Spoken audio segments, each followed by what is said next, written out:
Hello, dear friend, and welcome. Welcome to this peaceful space we're creating together tonight.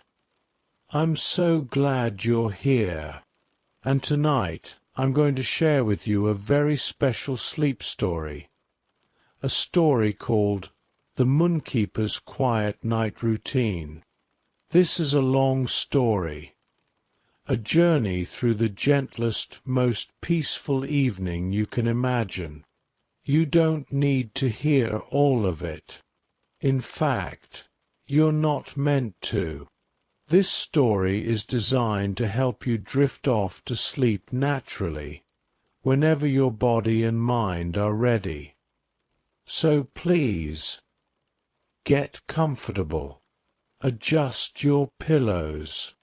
Pull up your covers. Let your body sink into your bed, feeling the support beneath you. You don't need to do anything right now except listen, and even listening is optional. You can simply let my voice wash over you like a gentle wave, like a soft breeze, like moonlight falling through your window. There's nowhere you need to be, nothing you need to do, no problem you need to solve. For the next few hours, you can simply rest, and let this story carry you into the peaceful darkness of deep, restorative sleep. Tonight, we're going to meet the Moonkeeper, a gentle soul who lives in a cottage at the very edge of the night sky, and we're going to follow them through their quiet evening routine, as they tend to the moon, care for the stars, feed gentle creatures, and eventually settle into the most comfortable sleep imaginable. So take a deep breath with me now, in through your nose, and out through your mouth. One more time, breathing in peace, and breathing out any tension from your day. Perfect. Now, let's begin our story. As the sun begins to set, and the Moonkeeper awakens at dusk, as the sun begins its gentle descent beyond the far horizon, painting the sky in shades of amber and rose, the Moonkeeper stirs from their daytime slumber. Their cottage, nestled at the very edge of where the sky meets something beyond sky, sits peaceful and still, wrapped in the soft blue embrace of approaching twilight. The Moonkeeper's eyes flutter open slowly, so slowly, like butterfly wings unfolding after a long rest. There is no rush here. There has never been any rush in this place. Time moves differently at the edge of the night sky, flowing like honey, thick and sweet and golden with peace.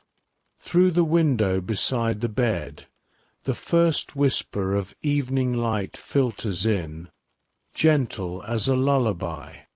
It is neither day nor night, but that perfect in-between time when the world takes a breath and holds it, suspended in quietness. The Moonkeeper lies still for a moment, feeling the weight of the soft quilts made from collected twilight, stitched together with threads of silver starlight. Slowly they stretch, each movement deliberate and calm. First the fingers, then the hands, then the arms reaching up toward the ceiling where small luminescent stars have been painted, one for every peaceful night that has come before. There are thousands upon thousands of them, glowing faintly, a constellation of contentment. The Moonkeeper sits up, placing their bare feet upon the smooth wooden floor. The wood is cool, but not cold. It holds the temperature of perfect comfort, as everything in this cottage does. They sit at the edge of the bed, breathing in the evening air that smells of lavender and night-blooming jasmine, of distant rain and something else, something indefinable, the scent of nightfall itself.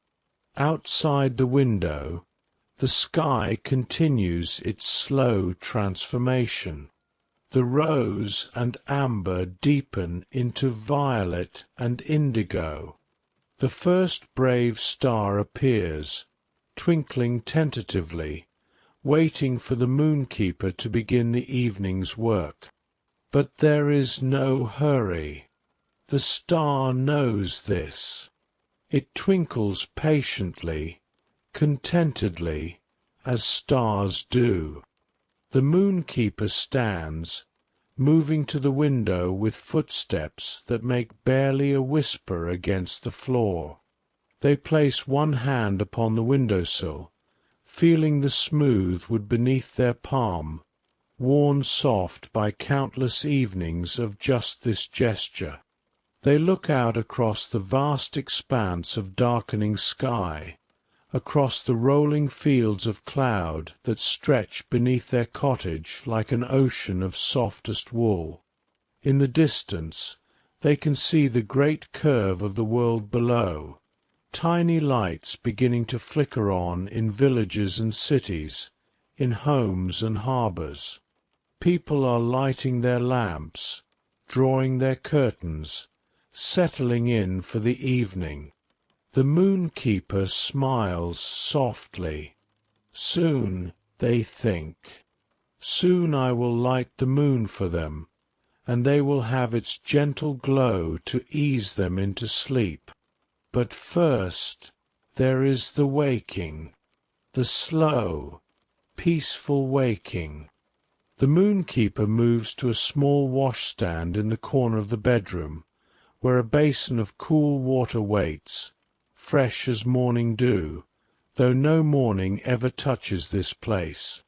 They cup their hands, lifting the water to their face, feeling it run through their fingers, over their cheeks, awakening their skin with the gentlest of touches. The water smells clean and pure, like high mountain springs and falling rain. Droplets fall back into the basin with the softest of sounds, plip, plip, plip, a rhythm like a heartbeat, steady and sure. The Moonkeeper reaches for a towel made of cloud cotton, so soft it barely feels like anything at all, and presses it to their face, breathing in the clean scent of sky-dried fabric. They move to stand before a small mirror, its frame carved from ancient wood that once grew at the top of the world's tallest mountain. In the glass they see their own face, calm and gentle, eyes the colour of deep twilight.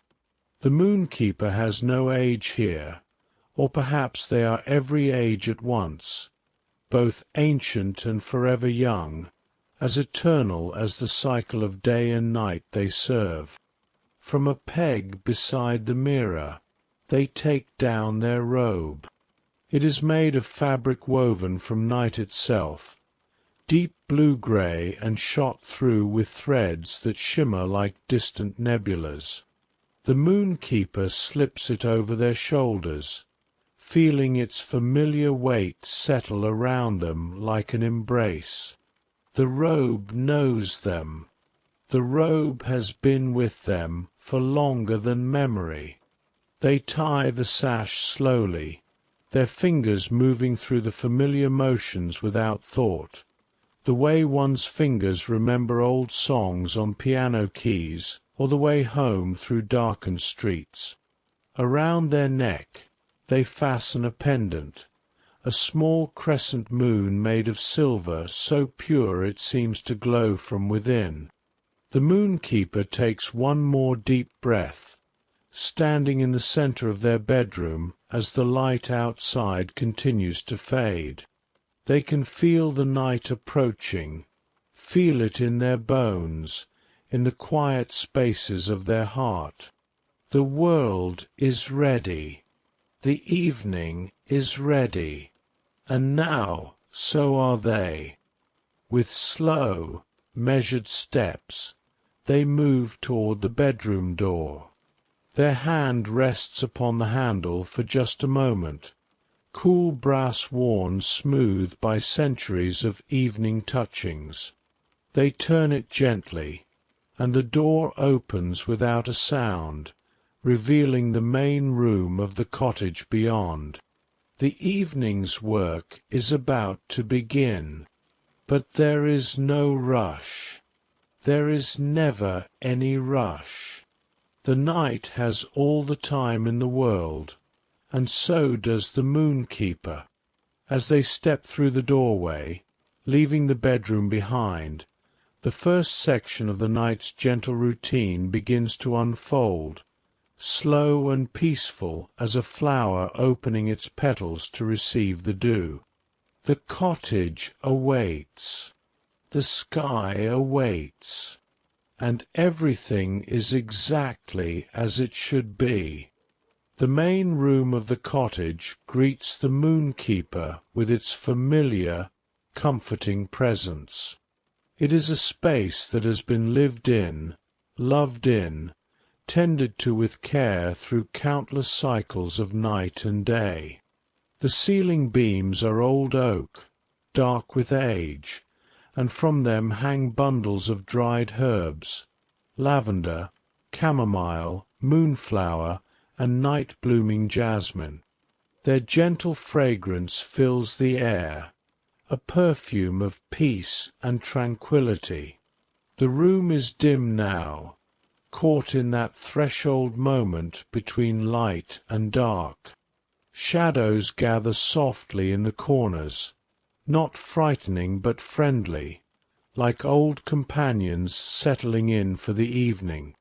The furniture, a comfortable chair by the window, a sturdy wooden table, shelves lined with books and curious objects, all wait in the gathering dusk, their edges softened by the fading light.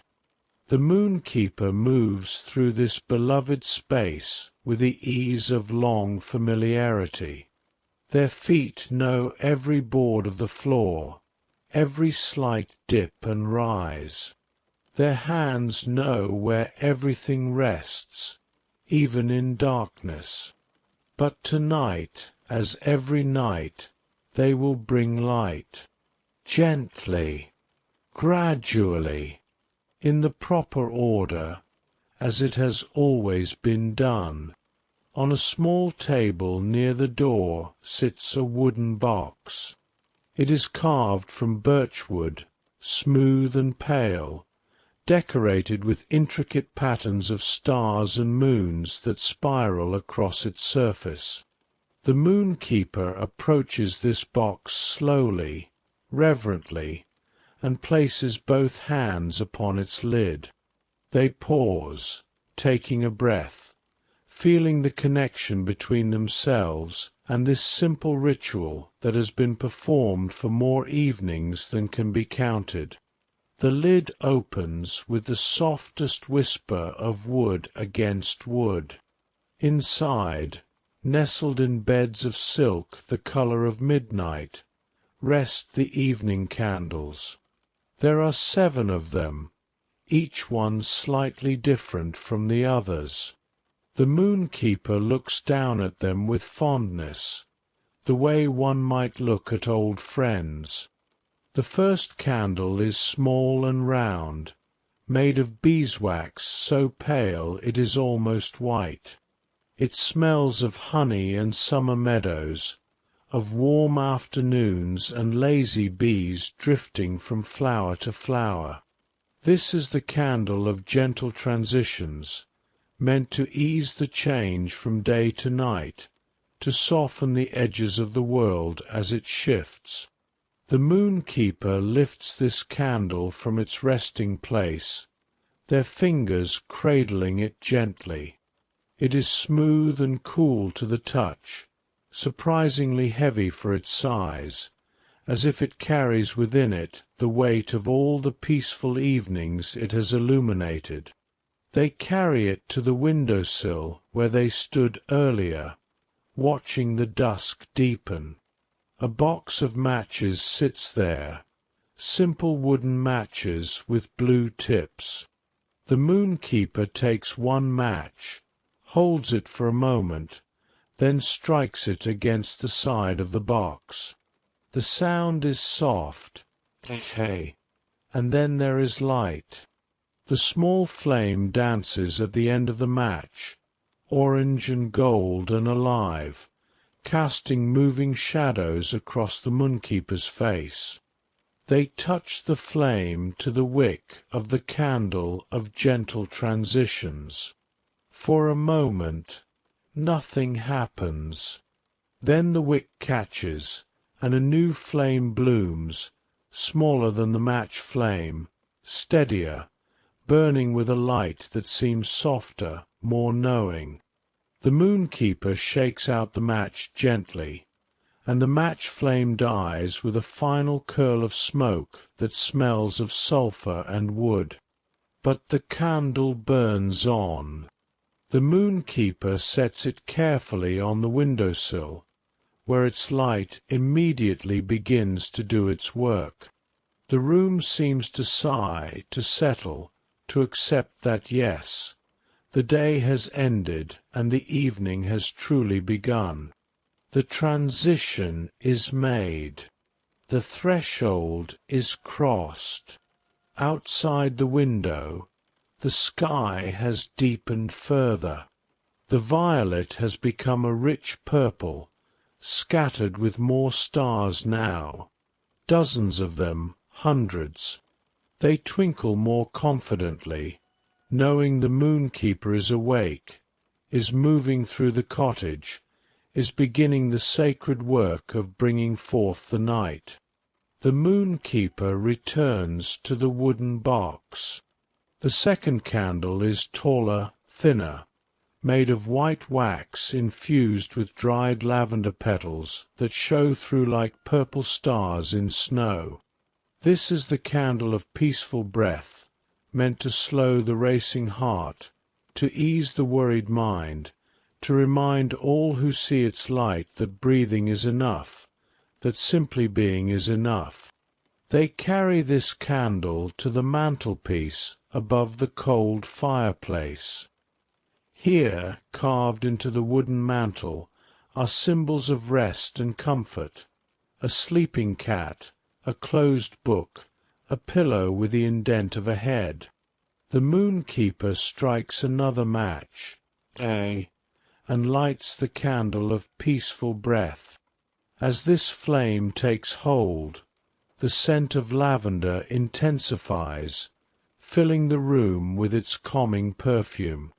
The Moonkeeper breathes in deeply, slowly, feeling their own shoulders relax, their own heartbeat slow to match the gentle flicker of the candlelight.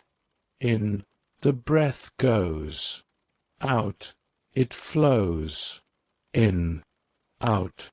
Like waves on a distant shore, like wind through tall grass, like the rhythm of all peaceful things. The third candle waits in the box. This one is squat and wide, made of golden beeswax that glows even before it is lit. Pressed into its sides are tiny dried flowers, chamomile, with their small white petals and yellow centers. This is the candle of quiet joy, meant to remind that happiness need not be loud or bright or overwhelming, that contentment can be soft as a whisper, gentle as a smile. The Moonkeeper places this candle on the dining table, in the very center, where its light will reach all corners of the room. Another match, and the third flame joins the first two. The golden wax begins to warm, releasing the sweet, apple-like scent of chamomile. The light is honey-colored, warm, inviting. Already the cottage is transforming. With each candle, the darkness becomes less dark. But these are not harsh lights. They do not chase away every shadow, do not insist upon brightness. Instead, they coexist with the shadows, they dance with them, they make the darkness visible and beautiful rather than banishing it entirely. The fourth candle is made of cream-colored wax and twisted into a spiral shape, like a seashell or a galaxy spinning slowly through space. This is the candle of slow time, meant to ease the pressure of hurry, to stretch the moments, to remind that in this place there is time for everything that matters. It goes on a small shelf beside a collection of smooth stones gathered from the shores of the cloud ocean. Strike of match, and the flame catches, burning steady and true. The spiral shape makes the shadows twist gently on the wall behind it, a slow rotation that is hypnotic in its consistency. The fifth candle is dark blue, almost navy, embedded with tiny flecks of mica that catch the light and sparkle like stars. This is the candle of deep mysteries, meant to honor the unknowable, the vast, the infinite. It reminds that not everything must be understood, that some things are beautiful precisely because they remain mysterious. The Moonkeeper places this candle on the corner of their desk, where they will later sit to attend to the evening's correspondence. The match strikes, and the flame appears, and suddenly the mica sparkles like a small galaxy contained in wax. The light it casts is the color of twilight deepening into night. The sixth candle is the softest of all, made from tallow so pale grey it is almost silver. Embedded in it are strands of silk and wisps of wool from the cloud sheep that graze in the fields below. This is the candle of gentle dreams, meant to prepare the way for sleep, to call forth the dream weavers who will later arrive to collect the night's stories. It finds its place on a small table beside the Moonkeeper's favorite reading chair. Another match, another flame, this one seeming to glow with a softer, more diffuse light, as if seen through morning mist. And finally, the seventh candle. This one is special.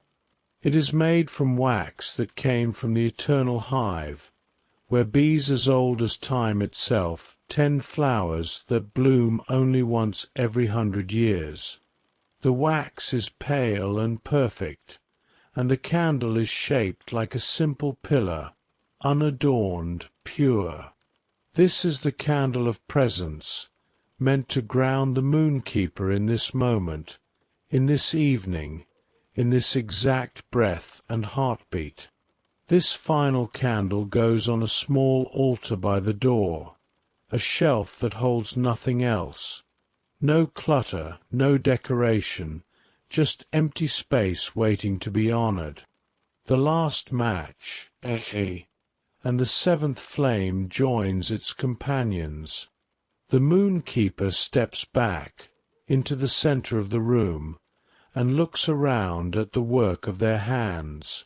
7 candles burning, 7 small lights pushing back the darkness with gentleness rather than force. The cottage glows softly, warmly, welcomingly. The air smells of honey and lavender, of chamomile and mystery, of silk and old flowers. Everything is ready for the evening to truly begin. The Moonkeeper's quiet night routine continues to unfold, slowly and peacefully, like a beloved story being read for the 1000th time, every word known and cherished. Outside, the stars shine brighter. They are waiting, patient and eternal, for what comes next. With the cottage now glowing in the soft light of 7 candles, the Moonkeeper moves toward the heart of their evening work. For though the candles bring light to the cottage, it is the moon that brings light to the world below. And the moon, like all beautiful things, requires care and attention, patience and devotion. The Moonkeeper crosses the room to a tall cabinet that stands against the far wall. It is made of dark wood, almost black, and its surface is smooth as glass from centuries of gentle hands opening and closing its doors. Upon the cabinet's face are carved images of the moon in all its phases: new moon, crescent, half, gibbous, and full, an eternal cycle captured in wood. The Moonkeeper places both hands on the cabinet doors, fingers spread wide, and pauses. This is a moment of respect, of acknowledgment. The cabinet holds the tools of their sacred work, and such things should never be approached carelessly or with haste. They bow their heads slightly, breathing in the scent of old wood and the faint, metallic sweetness that always lingers around moon things. The doors open smoothly, silently, revealing shelves lined with bottles and jars, boxes and bags, each one labelled in careful script that glows faintly silver in the candlelight. This is the Moonkeeper's apothecary, their workshop, the place where the impossible becomes possible and the magical becomes routine. Tonight, as every night, the moon will need polishing. It has hung in the sky through the previous night, gathering dust from meteors that passed too close, collecting the smudges of clouds that brushed against it, accumulating the general where that comes from shining steadily for hours upon hours. The moon gives its light generously, without complaint, but even the most generous things need tending. The Moonkeeper reaches for a large ceramic bowl from the bottom shelf. It is wide and shallow, glazed in a pale grey that shimmers with an opalescent sheen, colours moving beneath the surface like oil on water, pink and blue and silver and gold. This bowl is older than the cottage itself, made by hands that knew secrets now forgotten by all but the Moonkeeper. They carry the bowl to the wooden table in the centre of the room, setting it down with care. The bowl settles with a gentle sound, a low hum that resonates for just a moment before fading into silence. The Moonkeeper places their hand on the bowl's rim, feeling it, greeting it, as they do every evening. Now comes the gathering of ingredients. The moon's polish is not a simple thing. It cannot be bought or made carelessly. Each component must be collected, prepared, and combined with intention and care. First, the Moonkeeper returns to the cabinet and selects a tall bottle made of clear glass. Inside it holds water, but not ordinary water. This is dew collected from spider webs on mornings after the full moon, when the webs hang heavy with moisture and shimmer like strings of diamonds in the dawn light. The water catches the light from the candles, throwing tiny rainbows across the Moonkeeper's hands as they carry it to the table. They pour the dew water into the bowl slowly, watching it spiral and settle. It fills the bowl halfway, creating a small pool that reflects the candle flames dancing on its surface. The water smells clean and fresh, with the faintest hint of silk and morning. Next comes the silver dust. The Moonkeeper takes down a small velvet pouch, dark blue and tied with a silver cord. Inside is powder so fine it is almost liquid, ground from fallen stars that landed in the cloud ocean and were retrieved by the cloud sheep who graze there. The dust is precious, irreplaceable, and the Moonkeeper uses it sparingly. They loosen the cord and tap the pouch gently over the bowl. A small stream of silver powder falls, catching the light, glittering as it touches the dew water. Where it lands, it spreads across the surface, creating swirls and patterns that shift and change, never settling, always moving.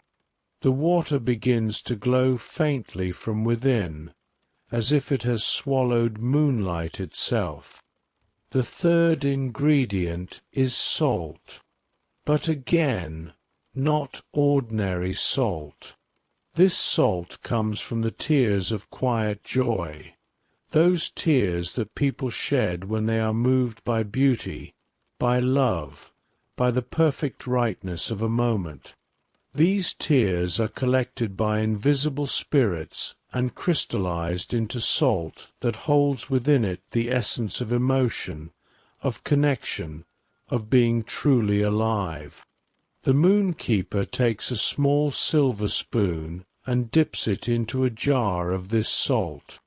The crystals are large and clear, catching the light like tiny prisms. 3 spoonfuls they add to the bowl, 3 for the past, the present, and the future, 3 for beginning, middle, and end, 3 for the sacred number that holds all things in balance. The salt dissolves slowly into the glowing water, and as it does, the mixture begins to emit a sound. It is so soft that it is more felt than heard, a gentle humming like the singing of crystal glasses, like the ringing of distant bells, like the music of spheres spinning through endless space. Fourth, the Moonkeeper adds oil. This oil is pressed from the seeds of night-blooming flowers, moonflowers and evening primrose, night jasmine and datura. The oil is thick and golden, fragrant with the scent of flowers that only open when the sun has set, flowers that bloom for the moon and stars alone. A single drop falls from a tiny glass vial into the bowl, then another, then a third. The oil spreads across the surface of the glowing water, creating a thin film that shimmers and shifts with every breath of air in the cottage.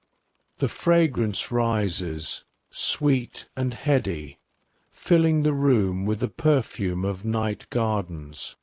The fifth ingredient is perhaps the strangest. From a small wooden box lined with black silk, the Moonkeeper removes what appears to be a handful of shadows. They are solid somehow, these shadows, though they remain dark and shifting. They are the shadows of sleeping children, collected with permission from their dreams, given freely. These shadows hold no fear, only peace, rest, and the innocent trust of those who sleep without worry. The Moonkeeper places these shadows into the bowl gently, as one might place a butterfly on a flower. The shadows sink into the mixture, blending with the silver and the glow, adding depth and richness. The polish must have shadow in it, after all, for the moon is most beautiful when it casts shadows, when it creates contrast, when it shows the world in gradations of light and dark. Sixth comes the powder of dried starflower petals. The moonkeeper takes down a jar filled with tiny, delicate flowers, each one the size of a grain of rice, each one silvery white and perfect. These flowers grow only in the moonkeeper's garden, tended with care, harvested at just the right moment. They are dried in moonlight, never sunlight, and ground by hand in a mortar made of meteorite stone. A pinch of this powder is sprinkled over the bowl. The petals swirl on the surface, spinning slowly, and as they spin they release a fragrance that is neither sweet nor bitter, neither strong nor faint, but perfectly balanced, the scent of starlight made tangible. The seventh and final ingredient is the most important, and it comes not from a bottle or a jar, but from the moonkeeper themselves. They hold their hands over the bowl, palms down, and close their eyes. From within their chest they draw forth intention. They think of all the people in the world below who will see the moon tonight, the ones who are lonely and will take comfort in its light, the ones who are lost and will find their way by it, the ones who are in love and will make wishes upon it, the ones who are simply tired and will sleep more peacefully knowing it watches over them. This intention, this care, this love for the world and all its inhabitants, flows down through the moonkeeper's arms, through their hands, and into the bowl. It has no colour, no weight, no smell, and yet it changes everything. The mixture in the bowl pulses once, twice, 3 times, glowing brighter with each pulse, and then settles into a steady, gentle luminescence. The moon's polish is complete. The moonkeeper opens their eyes and looks down at their creation. The bowl holds liquid light, silver and soft, swirling gently though nothing stirs it. Tiny sparkles drift through its depths like snow falling in reverse, and the surface reflects not the ceiling of the cottage, but a sky full of stars, as if the bowl contains infinity itself. Now comes the final preparation. The moonkeeper reaches for a piece of cloth folded neatly beside the bowl. This cloth is woven from the wool of cloud sheep, so soft it feels like touching nothing at all, like holding a piece of sky in your hands. It is white as fresh snow, and it has been blessed by every moon that has ever risen, making it the perfect tool for such sacred work. The moonkeeper dips the cloth into the polish, letting it soak up the liquid light. The cloth glows in their hands, bright and beautiful, ready for its purpose. They lift it from the bowl, and a few drops fall back into the mixture. Plink, plink, plink, each drop sending out ripples that catch the candlelight. The polish is ready. The cloth is prepared. And now, at last, it is time for the moonkeeper to climb the silver ladder to the sky and tend to the moon itself. But first they take a moment. They stand at the table, hands resting on either side of the glowing bowl, and they breathe, in and out, slowly, calmly. There is no rush. There has never been any rush. The moon will wait. The sky will wait. The world will wait. Everything happens in its own time, at its own pace, in perfect harmony with the great turning of the cosmos. The Moonkeeper picks up the bowl, cradling it carefully in both hands. The liquid light sloshes gently but does not spill. It knows its purpose, knows its destination. The cloth drapes over the edge of the bowl, glowing softly. Across the room, near the door that leads outside, there is another door. This one is smaller, barely noticeable unless you know to look for it. It is painted the exact color of the wall, and its handle is a small silver crescent moon. The Moonkeeper approaches this door, the bowl held steady, the candles flickering as they pass. They reach for the crescent handle, cool beneath their fingers, and turn it slowly. The door opens, revealing not another room, but a space filled with soft darkness and the glimmer of distant stars. And rising up through this space, disappearing into the heights above, is a ladder made entirely of silver light. The moon ladder, the path to the sky, the way to the work that waits. The Moonkeeper takes the first step, and the ladder holds firm beneath their feet, solid as stone despite being made of nothing but light and intention and the need to reach the unreachable. The climb is about to begin. The Moonkeeper places one foot on the first rung of the moon ladder, and then the other. The silver light holds steady beneath their weight, solid and sure, though it appears as insubstantial as moonbeams on water. The bowl of polish rests carefully in the crook of one arm, the glowing cloth draped over its edge, while the other hand grips a rung of the ladder. They begin to climb. Each step is slow and deliberate. There is a rhythm to it, ancient and unchanging. Step, pause, breathe. Step, pause, breathe. The ladder rises through the small doorway and up through a shaft that exists between the cottage and the sky itself, a space that is neither inside nor outside, neither here nor there, but somewhere in between. As the Moonkeeper climbs, the walls of the shaft shimmer with a soft luminescence. Images appear and fade in the surfaces, memories of other nights, other climbs, other moonrisings stretching back through time. Here, a winter moon rising over snow-covered mountains. There, a harvest moon, huge and orange, blessing the fields below. Another shows a crescent moon, thin as a whisper, appearing at dusk above a calm sea.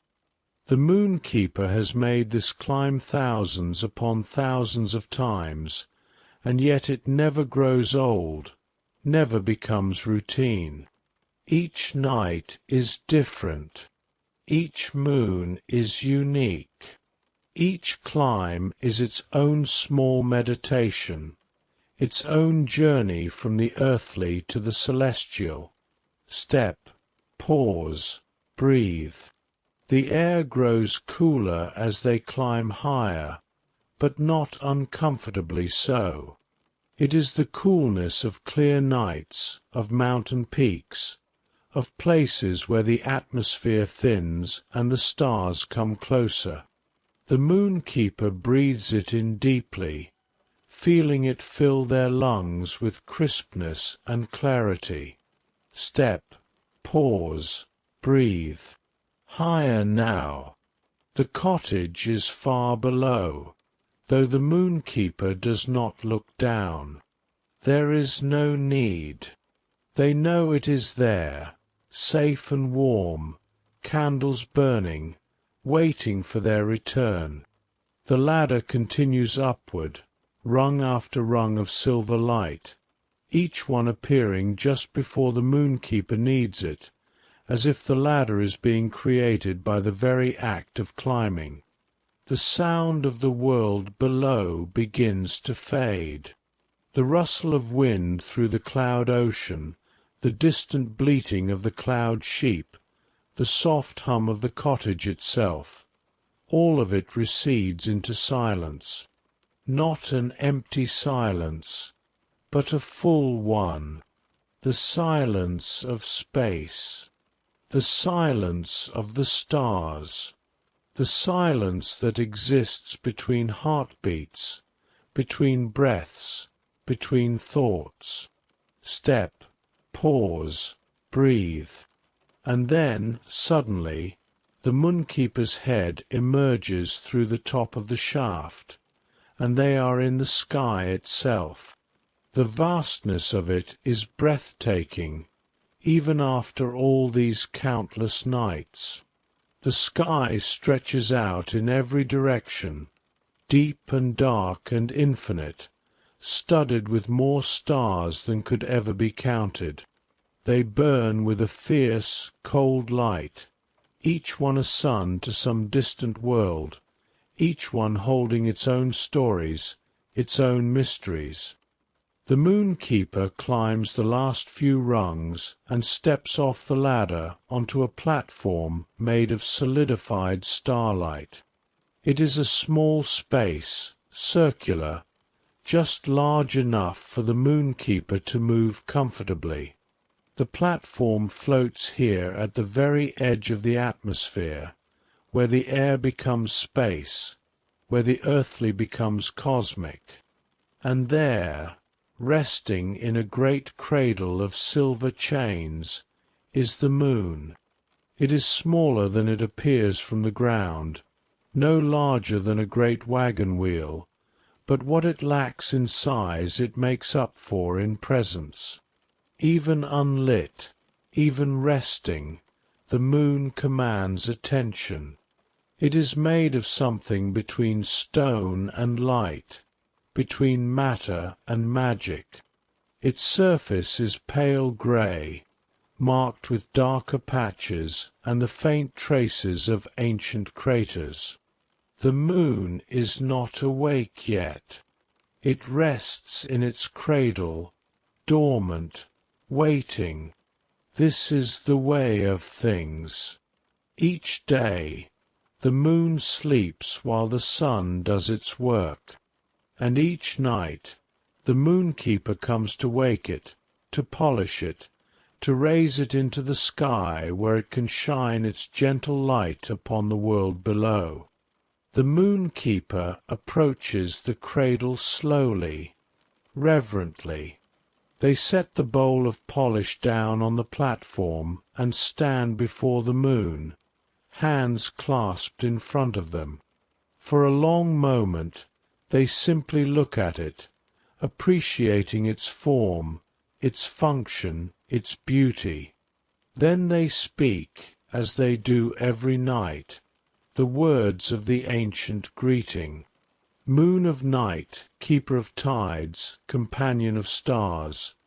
Their voice is soft, barely more than a whisper, but in this place of deep silence it carries clearly.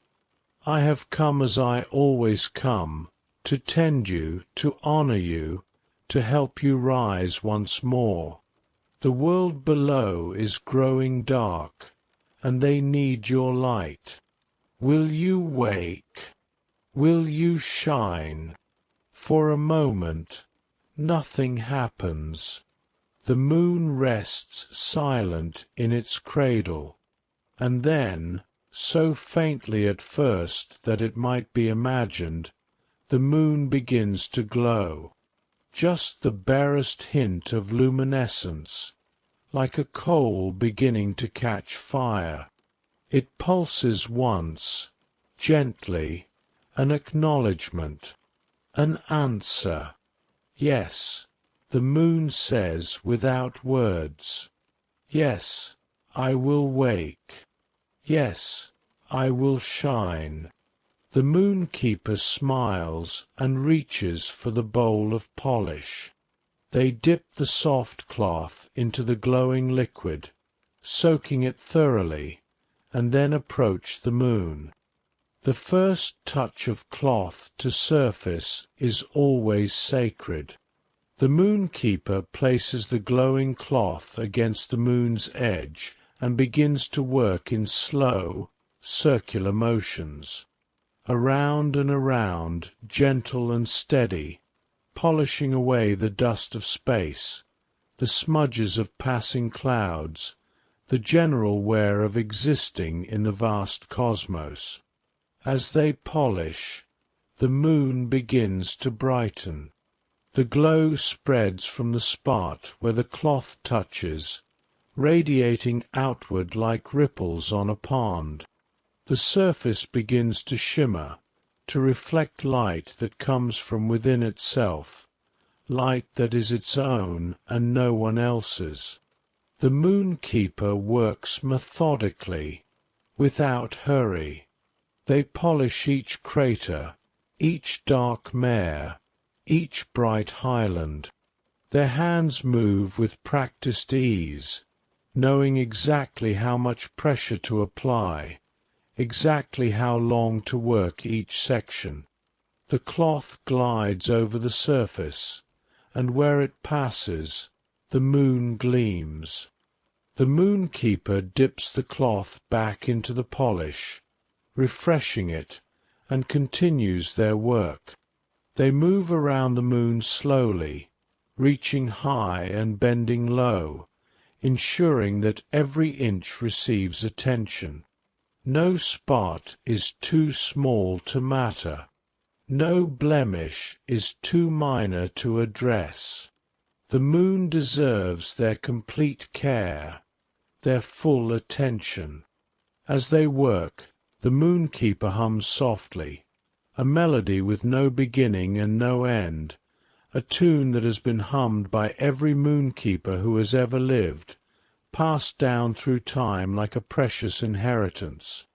The melody mingles with the silence of space, creating a strange harmony, a music that exists between sound and the absence of sound. The moon grows brighter with each passing moment. Its light is cool and silver, not harsh like the sun's, but gentle, forgiving. It is the kind of light that makes shadows soft rather than sharp, that illuminates without revealing everything, that leaves room for mystery and dreams. The moonkeeper finishes polishing the front of the moon, the side that will face the earth, and steps back to admire their work. The moon shines beautifully now, clean and bright, ready to take its place in the sky. But the ritual is not yet complete. The moonkeeper returns to the bowl and dips the cloth once more into the polish. Then they move to the back of the moon, the side that never faces earth, the hidden side, the far side. This, too, must be polished.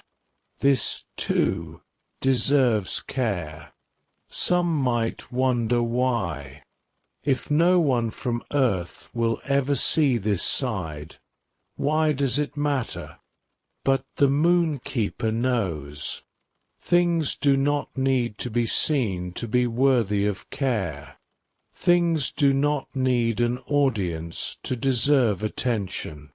The far side of the moon is polished because it exists, because it is part of the whole, because completeness matters. The moonkeeper works with the same diligence, the same love, polishing the far side until it gleams as brightly as the front. The moon is whole now, complete, perfect in its roundness, in its readiness. The polish is nearly gone from the bowl. used up in service to the moon. The cloth has absorbed all the light it can hold and glows brightly in the Moonkeeper's hand. They set both bowl and cloth aside and stand once more before the moon, hands raised. "You are ready," the Moonkeeper says softly. "You are bright and beautiful, and the world awaits. It is time to rise." The Moonkeeper reaches for the silver chains that hold the moon's cradle. These chains are ancient beyond reckoning, forged in the first fires of creation, and they respond only to the Moonkeeper's touch. They are warm beneath the Moonkeeper's fingers, humming with barely contained energy. There is a mechanism, a great wheel of silver and starlight, attached to the chains.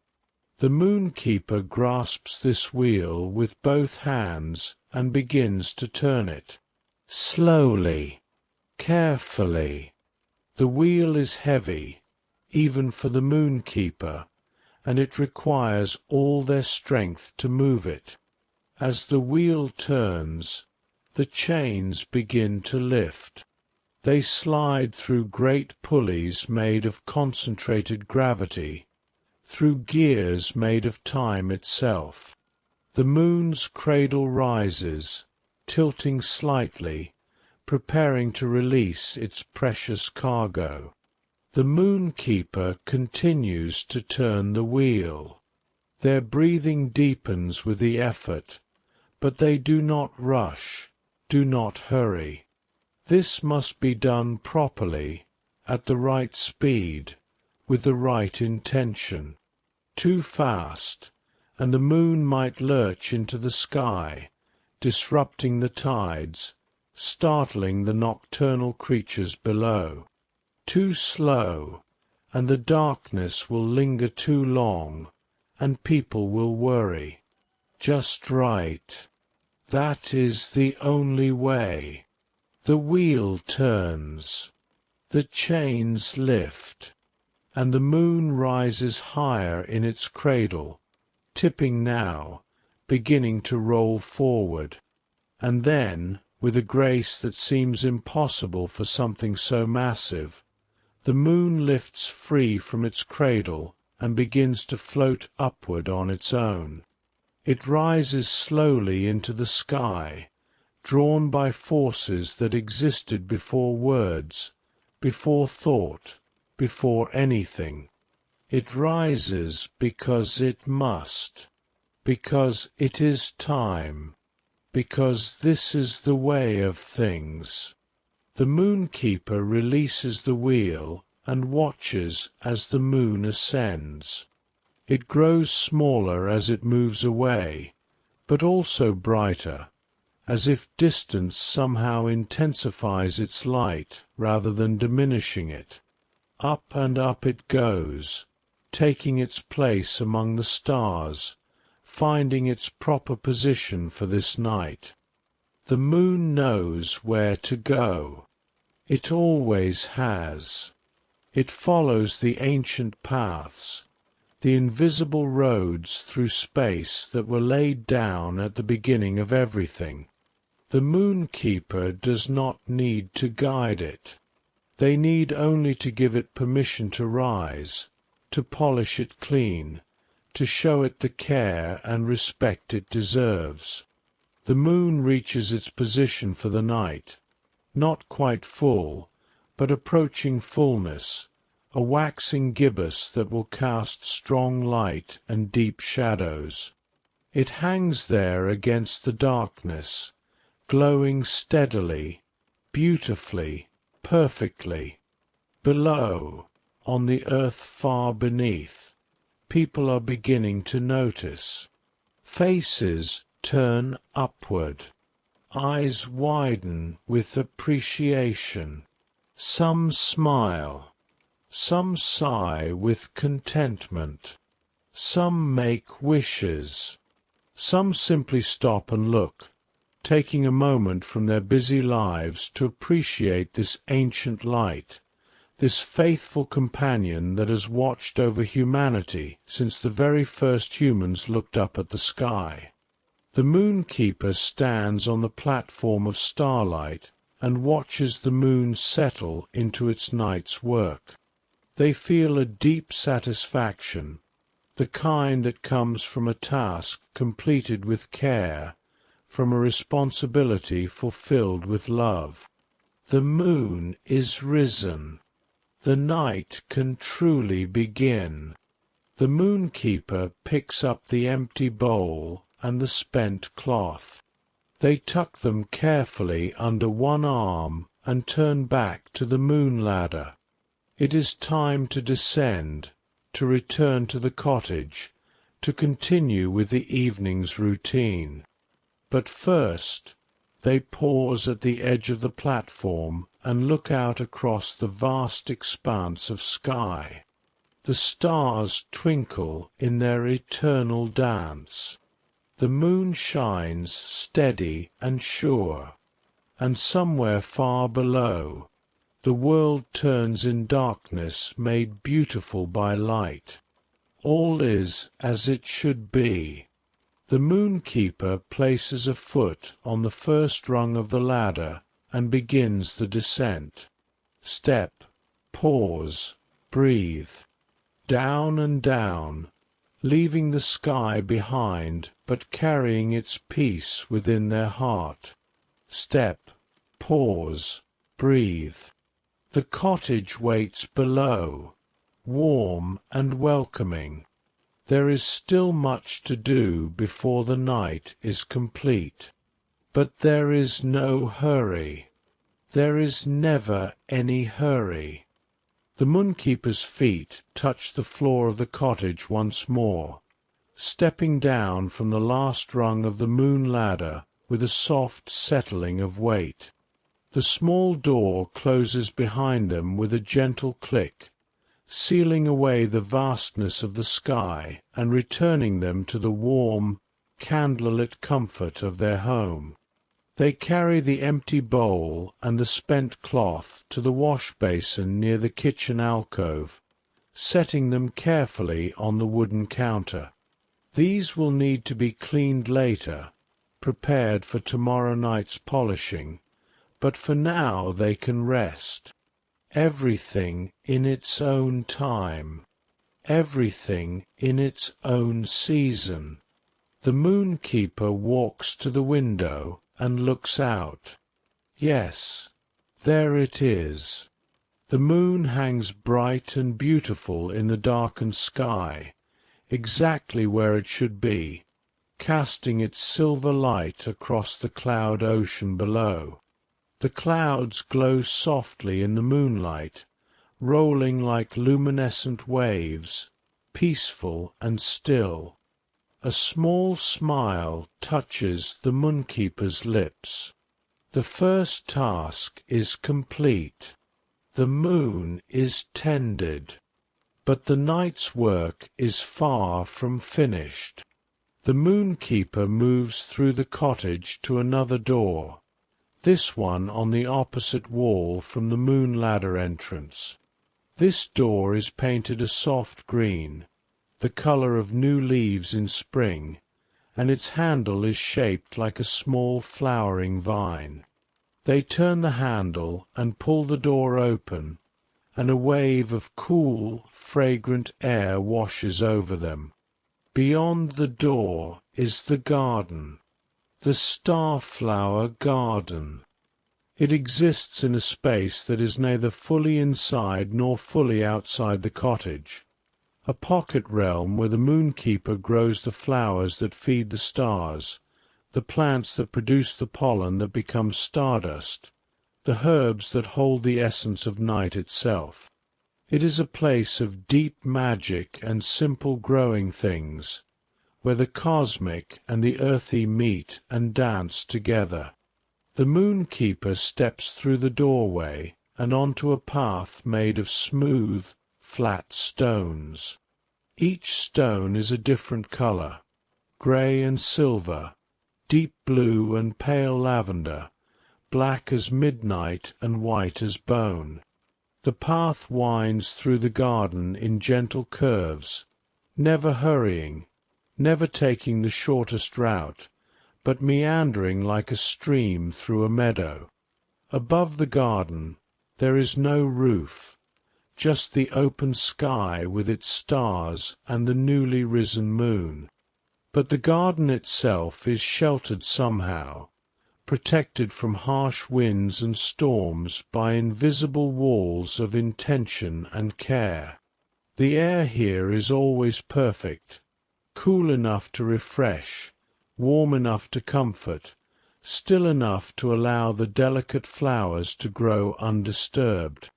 The moonkeeper breathes deeply, taking in the scents of the garden.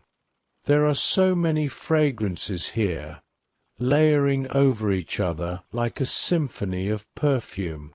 Night jasmine, sweet and heady. Moonflowers, opening their white trumpets to receive the moon's light. Evening primrose, delicate and lemony. Nicotiana, with its intense, almost overwhelming sweetness. And underneath it all, the green scent of growing things, of soil and stems, of roots reaching down and leaves reaching up. The path leads first to the starflower beds. These are the most important plants in the garden, the ones that require the most attention. Starflowers are small, impossibly delicate, with petals so thin they are almost transparent. Each flower is no larger than a grain of rice, and they grow in clusters on low, spreading plants with silvery green leaves. The starflowers only bloom at night, and only when the moon is in the sky. As the moonkeeper approaches, they can see the flowers opening, thousands upon thousands of tiny petals unfurling in the moonlight.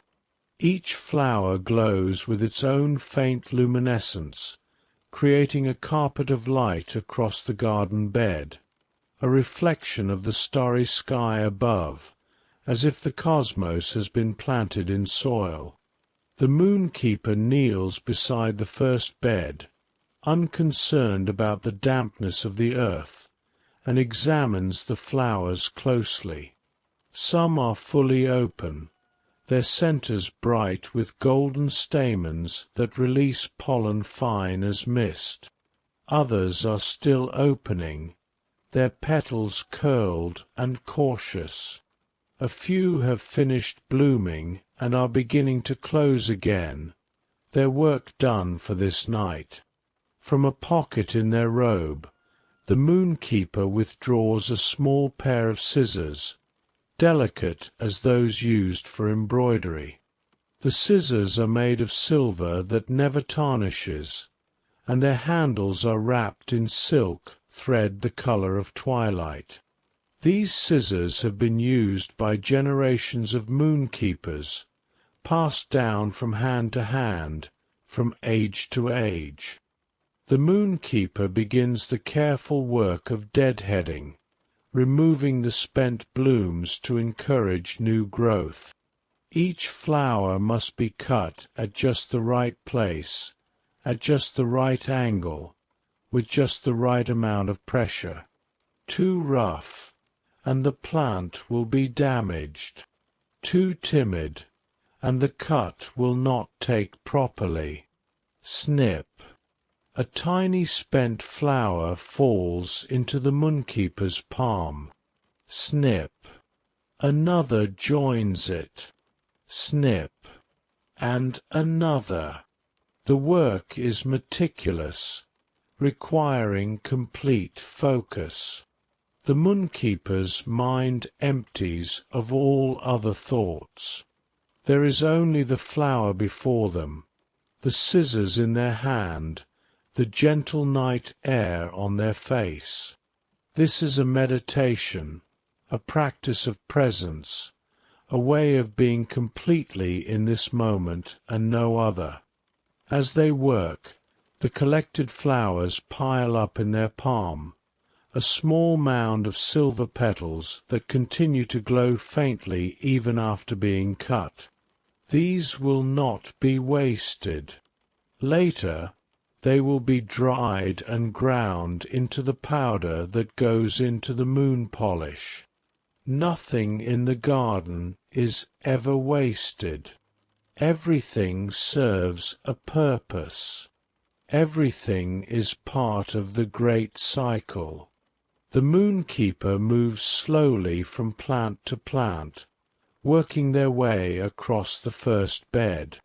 Time stretches and slows.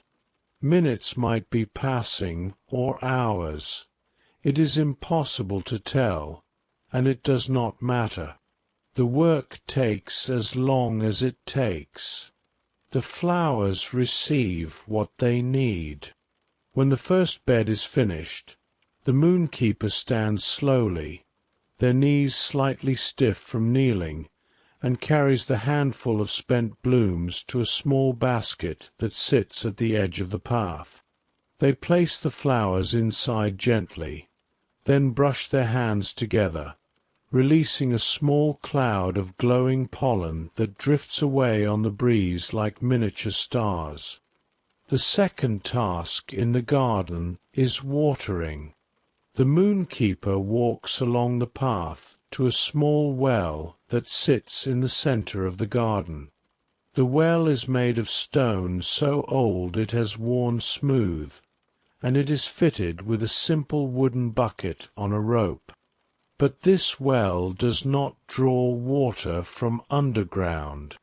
This well draws from the cloud ocean itself, from the deep currents of vapor that flow beneath the surface of the clouds.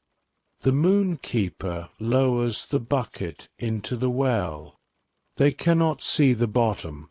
It drops away into darkness, into mystery, into the place where cloud becomes water and water becomes something else entirely. The rope slides through their hands, length after length, until finally they feel the bucket hit something far below. There is a soft splash, distant and muffled. The bucket fills. The Moonkeeper begins to pull the rope back up, hand over hand, hauling the weight of the full bucket slowly to the surface. The work is physical, requiring strength and steady effort, and the Moonkeeper breathes deeply as they pull, feeling their muscles engage, feeling the realness of their body in this moment. The bucket emerges from the well, dripping and heavy, filled with water that gleams silver in the moonlight. This water is pure beyond purity, untouched by anything except clouds and sky and the magic that exists in the space between earth and stars. It is perfect for the garden, carrying within it the essence of moisture and moonlight, of condensation and dreams. The Moonkeeper unhooks the bucket from the rope and carries it carefully to the first bed of plants. From another pocket, they produce a small ladle made of polished wood, worn smooth by countless nights of use. They dip the ladle into the bucket and pour a small stream of water onto the soil around the starflowers. The water soaks in immediately, disappearing into the dark earth with a soft whisper. The plants seem to sigh with contentment, their leaves perking up slightly, their stems straightening. The starflowers glow a little brighter, their luminescence intensifying as if the water feeds not just their roots, but their light as well. The Moonkeeper moves from plant to plant, from bed to bed, giving each one exactly what it needs. Some need more water. Their soil is drier, their leaves slightly drooping. others need less, already moist, already thriving. The Moonkeeper knows each plant intimately, can read their needs in the curve of a leaf, in the tilt of a stem, in the brightness of their glow. The bucket empties slowly as the Moonkeeper makes their way around the garden. They water the night jasmine that climbs a trellis at the garden's edge, its white flowers releasing waves of perfume into the air. They water the moonflowers that grow in a large bed near the center, their enormous white blooms like trumpets announcing the night. They water the evening primrose, the nicotiana, the night-blooming cereus with its strange, exotic flowers that look like exploding stars. When the bucket is finally empty, the Moonkeeper returns it to the well, hanging it on its hook, ready for tomorrow night's watering. They wipe their hands on their robe, leaving small damp patches on the fabric, and take a moment to survey the garden. Everything is thriving. The plants are healthy and strong. The flowers bloom in abundance. The soil is rich and dark. This garden is a testament to steady care, to nightly attention, to the love that comes from showing up again and again, from tending without expectation of praise or recognition. But the work is not yet finished. There is weeding to be done. The Moonkeeper kneels once more, this time at the edge of a bed where small intruders have appeared. Shadow weeds, they are called. These plants do not belong in the starflower garden. They grow from stray nightmares that sometimes drift up from the world below, taking root in the soil and spreading quickly if not controlled. Shadow weeds are not evil exactly, but they are disruptive. They grow thick and fast, choking out the delicate starflowers, blocking their light, stealing their water. The Moonkeeper grasps a shadow weed carefully at its base. The plant is dark, nearly black, and its leaves feel slightly oily, slightly wrong. The Moonkeeper pulls firmly but gently, feeling the roots resist and then release, coming free from the soil with a soft, tearing sound. The weed dissolves almost immediately in the Moonkeeper's hand, dissipating like smoke, returning to the nightmare essence from which it came. This is the nature of shadow weeds. They cannot survive long once removed from the soil, once separated from their grip on the garden. They fade away, harmless, gone. The Moonkeeper searches carefully through the beds, finding shadow weeds here and there, pulling each one with the same patient care. Pull, dissolve, fade. Pull, dissolve, fade. It is repetitive work, but it is necessary. A garden left untended will quickly be overrun. A garden cared for will flourish. When the last shadow weed has been removed, the Moonkeeper stands and walks to the small shed that sits at the far end of the garden. The shed is no larger than a closet, painted the same soft green as the garden door, with a roof of silvered thatch. Inside, on neat shelves and hanging from hooks, are the tools of the gardener's trade. The Moonkeeper selects a hand rake, small and light, with tines that curve gently. They return to the beds and begin to work the soil around the plants, loosening it, aerating it, allowing it to breathe. The rake moves through the earth with a soft scraping sound, a rhythm that matches the moonkeeper's breathing. Scrape and breathe, scrape and breathe. This work, too, is meditative. The rake moves in steady strokes, the soil breaks apart and reforms, and the moonkeeper's mind is empty and full at the same time, empty of worry and thought, full of presence and peace. The stars above seem to brighten as the moonkeeper works, as if they approve of this tending, as if they know that the flowers in this garden will one day become the pollen that feeds them, the dust that makes them shine. Everything is connected. The garden feeds the stars, and the stars light the garden. The cycle continues, unbroken, eternal. When the soil has been raked and loosened around every plant, the moonkeeper returns the tool to the shed. They close the shed door gently and stand for a moment in the center of the garden, hands resting at their sides, breathing in the fragrant air. The garden is tended. The flowers are cared for. The soil is loose and ready to receive tomorrow night's growth. The moonkeeper feels the deep satisfaction that comes from work well done, from responsibility fulfilled with love and attention. This garden will continue to grow, continue to bloom, continue to feed the stars that watch over the world below. But now it is time to move on. There are still other tasks awaiting, other parts of the night's routine to complete.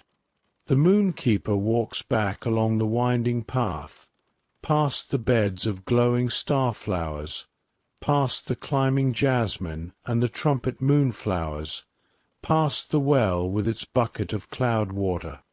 They reach the green door and pause, turning back for one last look at the garden. It is beautiful in the moonlight, peaceful, perfect in its simple growing. The moonkeeper smiles softly, then steps through the door and back into the cottage. The candles still burn on their various surfaces, their flames steady and true. The room is warm and welcoming, unchanged, waiting patiently for the moonkeeper's return. There is still much of the night ahead, still many quiet tasks to complete. But there is no hurry. There is never any hurry. The night unfolds at its own pace, gentle and sure as the turning of the stars. The moonkeeper closes the green garden door behind them and stands for a moment in the cottage, letting their eyes adjust to the softer light of the candles after the brightness of the moonlit garden. The 7 flames still flicker peacefully, casting their warm glow across the familiar room, and the scents of honey and lavender wrap around the moonkeeper like a comfortable shawl.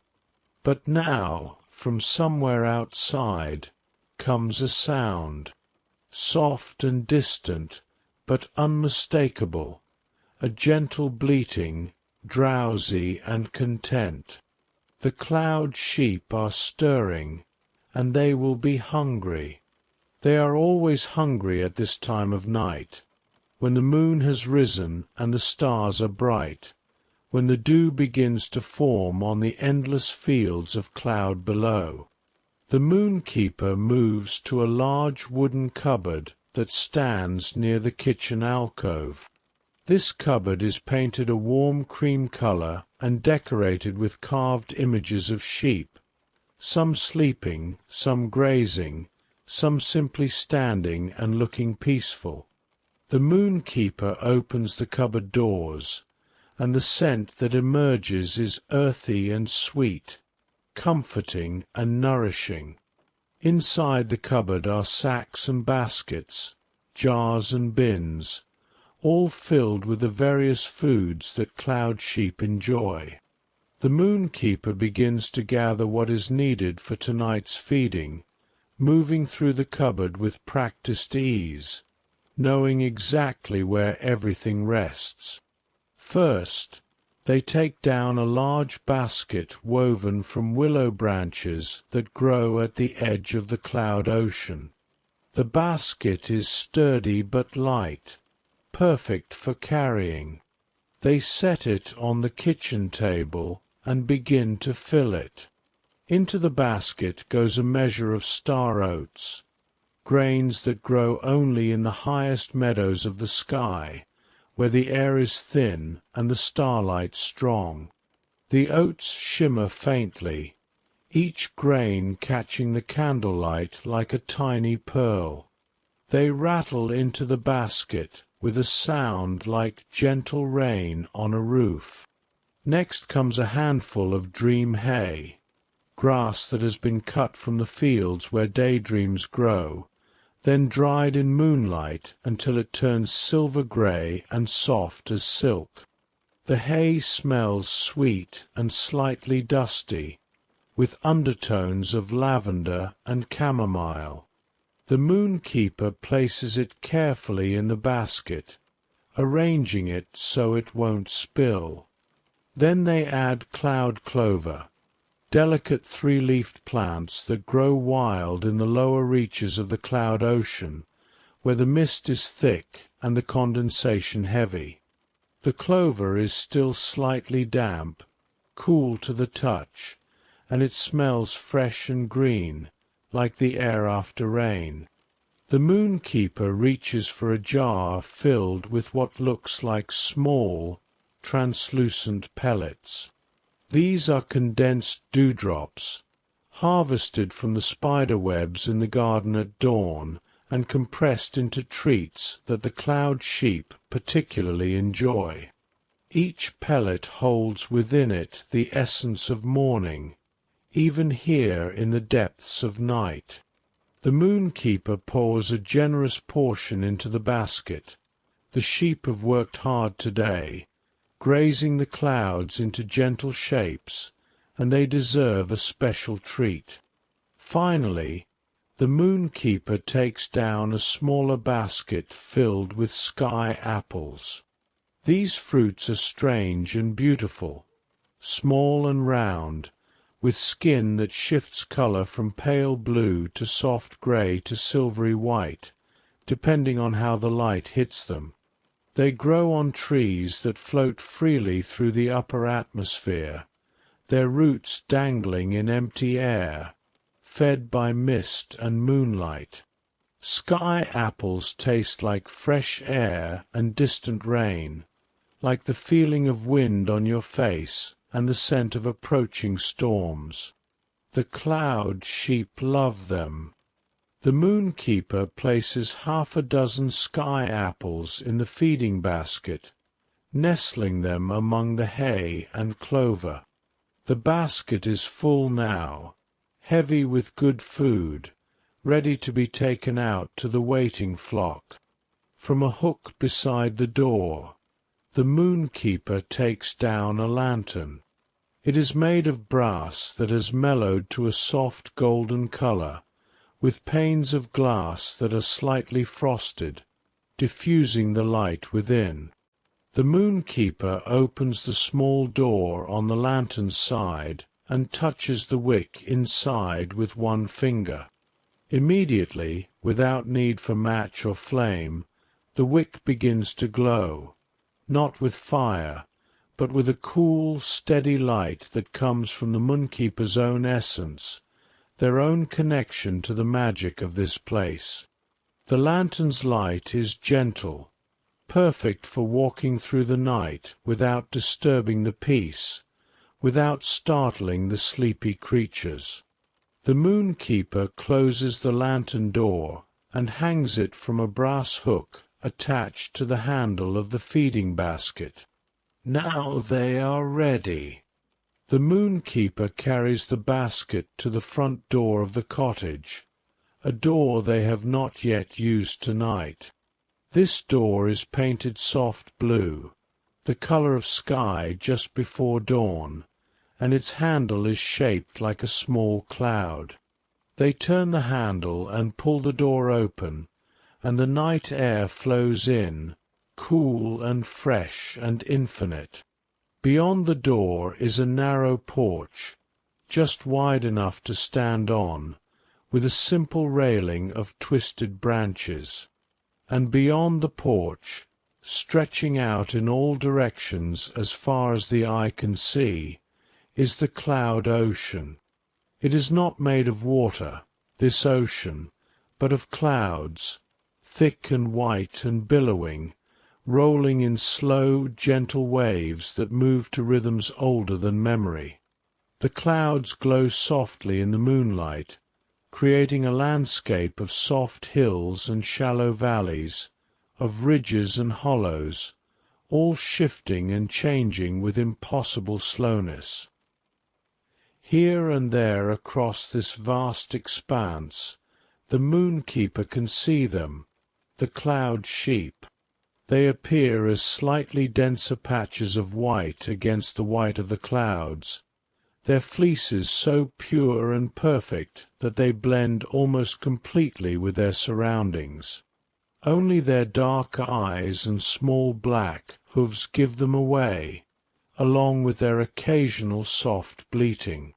The moonkeeper steps out onto the porch and down 3 wooden steps that descend to the surface of the cloud ocean. Their feet sink slightly into the clouds, but the surface holds firm, not solid like ground, but not liquid like water. Something in between, something that exists only here, in this impossible place. The lantern swings gently from the basket, casting its soft light across the clouds, and the moonkeeper begins to walk. Their feet make no sound in the clouds, and their passage leaves no tracks. The clouds flow back together behind them immediately, erasing all evidence of their presence. As the moonkeeper walks farther from the cottage, the cloud sheep begin to notice. Heads lift from where they have been grazing or resting. Ears perk up, and slowly, lazily, without any particular hurry, the sheep begin to move toward the moonkeeper. They come from all directions, materializing out of the cloud landscape like ghosts made solid. There are dozens of them, each one identical to the others. Medium-sized sheep with fleece so white it seems to glow from within, with eyes that are large and dark and endlessly gentle, with small hooves that make tiny tinkling sounds like distant bells when they move. The first sheep to reach the moonkeeper is an old ewe, one who has been part of this flock for longer than the moonkeeper can remember. She approaches slowly, her head lowered slightly in greeting, and makes a soft questioning sound, a gentle ma, that rises at the end like a question. "Yes, dear one," the moonkeeper says softly, reaching out to run a hand over the ew's head, between her ears. "I've brought dinner. Are you hungry?" The ew's response is to press her head more firmly into the moonkeeper's hand, her eyes closing slightly with contentment.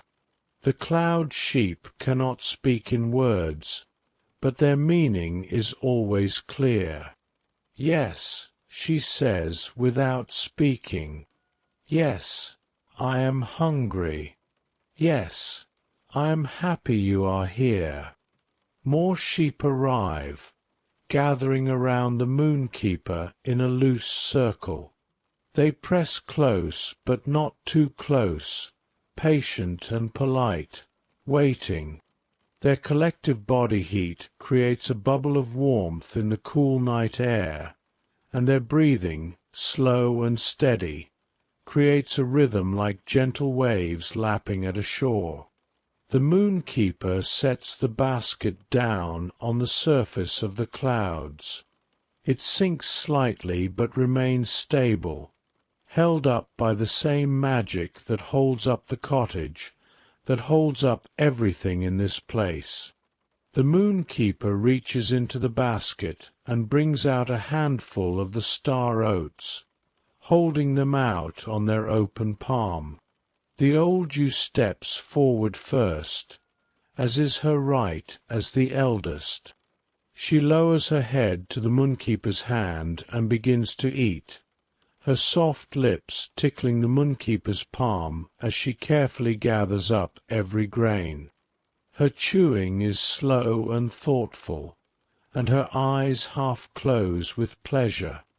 When she has finished, another sheep steps forward, a younger one, slightly smaller, still carrying the awkwardness of youth in the way she moves. She, too, eats from the Moonkeeper's hand, her whiskers brushing against their fingers, her breath warm and sweet-smelling. The Moonkeeper feeds each sheep this way, one by one, taking their time, giving each animal individual attention. There is no rushing, no impatience. Each sheep deserves this moment, this connection, this small gift of personal care. As they work through the flock, offering handfuls of star oats to each waiting mouth, the Moonkeeper speaks softly to them, words of affection, words of appreciation. "Thank you for your work today," they say. "Thank you for shaping the clouds into beauty. Thank you for your gentle presence in this place." The sheep listen with their large, attentive eyes. They understand, perhaps not the specific words, but the intention behind them, the love, the gratitude, the recognition that they matter, that their work matters, that they are seen and valued. When the star oats are gone, the Moonkeeper reaches into the basket for the dream hay. They spread it out on the surface of the clouds in several small piles, spacing them so the sheep can all eat without crowding. The flock moves to the hay, lowering their heads, pulling at the silvery strands with their teeth. The sound of their eating is peaceful, a soft tearing of hay, rhythmic chewing, occasional contented sighs. The Moonkeeper watches them eat, standing in the center of the flock, the lantern light making a small circle of golden illumination in the vast darkness. The moon hangs overhead, bright and steady, the same moon the Moonkeeper polished earlier. Its light falls across the cloud ocean like a blessing, turning everything silver and soft. While the sheep eat the hay, the Moonkeeper scatters the cloud clover across the clouds, spreading it out so every sheep can find some. The clover disappears quickly, eagerly consumed, leaving no trace behind. The sheep make small sounds of satisfaction, quiet bleats and contented murmurs that blend with the whisper of wind across the clouds. Now comes the part the sheep enjoy most. The Moonkeeper reaches into the basket and brings out the condensed dewdrop treats, holding them up so the sheep can see them. Immediately, there is a change in the flock's demeanor. Heads lift, eyes brighten. Several of the younger sheep bleat with anticipation. The moonkeeper smiles and begins to toss the treats, one at a time, into the air. The sheep catch them with surprising agility, jumping up on their back legs, their fleeces bouncing, their movements suddenly playful and energetic. It is a game they have played countless times, and they never tire of it. Toss and catch. Toss and catch. Each sheep gets several treats, and each one is caught and crunched with evident delight. The pellets make a soft cracking sound when bitten, releasing the essence of morning dew, and the sheep's eyes close with bliss. When all the treats are gone, the flock begins to settle down again, their moment of playfulness fading back into drowsy contentment. They gather around the moonkeeper, pressing close now, seeking comfort and warmth. The moonkeeper reaches into the basket one final time and brings out the sky apples. These are not eaten the same way as the other foods. These are special. These require a ritual. The moonkeeper holds up the first apple and speaks softly. For your fleece, which holds the softness of clouds and the purity of snow, I give you this gift from the sky. They place the apple on the clouds, and the old you approaches. She sniffs it carefully, then takes a small bite. The apple's flesh is crisp and cool, and as she chews, a look of pure contentment spreads across her face. One by one, the moonkeeper offers the sky apples to different sheep, each with a small blessing, each with words of gratitude. For your patience, for your gentleness, for your presence, for your work. The sheep eat slowly, savouring each bite, and the moonkeeper stands among them, one hand resting on a woolly back, the other hanging relaxed at their side. When all the food has been eaten and the basket is empty, the sheep begin to lie down. They fold their legs beneath them and sink into the soft clouds, settling in for the night. Some rest their heads on the backs of others. Some simply close their eyes where they stand, still standing but asleep. This is the way of cloud sheep. They sleep lightly, always aware, always peaceful. The moonkeeper moves through the resting flock, touching each sheep gently, a hand on a head, a pat on a back, fingers scratching behind an ear. Good night, they whisper. Sleep well. Dream sweetly. The sheep sigh in response, their breathing already slowing, deepening, falling into the rhythm of sleep. The moonkeeper picks up the empty basket and the lantern and begins the walk back to the cottage. Behind them, the flock rests in a scattered cluster of white shapes against white clouds, barely visible except for the slight density of their presence, the gentle rise and fall of their breathing. The cottage appears ahead, its windows glowing with candlelight, welcoming and warm. The moonkeeper climbs the 3 wooden steps back up to the porch and pauses at the threshold, turning back for one last look at the cloud ocean and the sleeping sheep. All is peaceful. All is well. The flock is fed and settled.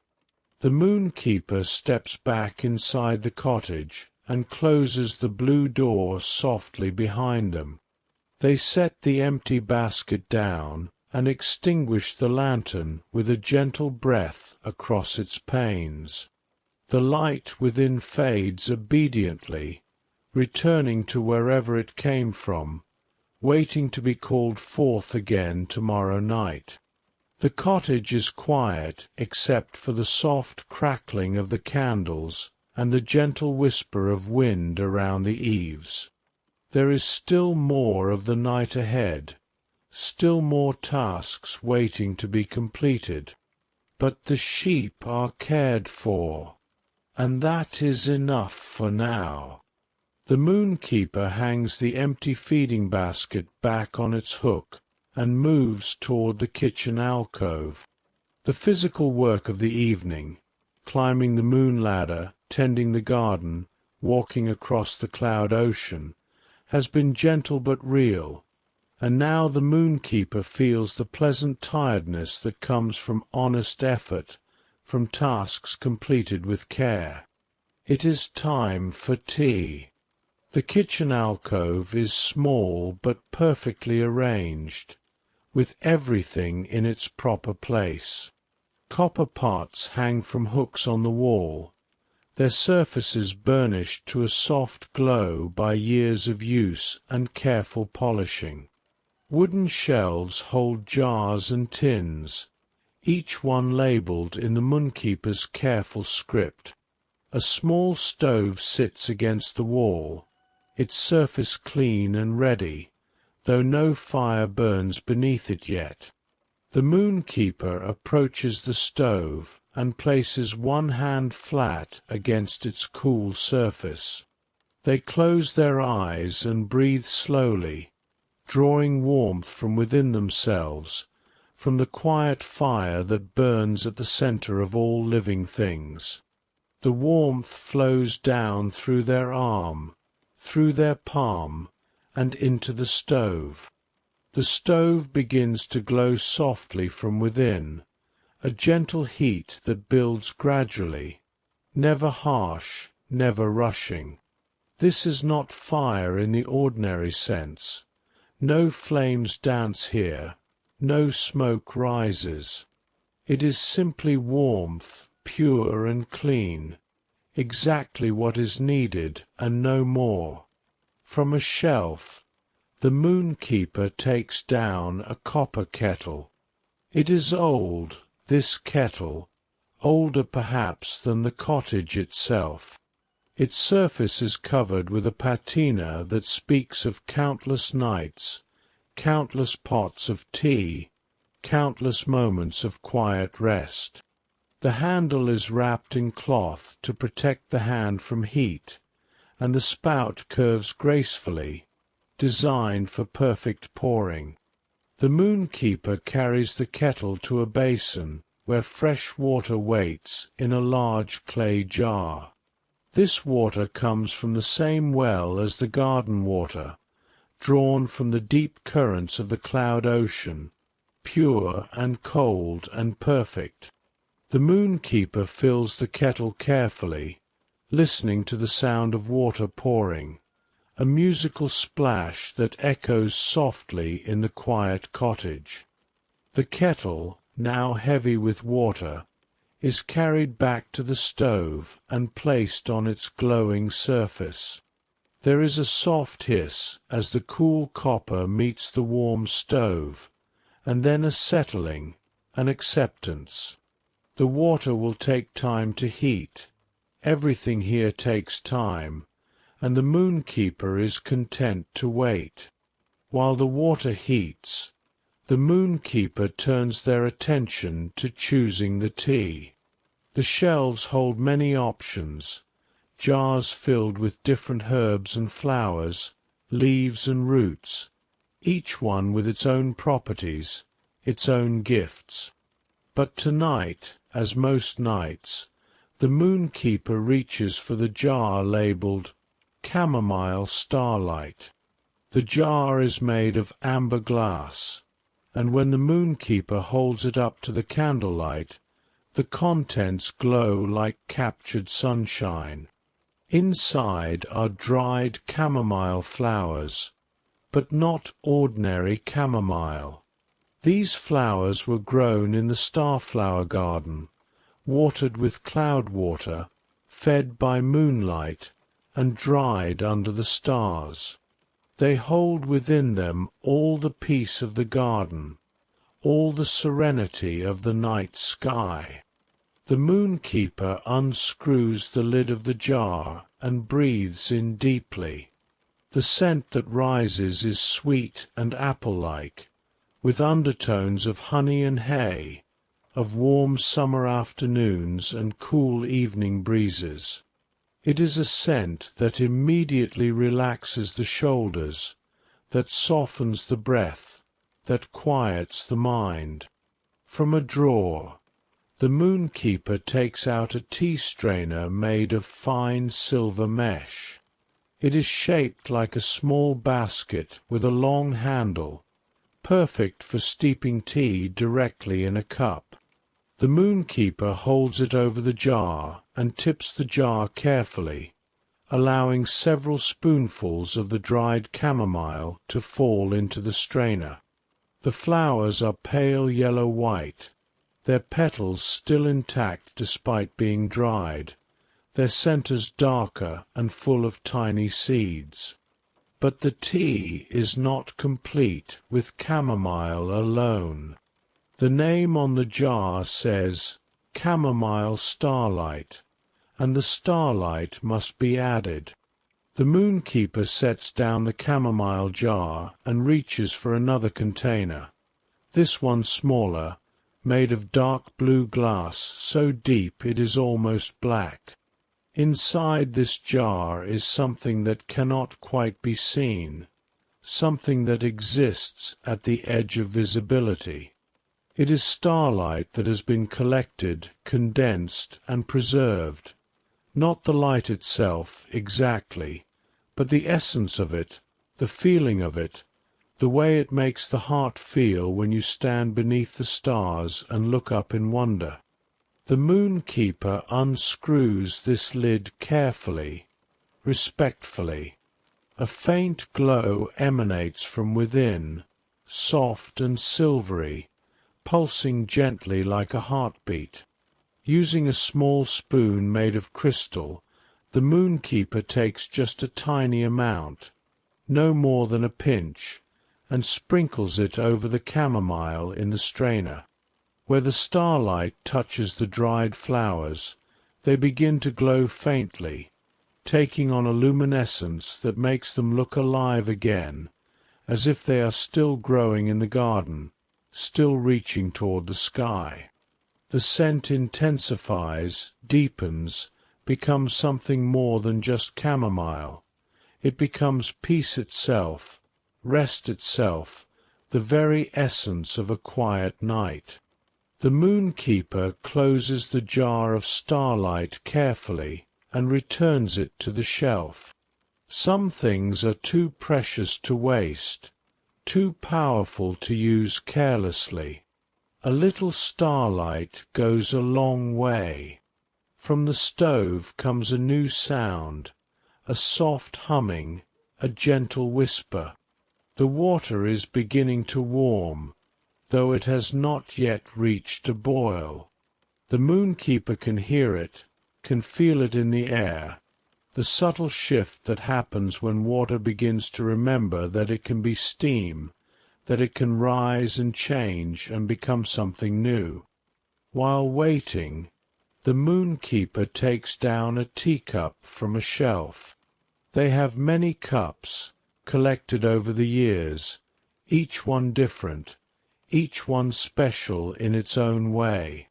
Tonight, they choose a cup made of porcelain so thin it is almost translucent, painted with delicate images of stars and moons in silver and pale blue. The cup fits perfectly in the hand, neither too large nor too small, weighted just right to feel substantial without being heavy. The moonkeeper places the cup on a small tray made of dark wood, its surface polished smooth by countless evenings of use. Beside the cup they place a small jar of honey, wild honey collected from the eternal hive, golden and thick and sweet beyond measure. A small silver spoon rests beside the honey jar, ready for stirring. The kettle begins to sing. Not a harsh whistle, but a soft, musical sound, a gentle announcement that the water is ready, that the transformation is complete. Steam rises from the spout, curling and twisting in the candlelight like spirits dancing. The moonkeeper lifts the kettle from the stove, feeling its warmth through the wrapped handle, and carries it to the tray where the cup waits. They hold the strainer of chamomile and starlight over the cup, positioning it carefully, and then begin to pour. The water flows from the spout in a smooth, steady stream, arcing through the air and falling into the cup with a soft splashing sound. As it passes through the strainer, the water touches the chamomile flowers and the starlight, and immediately begins to change. The clear water takes on a golden color, pale and luminous, and the scent that rises with the steam is incredible, sweet and soothing, complex and simple at the same time. The moonkeeper pours slowly, carefully, watching as the cup fills. The chamomile flowers in the strainer swell as they absorb water, releasing all the goodness they hold.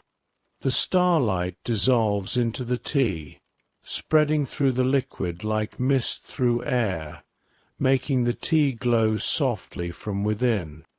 When the cup is 3/4 full, the perfect amount, leaving room for honey and stirring, the moonkeeper sets down the kettle and removes the strainer. The spent flowers go into a small bowl set aside for composting. Nothing is wasted here. The flowers will return to the garden, will feed the soil, will help new flowers grow. The cycle continues, always. The moonkeeper sets the strainer aside and picks up the honey jar. They unscrew the lid slowly, and the scent of honey joins the scent of chamomile and starlight, creating a fragrance so perfect, so comforting, that it feels like an embrace. The honey inside is thick and golden, catching the candlelight, moving slowly when the jar is tilted. Using the silver spoon, the moonkeeper takes a generous dollop of honey and holds it over the tea. The honey drips from the spoon in a golden thread, spiraling down into the cup, sinking slowly through the pale golden tea. 1 spoonful. 2. The honey pools at the bottom of the cup, then slowly begins to rise and spread, sweetening, enriching, completing. The moonkeeper picks up the spoon and stirs gently, watching the honey spiral through the tea, watching the colors blend and swirl. The spoon makes a soft clinking sound against the porcelain. Tink, tink, tink, a musical rhythm that matches the moonkeeper's breathing. The tea is ready. The moonkeeper lifts the tray and carries it to the comfortable chair by the window, the same window where the candle of gentle transitions still burns on its sill. This chair is old and well-loved, its cushions soft and yielding, shaped by years of the moonkeeper's body settling into it. A small table sits beside the chair, the perfect height for setting down a cup of tea. The moonkeeper places the tray on the table and settles into the chair slowly, feeling their body relax into the familiar embrace of cushions and wood. Their feet rest flat on the floor. Their back finds its perfect position against the chair's support. Their hands rest on the armrests, palms down, fingers relaxed. For a moment, the Moonkeeper simply sits, breathing, allowing the settling to complete. There is no need to rush toward the tea. It is there, waiting, patient as the moon itself. The steam rises from the cup in delicate spirals, carrying its sweet scent through the air. Outside the window, the moon hangs bright and perfect in the sky, the same moon the Moonkeeper polished earlier in the evening. Its light falls across the cloud ocean, across the sleeping sheep, across the whole world below. Everything is as it should be. The Moonkeeper reaches for the teacup, lifting it carefully from the tray. The porcelain is warm in their hands, not hot, but perfectly warm, radiating gentle heat through their fingers. They hold the cup close to their face and breathe in deeply, letting the steam bathe their skin, letting the scent fill their lungs. Chamomile and honey and starlight, peace and rest and wonder. The Moonkeeper takes the first sip. The tea flows over their tongue, warm and sweet and infinitely soothing. The chamomile brings its gentle, apple-like flavor. The honey brings its rich sweetness. And the starlight brings something else, a quality that cannot quite be named, a taste that is not quite a taste, a sensation of lightness and clarity and connection to something vast and beautiful.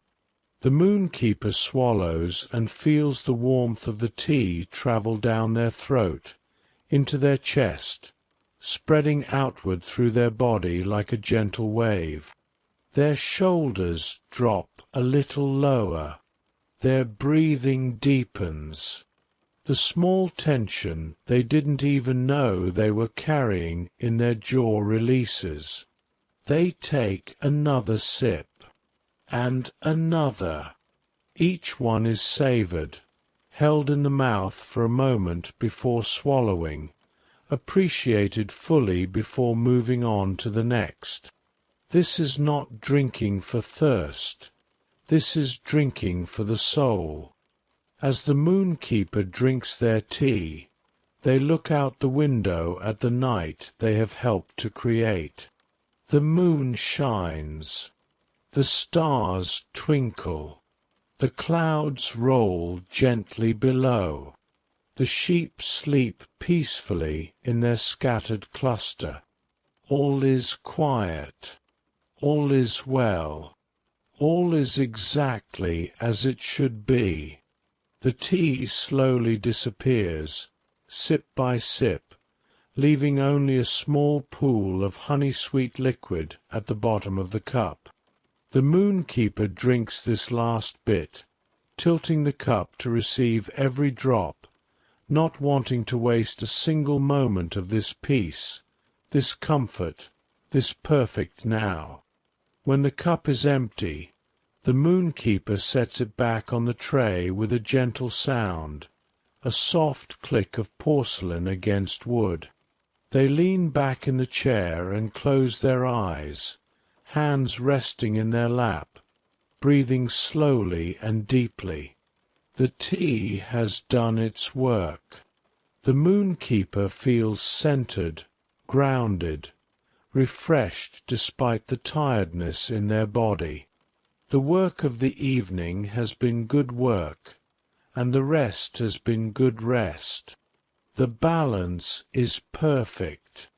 After a few minutes of sitting with eyes closed, simply breathing, simply being, the Moonkeeper opens their eyes again and looks around the cottage. The candles still burn, their flames steady and true.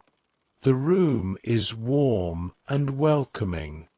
The night continues its gentle unfolding. There is still work to be done, constellations to check, tapestries to mend, books to read. But the tea has provided a moment of pause, a breath between tasks, a reminder that rest is as important as work, that stillness is as sacred as movement. The Moonkeeper stands slowly from the chair, picks up the tray with its empty cup, and carries it back to the kitchen alcove. The cup will be washed later, when all the night's tasks are complete. For now, it can rest beside the sink, holding the memory of tea and sweetness and starlight. The Moonkeeper's quiet night routine continues, gentle and unhurried, moving from one task to the next like a river flowing toward the sea. Inevitable, peaceful, exactly right. The Moonkeeper crosses the cottage to a tall wooden chest that stands against the far wall, between two windows. This chest is different from the others in the cottage. Older, more ornate, carved with intricate patterns of constellations and celestial events. Its wood is dark as midnight, inlaid with small pieces of mother-of-pearl that catch the candlelight and shimmer like distant stars. The Moonkeeper kneels before the chest and places both hands on its lid, fingers spread wide against the cool wood.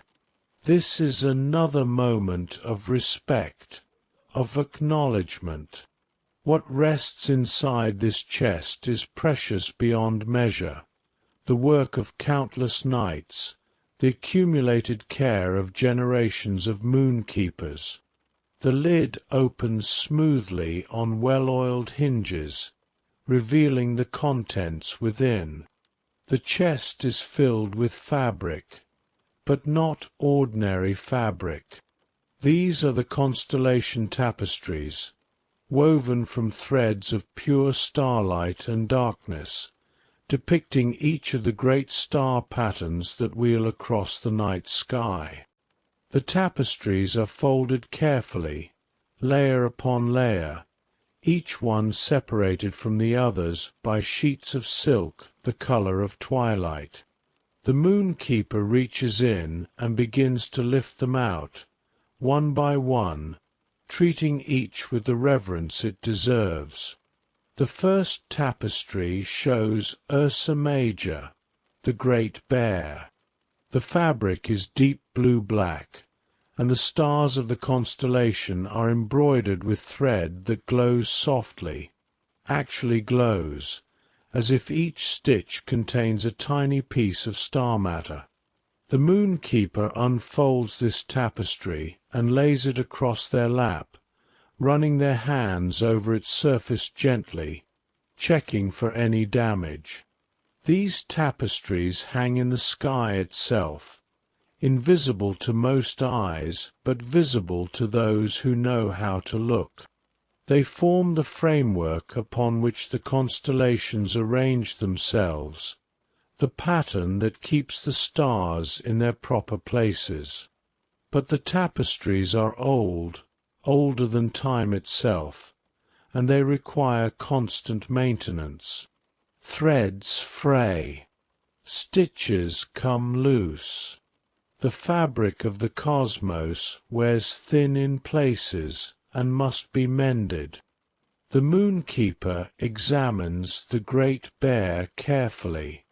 Their fingers trace along the lines of the constellation, feeling for any places where the thread might be loose, where the starlight might be dimming. Here, yes, here is a small problem. One of the stars in the bear's shoulder has a thread that has come partly unstitched. It is still connected, but barely, and if left unmended it will eventually come free entirely. The Moonkeeper sets aside the Great Bear tapestry and reaches into the chest again, this time pulling out a smaller box made of sandalwood. The box smells spicy sweet, and when opened, It reveals the tools of the Moonkeeper's mending work. Inside are needles, dozens of them, each one made from a different material. There are needles of silver and gold, needles of bone and crystal, needles of iron from fallen meteors and copper from ancient temples. Each needle is used for a specific purpose, for mending specific types of celestial fabric. Beside the needles are spools of thread. But these threads are not made from cotton or wool or silk. These threads are spun from starlight itself, from moonbeams, from the trails of comets and the songs of planets. Some glow brightly, some shimmer faintly, some are so dark they seem to absorb light rather than reflect it. The Moonkeeper selects a needle made of silver, fine and delicate, with an eye so small it seems impossible to thread, yet perfect for the precise work ahead. They also choose a spool of thread that glows with a soft, steady light, the exact color and intensity of the star they will be mending. Threading the needle requires patience and steady hands. The Moonkeeper holds the needle up to the light of the nearest candle and carefully feeds the glowing thread through the tiny eye. It takes several attempts. The thread is slippery, ethereal, difficult to hold, but finally it passes through. The Moonkeeper pulls the thread until there is an equal length on either side of the needle, then ties a small knot at one end. Now the work can begin. The Moonkeeper spreads the great bare tapestry across a large work table near the center of the cottage. The fabric settles flat, and the constellation shines up at them, waiting to be healed. The Moonkeeper leans over the tapestry, bringing the needle close to the loose stitch, and begins to work. The needle passes through the fabric with barely any resistance. The cosmic cloth is thick yet somehow insubstantial, existing in multiple dimensions at once. The Moonkeeper pulls the thread through slowly, carefully, making sure not to pull too tight or leave it too loose. The tension must be exactly right. Too tight, and the star will be pulled out of its proper position. Too loose, and it will drift and wander. Stitch, pull, stitch, pull.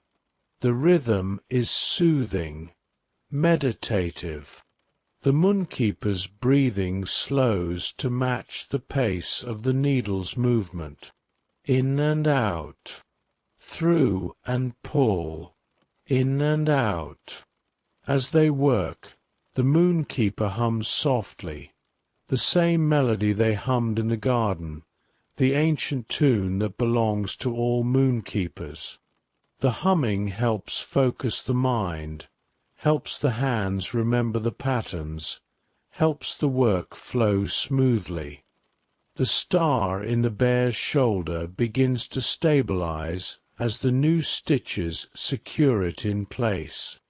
Its glow brightens slightly, strengthens, becomes steady once more.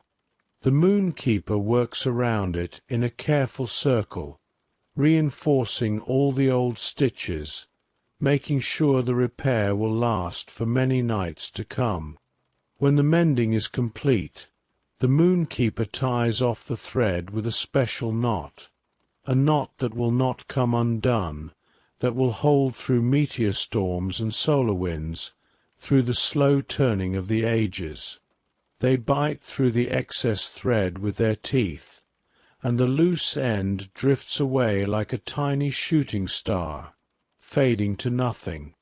The great bear is mended. The Moonkeeper holds up the tapestry and examines it in the candlelight, checking their work. Yes. Perfect. The star sits securely in its place, glowing steadily, ready to shine in the night sky for many more nights to come. But there are more tapestries to check, more constellations to tend. The Moonkeeper folds the Great Bear carefully and sets it aside, then reaches into the chest for the next one. This tapestry shows Orion, the hunter. It is one of the largest tapestries, for Orion is a sprawling constellation, full of bright stars and complex patterns. The Moonkeeper unfolds it slowly, and it spreads across the work table like a map of legend and myth. Here is Betelgeuse, the red giant star marking the hunter's shoulder, embroidered with thread that glows deep orange-red, pulsing faintly like a heartbeat. There is Rigel, the bright blue star at his foot, stitched with thread so brilliant it is almost painful to look at directly.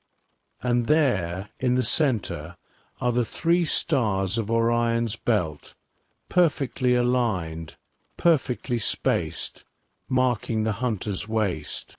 The Moonkeeper examines the tapestry carefully. Orion sees much traffic. Many wishes are made upon his stars. Many eyes turn to him in the winter sky. The fabric shows signs of wear. Not damage, exactly, but thinning.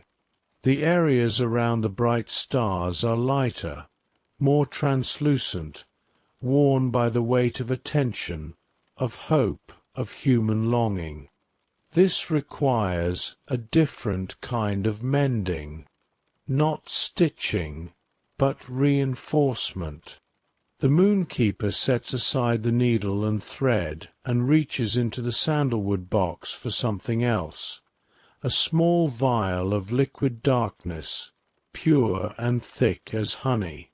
This is the essence of the space between stars, collected from the deep voids where no light reaches, where silence is so complete it becomes a thing unto itself.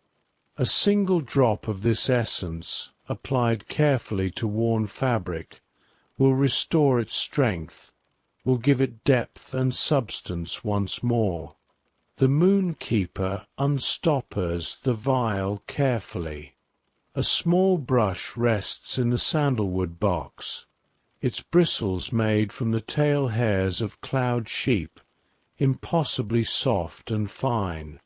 The Moonkeeper dips the brush into the vial, taking up just a small amount of the liquid darkness, and begins to paint it onto the thin areas of the tapestry.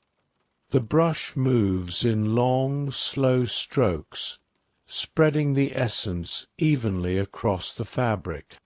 Where the darkness touches, the fabric darkens and thickens, regaining its original depth and richness.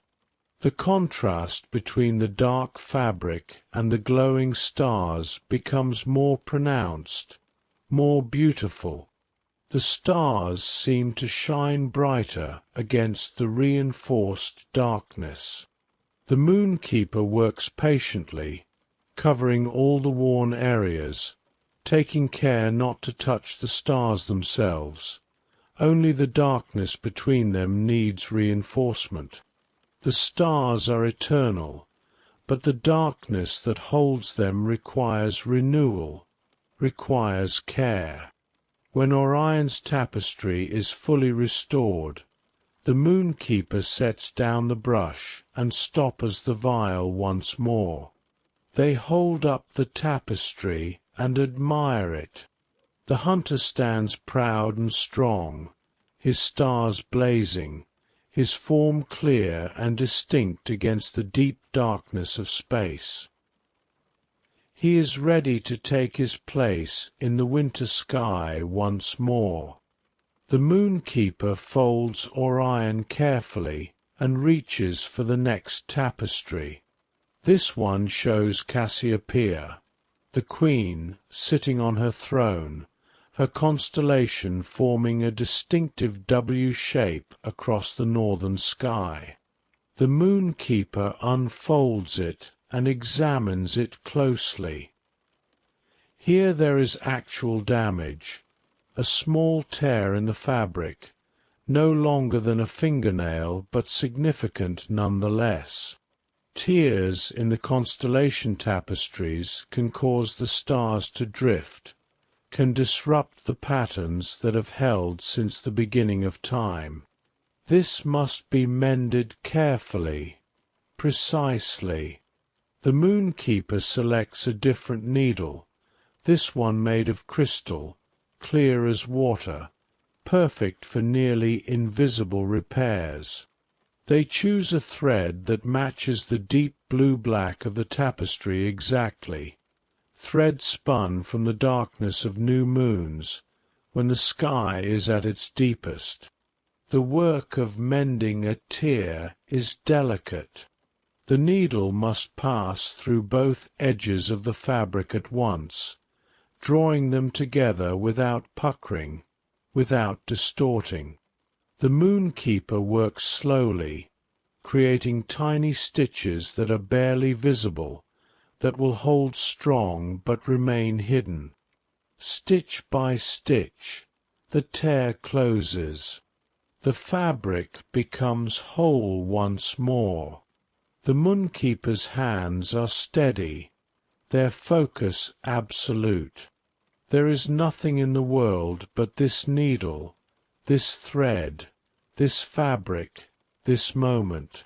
When the last stitch is made and the thread tied off, the Moonkeeper examines the repair closely. Perfect. The tear is completely closed, and the mending is invisible. No one looking at the tapestry would ever know it had been damaged. Cassiopeia can return to her throne with her dignity intact.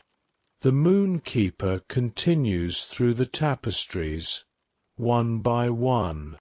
Andromeda, the chained maiden, requires a small repair to one of the chains. Cygnus, the swan flying along the Milky Way, needs a feather restored. Pegasus, the winged horse, has a loose star in his wing that must be resecured. Each tapestry receives the Moonkeeper's full attention. Each repair is made with care and precision.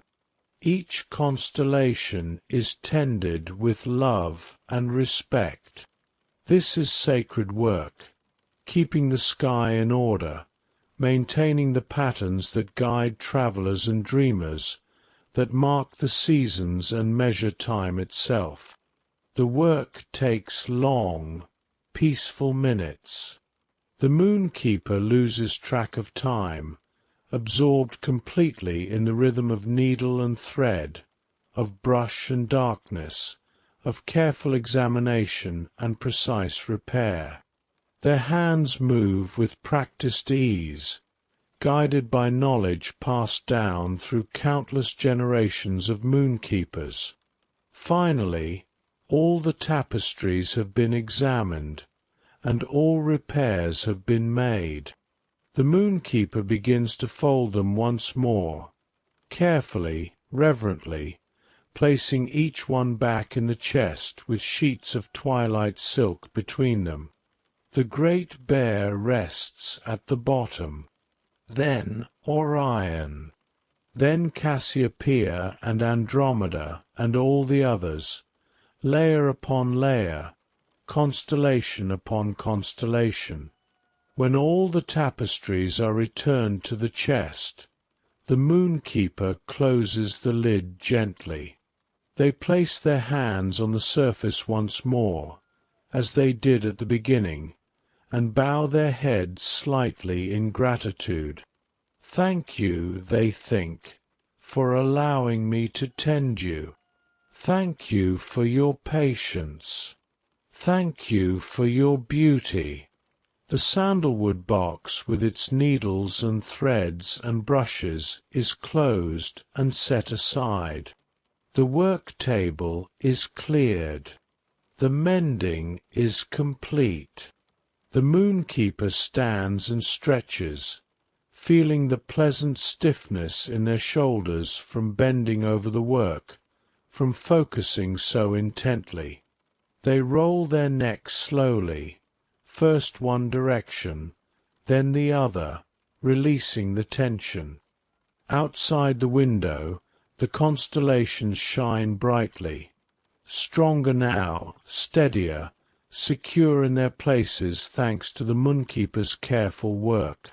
The tapestries that hold them have been mended, and they will continue to shine reliably for many nights to come. The moonkeeper feels the deep satisfaction that comes from work well done, from responsibility fulfilled with skill and devotion. The sky is tended. The patterns are secure. The cosmos is held together by thread and care and ancient knowledge. All is as it should be. The night continues its gentle unfolding, moving steadily toward its deepest hours, when silence becomes profound and peace becomes absolute. There is still more to do, but the moonkeeper is not tired. There is something restorative about this work, about tending to the beautiful things, about maintaining the patterns that have existed since before time began. The candles still burn steadily on their various surfaces throughout the cottage. The candle of slow time reminds the moonkeeper that there is no rush, that each moment can stretch and expand to hold everything that needs to be held. The moonkeeper moves away from the chest, ready for the next task in the evening's routine. The night is far from over, and that is perfectly, completely, beautifully fine. The moonkeeper moves to their desk, which sits beneath one of the cottage windows, positioned so that the moonlight falls across its surface like a silver blessing. The desk is made of dark wood, its surface worn smooth by the passage of countless hands, countless letters, countless nights of quiet work. Upon the desk rest the tools of correspondence, a brass inkwell with a hinged lid, several quills in a ceramic holder, sheets of paper made from pressed cloud fibre, and a collection of wax seals in different colours. There is also a stack of envelopes, some empty and waiting, others already sealed and ready to be sent. But most importantly, there is a wooden box, small and square, with a brass clasp. This box contains the evening's incoming correspondence, letters from the dream weavers, messages from the keepers of sleep, notes from the guardians of rest. These arrive every evening just after moonrise, delivered by methods that exist outside of ordinary time and space. The moonkeeper sits in the chair at the desk, settling into its familiar contours. They reach forward and open the clasp on the wooden box with a soft click. The lid lifts, and inside are several envelopes, each one slightly different from the others. The first envelope is made of paper so thin it is nearly transparent, tinted a pale lavender. The moonkeeper lifts it carefully and examines the front. Written in flowing silver script is their name, simply Moonkeeper, and below it a return address written in a language that shifts and changes as they look at it, readable yet never quite the same twice. This letter is from Somnia, one of the eldest dream weavers, who works in the deep places where dreams are born. The Moonkeeper opens the envelope carefully, sliding a small letter opener made of polished moonstone beneath the seal. The wax gives way with a soft crack, and the envelope opens. Inside is a single sheet of paper, and on it, written in the same flowing silver script, is a message. Dear Moonkeeper, tonight I am weaving a dream of gardens for a child who has been ill. She needs flowers and sunshine, butterflies and the feeling of grass beneath her feet. I request a portion of moonlight, tinted gold like late afternoon sun, to give her dream the warmth it requires.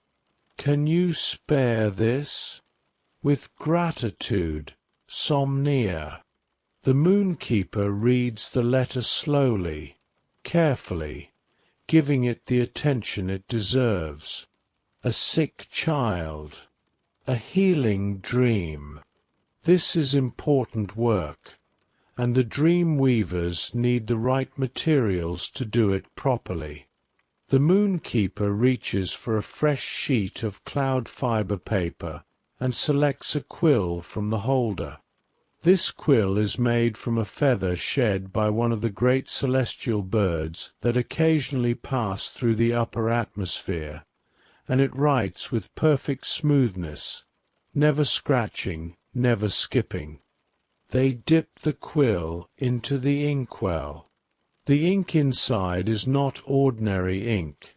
It is made from crushed star sapphires mixed with water from the cloud ocean and a drop of liquid night. It flows onto the page in a deep, luminous blue that catches the light. The Moonkeeper begins to write, their hand moving across the page with careful precision. Dear Somnia, of course you may have the moonlight you need. I will prepare a vial of gold-tinted moonbeams and leave it in the usual place. May your dream garden be beautiful and bring healing to the child. With care, the Moonkeeper. The Moonkeeper sets down the quill and waves the paper gently in the air, helping the ink to dry.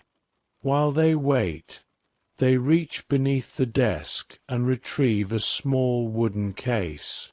Inside the case are dozens of tiny glass vials, each one fitted with a cork stopper, each one empty and waiting to be filled. The Moonkeeper selects one vial and carries it to the window.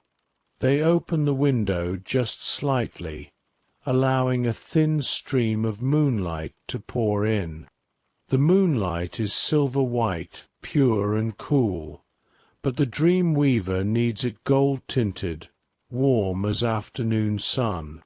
From a shelf beside the window, the Moonkeeper takes down a small prism made of amber crystal. They hold this prism in the path of the moonlight, and as the light passes through the amber, it transforms. The silver-white becomes gold, warm, and honey-coloured, exactly what is needed for a dream of summer gardens. The Moonkeeper holds the vial beneath the transformed moonlight, catching the golden beams as they fall. The vial fills slowly, glowing from within like captured sunshine, like bottled warmth. When it is full, the Moonkeeper corks it tightly and holds it up to examine it. Perfect! The light inside swirls and dances, alive and warm. They set the vial aside and return to the desk to finish the letter. The ink is dry now. The Moonkeeper folds the paper carefully into thirds and slides it into a fresh envelope made of the same thin lavender paper.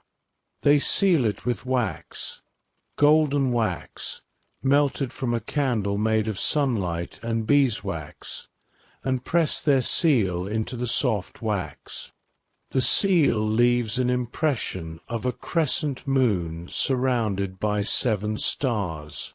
The letter is ready. The vial of golden moonlight is ready. Both will be sent together to Somnia in the usual way, placed on the windowsill at midnight, where the dream courier will collect them and deliver them to the proper realm. The Moonkeeper sets the completed correspondence aside and reaches for the next letter in the box. This envelope is made of deep blue paper, almost the color of midnight, and sealed with silver wax. The return address indicates it is from Hypnos, the keeper of deep sleep, who watches over those who struggle to rest, who need extra help finding their way to slumber. The Moonkeeper opens this letter with the same care as the first. Dear Moonkeeper, there is a man in the city below who cannot sleep. His mind races with worries about things he cannot control. I have tried to bring him rest, but I need your assistance. Could you prepare a dose of quiet mind powder? I will collect it at the usual time. Respectfully, Hypnos. The Moonkeeper nods slowly, understanding. Quiet mind powder is a specialty of theirs, made from ingredients gathered throughout the evening's work. They will prepare it gladly. They write a reply. Dear Hypnos, the quiet mind powder will be ready. I hope it brings the peace he needs. Sleep is a gift that all deserve. In service, the Moonkeeper. This letter is folded and sealed with wax the color of deep night, purple-black and shimmering with tiny flecks of silver. The seal is pressed. The letter is set aside. Now comes the work of preparing the quiet mind powder. The Moonkeeper rises from the desk and moves to the kitchen alcove, where various ingredients are stored. This preparation requires precision and intention, and the Moonkeeper gathers what is needed with practised ease. First, a pinch of the dried starflower petals from the garden, the same ones used in the moon polish and the tea. These bring peace and gentleness. Second, a small measure of ground lavender from the candle of peaceful breath, which has been burning all evening, infusing the air with its calming essence. Third, a few grains of the salt from the tears of quiet joy, the salt that holds within it the essence of contentment. Fourth, a scraping of silver from the moon polish bowl, which holds the memory of the moon's serenity. Fifth, a single drop of essence from the cloud ocean, water that has never known turbulence, that has only ever rolled gently beneath the stars. The Moonkeeper places all these ingredients in a small mortar made of white marble, smooth and cool to the touch. Using a pestle carved from a single piece of moonstone, they begin to grind the ingredients together. The pestle moves in slow, circular motions, around and around, crushing and blending, mixing the ingredients into a fine, silvery powder. As they work, the Moonkeeper speaks softly, imbuing the powder with intention. For the racing mind, bring stillness. For the worried heart, bring peace. For the restless spirit, bring quiet. May sleep come gently and dreams come sweetly. The grinding continues, rhythmic and meditative. The powder grows finer and finer, until it is smooth as silk, light as air. The scent that rises from the mortar is soothing beyond words. Lavender and starflowers, salt and moonlight, all blended into a perfume of pure tranquillity. When the powder is complete, the Moonkeeper carefully pours it into a small silk pouch, drawing the strings tight. They return to the desk and place the pouch beside the letter to Hypnos. Both will be sent together. The Moonkeeper returns to the wooden box on the desk. There are more letters inside, and each one receives the same careful attention. A letter from Luna, the guardian of night terrors, requesting assistance with a child who suffers from bad dreams. The Moonkeeper prepares a small charm, a silver pendant filled with protective starlight, and writes a reply offering suggestions for gentle dream intervention. A letter from Morpheus, the master of forms, asking for advice about a particularly complex dream sequence someone is experiencing. The Moonkeeper writes a thoughtful response, drawing on centuries of experience, offering perspective and wisdom. A letter from Nyx, the embodiment of night itself, simply checking in, making sure all is well with the moon and stars. The Moonkeeper writes back warmly, sharing news of the evening's work, describing the health of the garden and the contentment of the cloud sheep.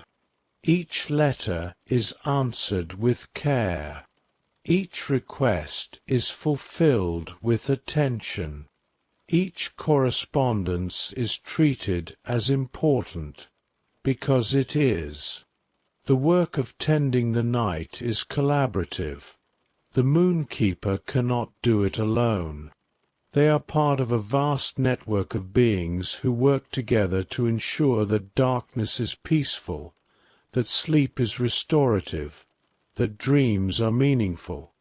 The Moonkeeper works steadily through the correspondence, writing and preparing, sealing and setting aside. The stack of incoming letters grows smaller, while the stack of outgoing letters grows larger.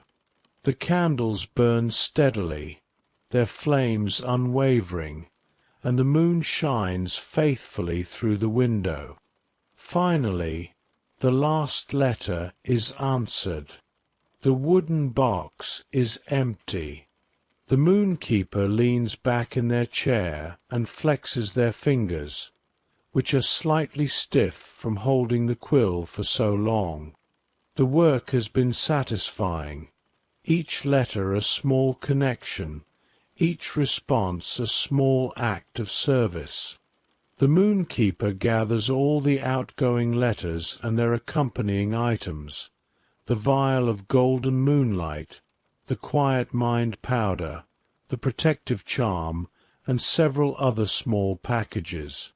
They arrange them all carefully on the windowsill, each one labelled with its recipient's name, each one ready to be collected by the dream courier who will come at midnight. The correspondence is complete. The messages have been answered. The requests have been fulfilled. The network of night workers remains connected, coordinated, working together across impossible distances to tend to the sleeping world below. The Moonkeeper returns to the desk and tidies it, putting away the quills and closing the inkwell, straightening the papers and returning the wax seals to their proper places. Everything is neat and ordered, ready for tomorrow night's correspondence. They pause for a moment, looking out the window at the moon and stars. Somewhere out there, Somnia is weaving a healing dream for a sick child. Hypnos is preparing to bring rest to a worried man. Luna is standing guard against nightmares. Morpheus is shaping the flowing landscapes of sleep. Nyx is watching over it all with her vast, ancient presence. And here, in this small cottage at the edge of the night sky, the Moonkeeper has done their part. They have provided what was needed. They have answered the call. They have fulfilled their responsibility. The night is a shared endeavor, a collective work of countless beings, all devoted to the same purpose, to make darkness beautiful, to make sleep peaceful, to make dreams meaningful. The Moonkeeper feels gratitude for this connection, for being part of something so much larger than themselves, so much older and more important. They turn away from the window, from the desk, from the completed correspondence. There is still more of the night ahead, still more tasks waiting in the gentle routine that structures these hours of darkness. The candles continue to burn, steady and sure. The night continues to unfold, patient and eternal, and the Moonkeeper continues their work, one small task at a time, one careful action after another. All is well. All is as it should be.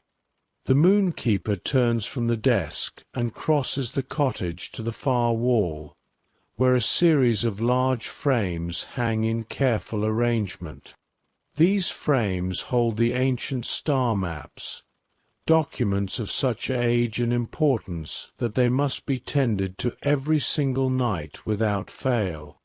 To neglect them would be to risk losing knowledge that can never be recovered, wisdom that has been accumulated since the first stars ignited in the darkness. The maps are beautiful, even under the layers of cosmic dust that settle upon them throughout the day. Each one is drawn on parchment made from materials that no longer exist in the world, the skin of clouds that have long since dispersed, the pressed petals of flowers that bloomed in the first garden, the pulp of trees that grew at the beginning of time. The Moonkeeper stands before the first map and simply looks at it for a long moment, appreciating its existence, its persistence, its quiet testimony to the age of the cosmos. This map shows the sky as it appeared 10,000 years ago, when the stars were arranged differently, when constellations that no longer exist still wheeled through the night. From a nearby shelf, the Moonkeeper takes down a wooden box, long and flat, decorated with inlaid silver stars. Inside this box are the tools for caring for the maps, soft brushes of various sizes, each one made for a specific purpose, each one treated with the same reverence as the maps themselves. The Moonkeeper selects the first brush. It is wide and flat, made from the tail hairs of cloud sheep woven together so densely they form a surface as soft as breath itself. This brush is for removing the larger particles of cosmic dust, the debris of meteors, the residue of solar winds, the general accumulation that settles on everything that exists in the space between Earth and stars. The Moonkeeper approaches the first map and begins to dust, working from the top down, using long, gentle strokes that follow the grain of the parchment. The brush moves slowly, carefully, with just enough pressure to lift the dust, but not so much as to disturb the delicate surface beneath. As the brush moves across the map, the dust rises in small clouds, glittering faintly in the candlelight. This dust is not ordinary dust. It contains within it the memories of stars that have died, the dreams of comets that have passed, the whispers of nebulae in distant corners of the universe. The Moonkeeper does not simply discard this dust. Later, it will be collected and used for other purposes, mixed into paints, blended into incense, woven into new textiles. The brush moves steadily across the surface of the map, revealing the lines and symbols beneath. Here are the constellations as they once were, configurations that the modern world has forgotten, patterns that no living eye except the Moonkeeper's has seen. The map shows not just the positions of stars, but also the invisible connections between them, the lines of force and meaning that link distant points of light into coherent wholes. The Moonkeeper works patiently, covering every inch of the first map. The corners require special attention. Dust tends to accumulate there, settling into the crevices where the frame meets the parchment. The Moonkeeper uses the edge of the brush to reach these difficult places, coaxing out every particle, ensuring that nothing remains to dull the map's surface. When the first map is dusted, the Moonkeeper steps back to admire it. The parchment glows softly in the candlelight, no longer obscured, its ancient knowledge visible once more. The stars marked upon it seem to shine with their own inner light, as if the map remembers what it depicts, as if the parchment holds not just the image of stars, but something of their essence.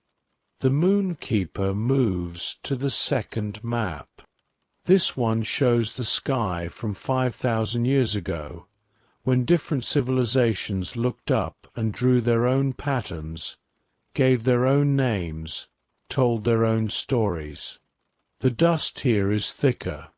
This map hangs closer to the window, where it receives more exposure to the cosmic winds that sometimes blow through the spaces between worlds. For this map, the Moonkeeper selects a different brush, smaller, rounder, made from the downy feathers of birds that nest in the upper atmosphere. This brush is gentler, perfect for the more delicate work required when dust has settled thickly. The Moonkeeper begins again, working with the same patience, the same careful attention. Stroke by stroke, the map emerges from beneath its veil of dust. The constellations here are more familiar. Some of them still exist in the modern sky, though their positions have shifted slightly over the millennia. As the Moonkeeper works, they notice a small area where the dust has become compacted, almost crystallized. This happens sometimes when cosmic moisture mixes with the dust, creating small hard spots that require special treatment. The Moonkeeper sets down the feather brush and selects another tool, a soft cloth made from silk that has been blessed by moonlight and dampened with the faintest trace of cloud ocean water. They apply the cloth to the crystallized dust, pressing gently, letting the moisture soften it. The Moonkeeper waits, patient as stone, while the dampness does its work. After a minute or two, the crystallized dust begins to loosen. The Moonkeeper wipes it away carefully with a cloth, then follows with a feather brush to restore the smoothness of the parchment. The map is clean now, every star visible, every line clear. The Moonkeeper moves on to the third map. This map is different from the others. It does not show the past but the future, or one possible future at least. It depicts how the stars will be arranged 10,000 years hence, when the slow dance of the cosmos has carried them to new positions, when the constellations humanity knows will have dissolved and reformed into different patterns. The Moonkeeper treats this map with special care, for it is in some ways the most precious. The past is fixed, unchangeable, but the future is fluid, uncertain. This map shows only one of countless possible futures, and it must be kept clear so that the Moonkeeper can study it, can understand the patterns, can prepare for what may come. The dust on this map seems to shimmer more than on the others, as if it too is uncertain, as if it knows it rests on something that does not yet exist. The Moonkeeper uses the softest brush of all, one made from the whiskers of newborn cloud sheep, so delicate it can barely be felt when it touches the skin. The brushing here is almost a meditation, so slow and gentle that time seems to stop entirely. Each stroke reveals a little more of the future, stars that have not yet been born, constellations that have not yet been named, patterns that will guide civilizations that do not yet exist. The Moonkeeper works through all the maps, one by one, each receiving the same careful attention. There are maps that show the sky from the perspective of other worlds, the view from planets circling distant stars, where the patterns are completely different, where Earth's sun is just another point of light, unremarkable among millions. There are maps that show not just visible light but other spectrums, infrared and ultraviolet, radio waves and gamma rays, all the invisible radiations that stars emit, all the hidden layers of the cosmos that human eyes cannot see but that the Moonkeeper must understand. There are maps that show the dark spaces between stars, the vast voids where nothing shines, where silence is absolute, where the concept of light becomes almost theoretical. These maps are the darkest, drawn in shades of black and grey, with only the faintest hints of anything else. But they too must be dusted, must be cared for the voids are as important as the stars. The Moonkeeper works through them all, brush after brush, map after map. Their arms grow tired from reaching up, from making the same careful strokes again and again. But they do not stop, do not rush, do not cut corners. This work is too important. These maps are too precious. As the Moonkeeper dusts the final map, one that shows the Milky Way galaxy from outside, as if viewed by some impossible observer floating in intergalactic space, they think about all the beings who have done this work before them. Countless Moonkeepers stretching back through time, each one standing in this same spot, holding these same brushes, dusting these same maps. The work connects them all, past, present, and future Moonkeepers, all devoted to the same purpose, all performing the same careful rituals, all ensuring that the knowledge is preserved, that the stars are tended, that the night remains beautiful and orderly.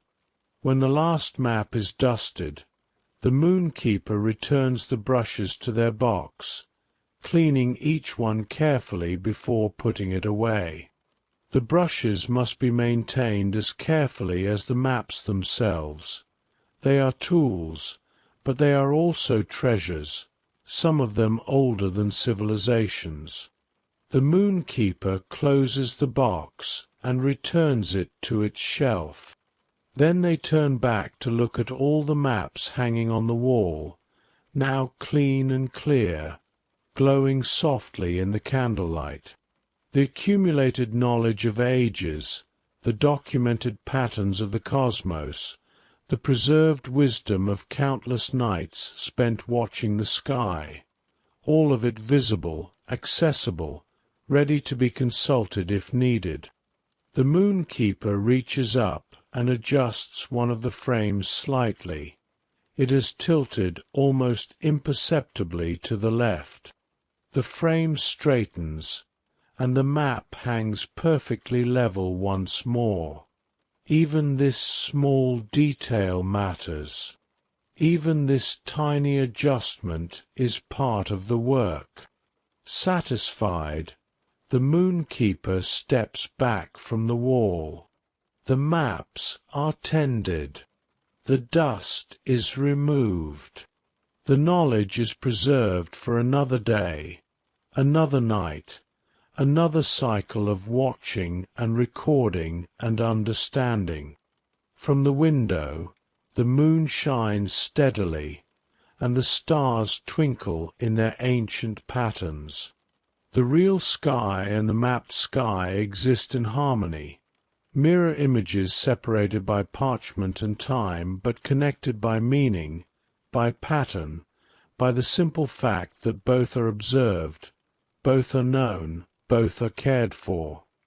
The Moonkeeper feels the quiet satisfaction that comes from completing a task that has been performed countless times before, and will be performed countless times again. There is comfort in this continuity, in this unbroken chain of careful tending, of devoted service. The night continues its patient unfolding, moving through its middle hours now, the deepest part of darkness, when the world below is most thoroughly asleep, when silence is most complete.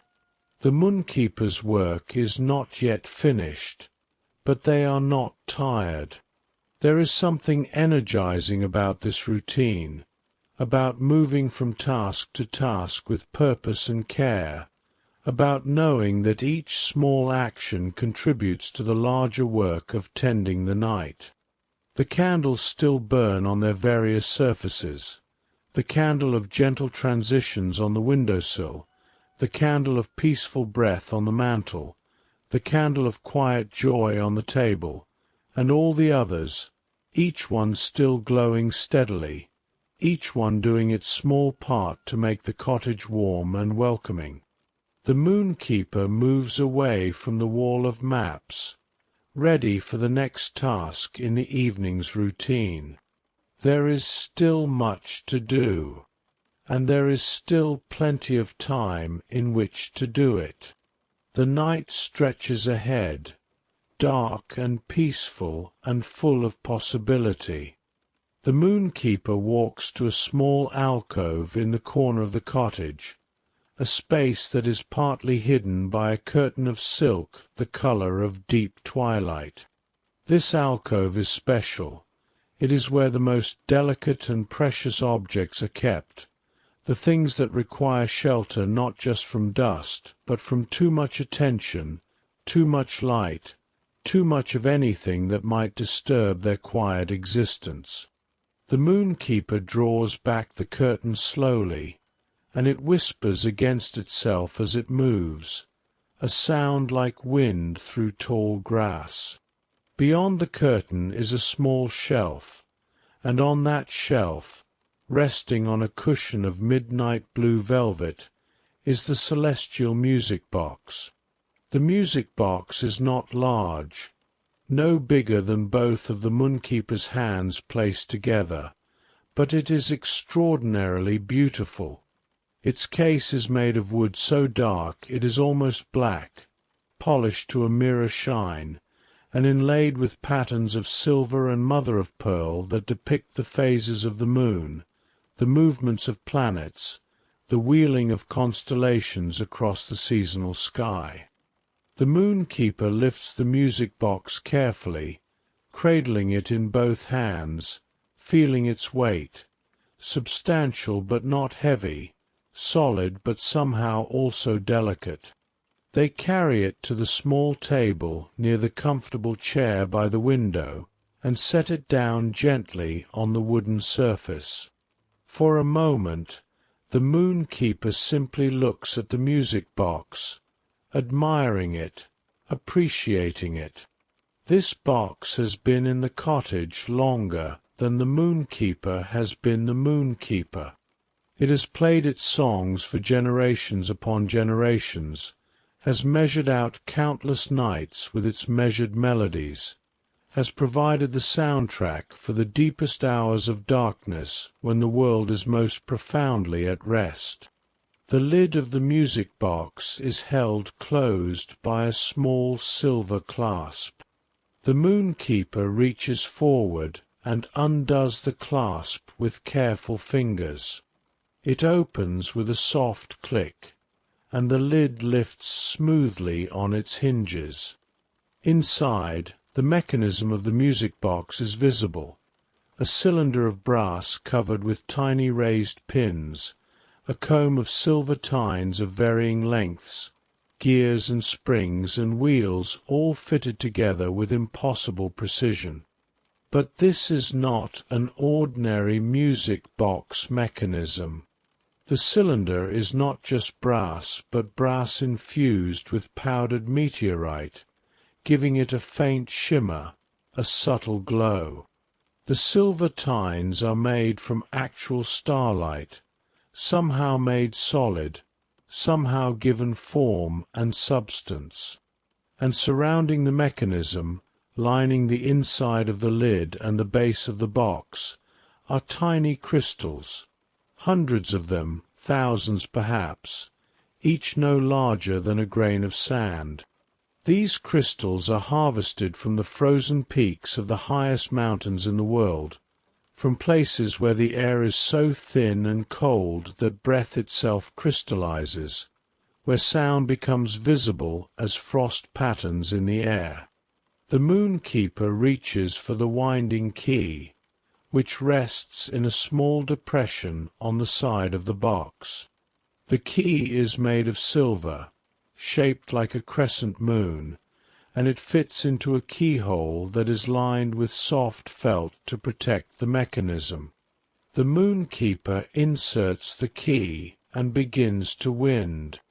The winding must be done slowly, with attention to the resistance. Too much tension and the spring inside might snap. Too little and the music box will not play for long enough. The Moonkeeper has wound this box countless times and knows exactly the right amount. 37 full turns of the key, no more, no less.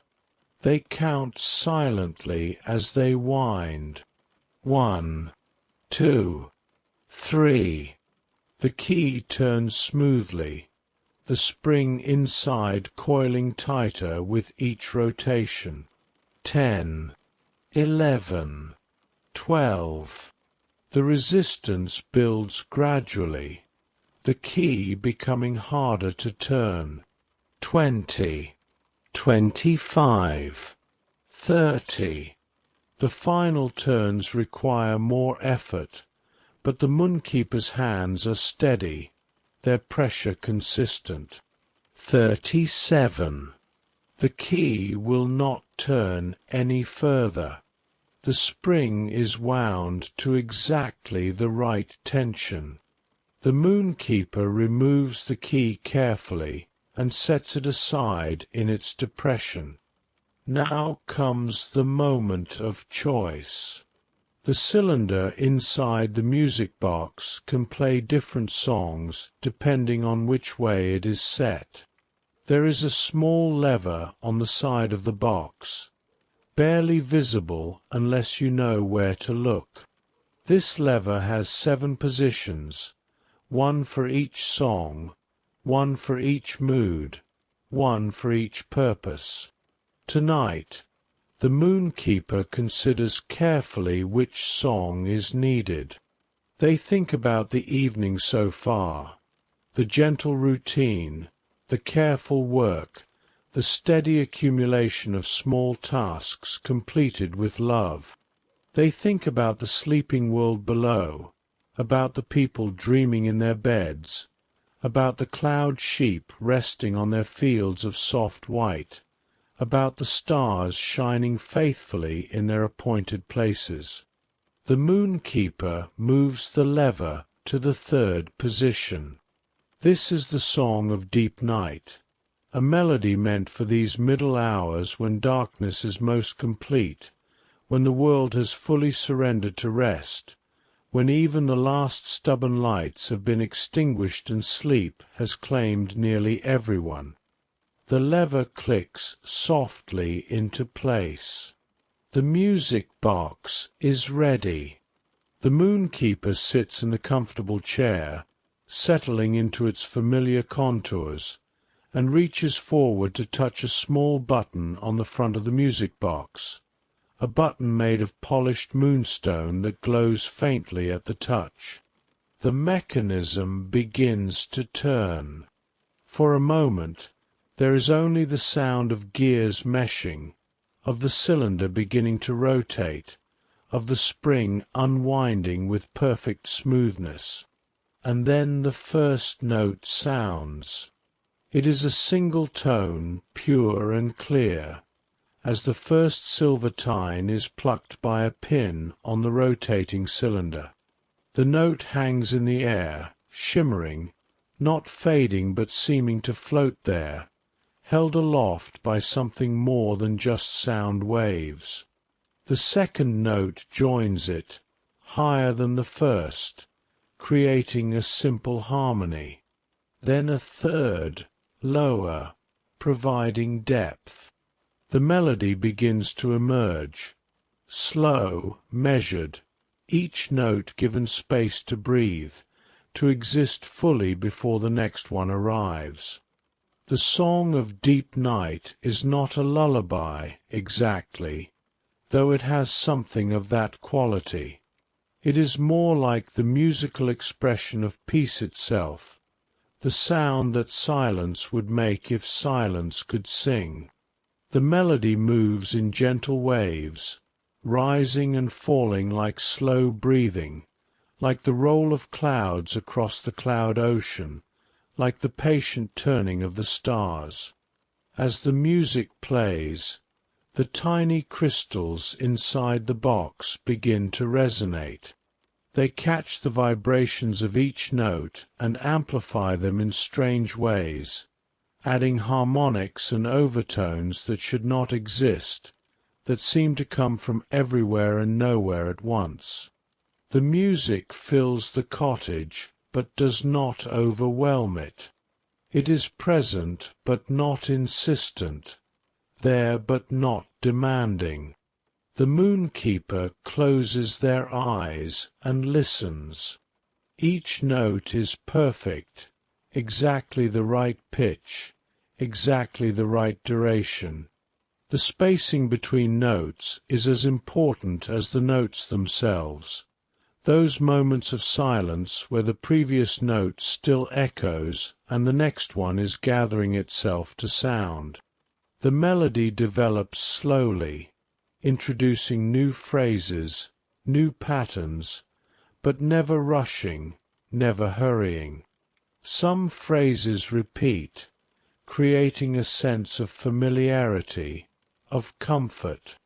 Others appear only once, precious in their singularity, gone before you can fully grasp them. The music does something to time itself. Minutes pass, but they feel both longer and shorter than normal minutes. The Moonkeeper sits in the chair, breathing in rhythm with the melody, and feels the deepening of the night, the way these middle hours have their own special quality. Neither the beginning nor the end of darkness, but the heart of it, the essential core. As the song continues, The Moonkeeper becomes aware of how the music is affecting everything in the cottage. The candle flames seem to flicker in time with the melody, growing brighter on the high notes and softer on the low ones. The shadows in the corners sway gently, as if dancing to a rhythm only they can fully perceive. Even the wood of the cottage itself seems to respond, creaking softly in harmonious moments, as if the building is singing along. Outside, through the window, the Moonkeeper can see the moon hanging in the sky. And perhaps it is imagination, perhaps it is the music affecting perception, but the moon seems to glow slightly brighter during certain phrases, as if it too is listening, as if it too is moved by this ancient melody. The song of deep night tells a story without words. It speaks of the world turning through darkness, of stars keeping watch, of dreams unfolding in millions of sleeping minds, of the peace that comes when all striving ceases and there is only rest, only being, only the simple existence of breathing and continuing. The Moonkeeper feels tears gathering at the corners of their closed eyes. Not sad tears, tears of beauty, tears of gratitude, tears that come when something is so perfect it breaks through the usual barriers of the heart and touches something deeper. They let the tears come, let them slide slowly down their cheeks, let them fall onto their hands folded in their lap. This is one of the gifts of the deep night, permission to feel deeply, to be moved, to let beauty affect you without resistance or explanation. In the daylight world, there is often pressure to be strong, to be composed, to keep emotions in check. But here, in the middle hours of darkness, in the company of candlelight and moonlight and music, there is only honesty, only whatever is true. The melody continues, moving through its various movements, each one flowing seamlessly into the next. There are moments of almost unbearable sweetness, notes that seem to contain all the tenderness that has ever existed. There are moments of profound stillness, where the music becomes so quiet, so minimal, that each note is like a star in an empty sky, alone but not lonely, separate but part of a constellation. The Moonkeeper opens their eyes and looks at the music box, watching the cylinder turn, watching the pins pluck the silver tines, watching the whole mechanism work with flawless precision. It is a miracle of craftsmanship, yes, but also something more. A miracle of intention, of purpose, of someone long ago deciding that the night needed music, that the deep hours needed a voice, that beauty should exist even when no one might be awake to hear it. But the Moonkeeper is awake. The Moonkeeper is always awake during these hours, always here to bear witness, always present to receive the gift of this music. The song moves toward its conclusion now. The phrases become simpler, the spaces between notes longer. It is as if the music itself is preparing to sleep, is winding down like the spring inside the box, is returning to the silence from which it came. The final notes sound, 3 of them descending, each one softer than the last. The third note fades slowly, gradually, taking its time to release its hold on the air. The crystals continue to resonate for a few moments after the note itself has stopped, adding a shimmer, a ghost of sound, an echo of an echo. And then silence, complete silence. But it is not empty silence. It is full silence, rich silence, the kind of silence that can only exist after beautiful music has filled the space. The air itself seems different now, as if the music has changed it somehow, has arranged its molecules into new patterns, has blessed it with harmony. The Moonkeeper sits in the silence for a long time, not moving, barely breathing. They are held in the embrace of the moment, suspended between the music that has just ended and whatever comes next. Finally, slowly, they reach forward and close the lid of the music box. The mechanism inside falls still. The cylinder stops turning. The silver tines rest quiet. The box returns to its dormant state, waiting for the next night, the next winding, the next song. The Moonkeeper picks up the music box and carries it back to the alcove, back to its cushion of midnight blue velvet. They set it down gently and draw the twilight curtain closed once more, giving the music box the shelter and quiet it deserves. The Moonkeeper returns to the chair and sits once more, wiping the last traces of tears from their cheeks. Their heart feels full and empty at the same time, full of gratitude, empty of worry. The music has done its work, as it always does, reminding them of why this work matters, why these rituals are important, why the night deserves such careful tending. The candles continue to burn, their flames steady once more, no longer dancing to the music. The moon shines through the window, eternal and patient. The stars twinkle in their familiar patterns, keeping watch over the sleeping world. The Moonkeeper takes a deep breath, lets it out slowly, and prepares to continue with the night's remaining tasks. The routine moves on, gentle and sure as always. The night is still deep, still dark, still full of its own quiet magic, and the Moonkeeper is still here, still tending, still devoted to the sacred work of caring for the beautiful hours of darkness. The Moonkeeper rises from the chair, still carrying the piece of the music box's song within them, and moves to another part of the cottage, a corner they have not yet visited this evening. Here stands a tall cabinet made of pale wood, almost white, carved with images of sleeping children, dreaming animals, and gentle spirits with closed eyes and peaceful expressions. This is the lullaby cabinet, and it holds within it one of the Moonkeeper's most important responsibilities. For while the moon provides light and the stars provide guidance, it is the lullabies that provide comfort to those who struggle to sleep, who lie awake with worries, who need a gentle voice to ease them into rest. The Moonkeeper opens the cabinet doors, and immediately a soft humming fills the air.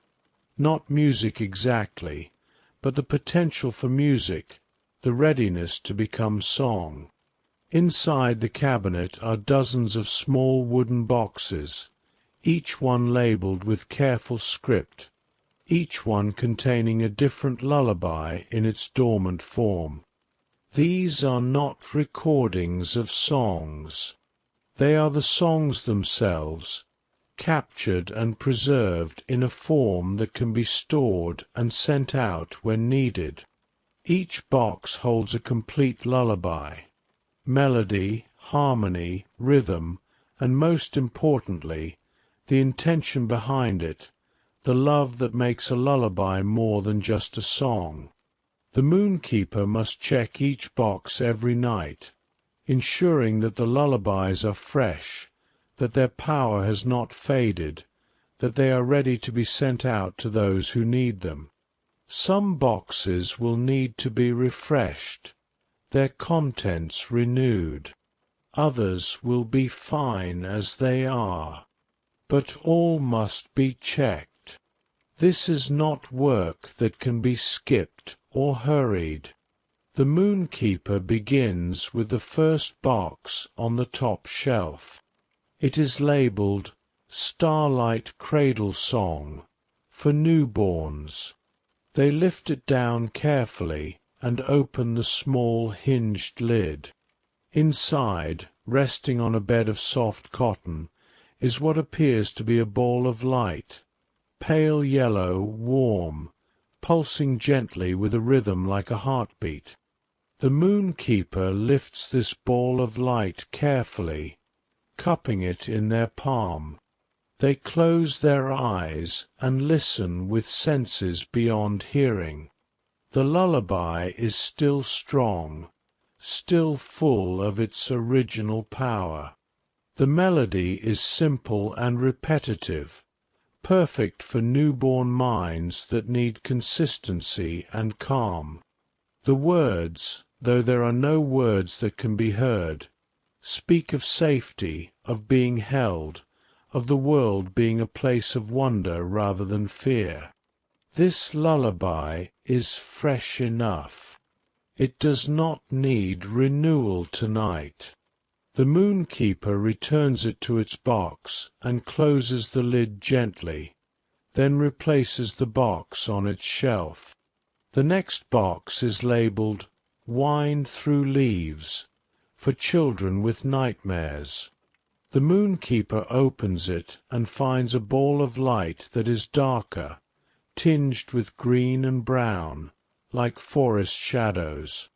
This one, when they lift it, feels slightly diminished, slightly faded. It has been used many times recently. There must be many children struggling with bad dreams. This lullaby needs to be refreshed. The Moonkeeper carries the fading ball of light to a small table near the window, where the moonlight falls strongest. They set it down and let the moonlight bathe it for a moment, feeding it, restoring some of its strength.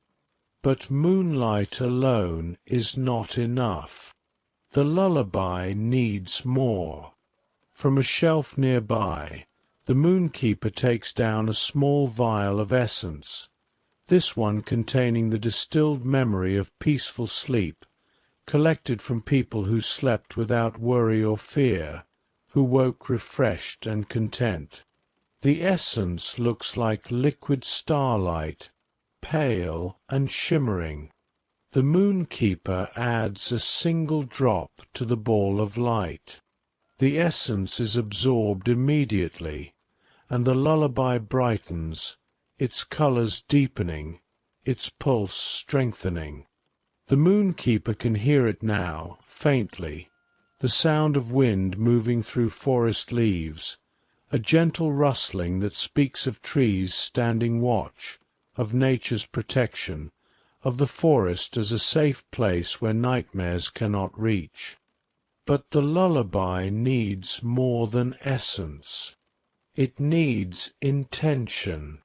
The Moonkeeper cups the ball of light in both hands and brings it close to their chest, close to their heart.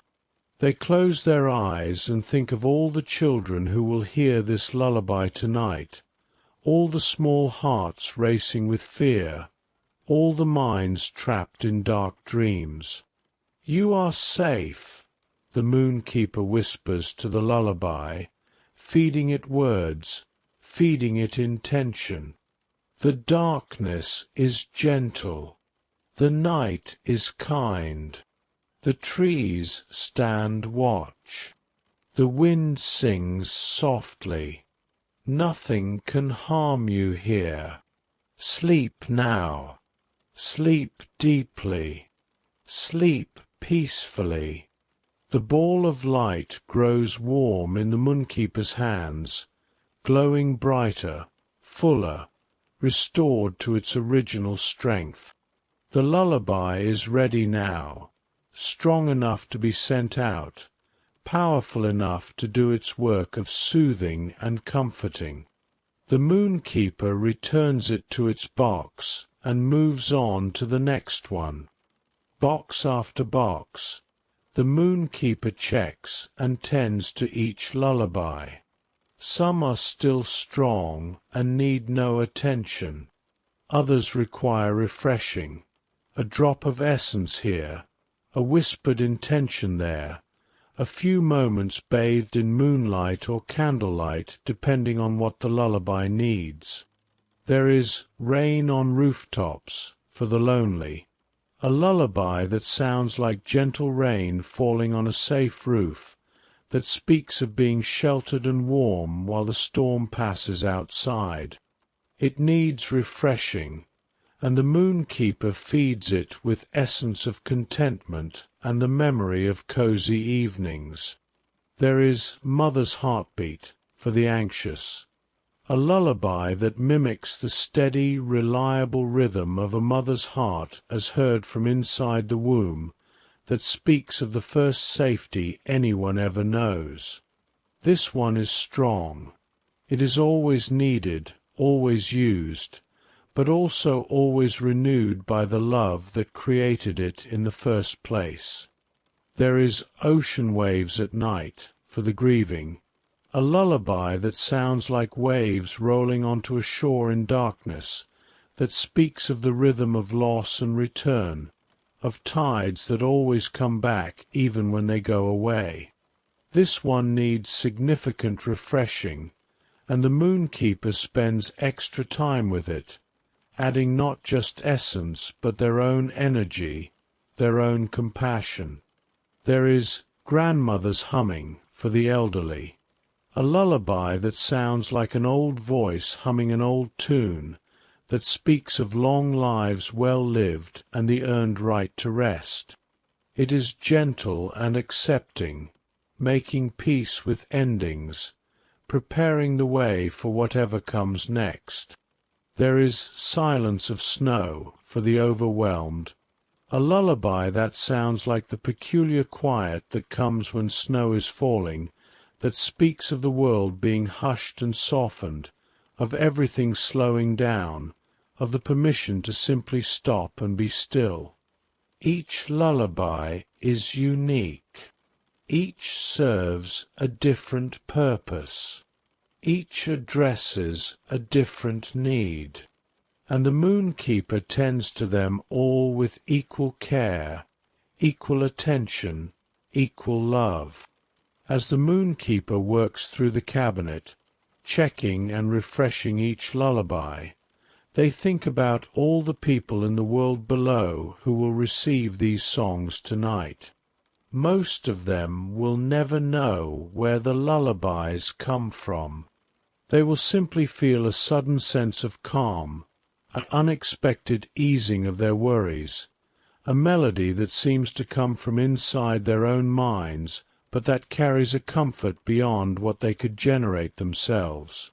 They will not know about the Moonkeeper in the cottage at the edge of the night sky, carefully tending to these small balls of light, feeding them with essence and intention, ensuring that each one is strong enough to reach across the distance, to penetrate the barriers of waking worry, to settle into troubled minds and bring peace. But the Moonkeeper does not need to be known. This work is not done for recognition or gratitude. It is done because it needs to be done, because people suffer without it, because the night should offer comfort as well as darkness. The Moonkeeper reaches the last box on the bottom shelf. This one is different from all the others. It is labeled simply Emergency Lullaby, for desperate need. The Moonkeeper opens it carefully, reverently. Inside is a ball of light that is larger than the others, brighter, more complex in its colors, shot through with threads of gold and silver, purple and blue, all swirling together. This lullaby is kept for the most extreme cases, for someone in such distress that ordinary lullabies cannot reach them, for someone whose need is so great that only the strongest comfort will suffice. The Moonkeeper checks it carefully. It has not been used recently, thank goodness. Its power is full, its light strong and steady. The Moonkeeper holds it for a moment, feeling its warmth, its readiness, hoping it will not be needed tonight, but grateful that it is here if someone requires it. They return it to its box and close the cabinet doors. All the lullabies are checked. All the ones that needed refreshing have been restored. All are ready to be sent out when the dream courier makes their rounds, when Hypnos and Somnia and the others call for them. But the Moonkeeper is not quite finished. There is one more lullaby to prepare, not for someone else, but for themselves. From a different shelf, the Moonkeeper takes down a small clay ocarina, shaped like a bird with its wings folded. This instrument is simple, ancient, made by hands long forgotten, but it produces the sweetest, most haunting tones, sounds that seem to come from the earth itself, from the deep places where music was first discovered. The Moonkeeper carries the ocarina to the window and stands looking out at the night. The moon hangs lower in the sky now, having crossed most of its arc for the evening. The stars shine with that particular brilliance that comes in the deepest hours, when the atmosphere is most still, when there is nothing between their light and the eyes that see it. The Moonkeeper lifts the ocarina to their lips and begins to play. The song that emerges is wordless, nameless. It is not one of the lullabies from the cabinet, not something meant to be sent to others. It is simply the Moonkeeper's own song, the melody that lives in their heart, that expresses what words cannot. The beauty of this work, the privilege of this responsibility, the love they feel for the night and all its sleeping inhabitants. The notes float out through the open window and into the night air. They drift across the cloud ocean, where the sleeping sheep stir slightly in their dreams. They rise up to where the stars hang, and the stars seem to twinkle in response, as if they are listening, as if they appreciate being sung to. The melody is simple but profound, moving through phrases that feel both ancient and newly invented, both familiar and surprising. The Moonkeeper plays with eyes closed, with breath and fingers working together, with their whole being poured into this small clay instrument. This is not performance. This is prayer, is meditation, is the purest expression of the Moonkeeper's devotion to the night. They play for the moon that they polished. They play for the garden that they tended. They play for the sheep that they fed. They play for the lullabies that they refreshed. They play for everyone sleeping below, everyone dreaming, everyone resting in the embrace of darkness. The song goes on for several minutes, winding and flowing, rising and falling like breath, like waves, like the slow turning of the seasons. And then, gradually, it comes to an end. The notes become softer, slower, further apart. The final note hangs in the air for a long moment, pure and clear, and then fades into silence. The Moonkeeper lowers the ocarina and opens their eyes. They feel cleansed somehow, emptied and filled at the same time. The act of making music, of offering their own song to the night, has renewed something in them that they did not even know needed renewal. They carry the ocarina back to its shelf and set it down gently. It will rest there until tomorrow night, until the next time the Moonkeeper needs to sing, needs to offer their own small music to the vast symphony of the cosmos. The work with the lullabies is complete. The songs are ready to bring comfort. The night's healing can continue. The Moonkeeper stands in the center of the cottage, surrounded by the soft glow of the 7 candles, bathed in the light of the moon, held in the peaceful embrace of the deep night hours. There are still tasks ahead, still rituals to complete before the night is done. But the hardest work is finished.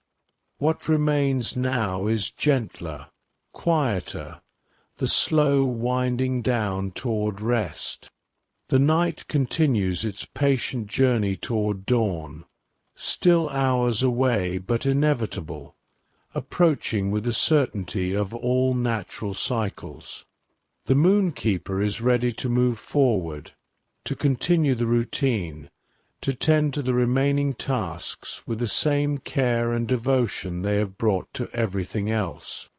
The Moonkeeper realizes, with a small smile of recognition, that they are hungry. The work of the evening has been gentle but real, and the body requires nourishment just as the spirit requires beauty. It has been hours since the awakening at dusk, hours of climbing and tending and mending and preparing, and now it is time to eat. The Moonkeeper returns to the kitchen alcove, where the stove still glows with its gentle warmth.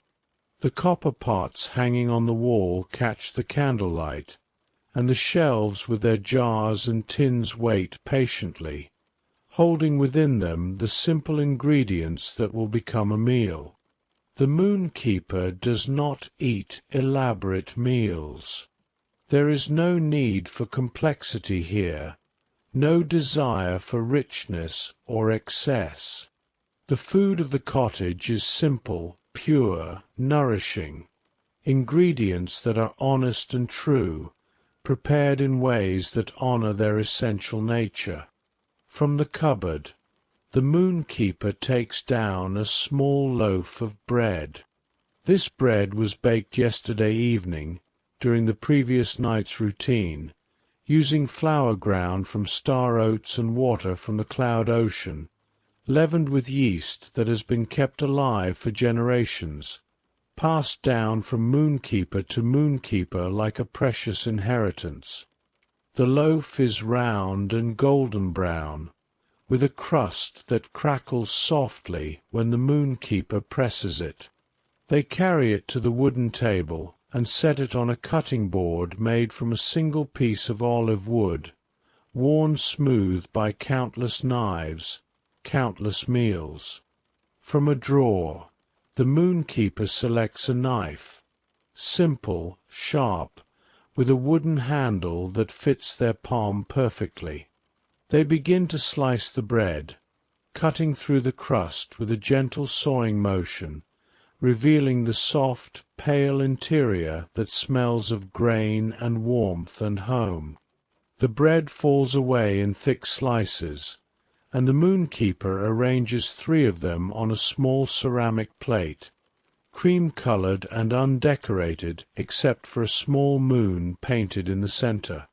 The rest of the loaf is wrapped in a clean cloth and returned to the cupboard, where it will stay fresh until tomorrow. Next comes butter. Not ordinary butter, but butter churned from the milk of cloud sheep, rich and impossibly white, with a flavor that is both familiar and strange, tasting of grass and sky and something indefinable, something that exists only in this place between earth and stars.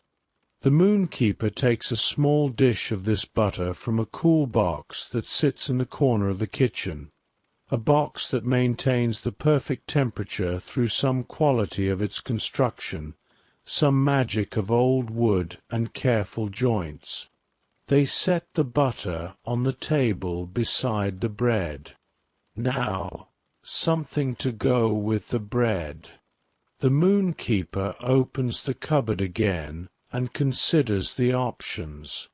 There are jars of preserves made from sky apples, pots of honey from the eternal hive, containers of soft cheese aged in the darkness of the root cellar that extends down from the cottage into the clouds themselves.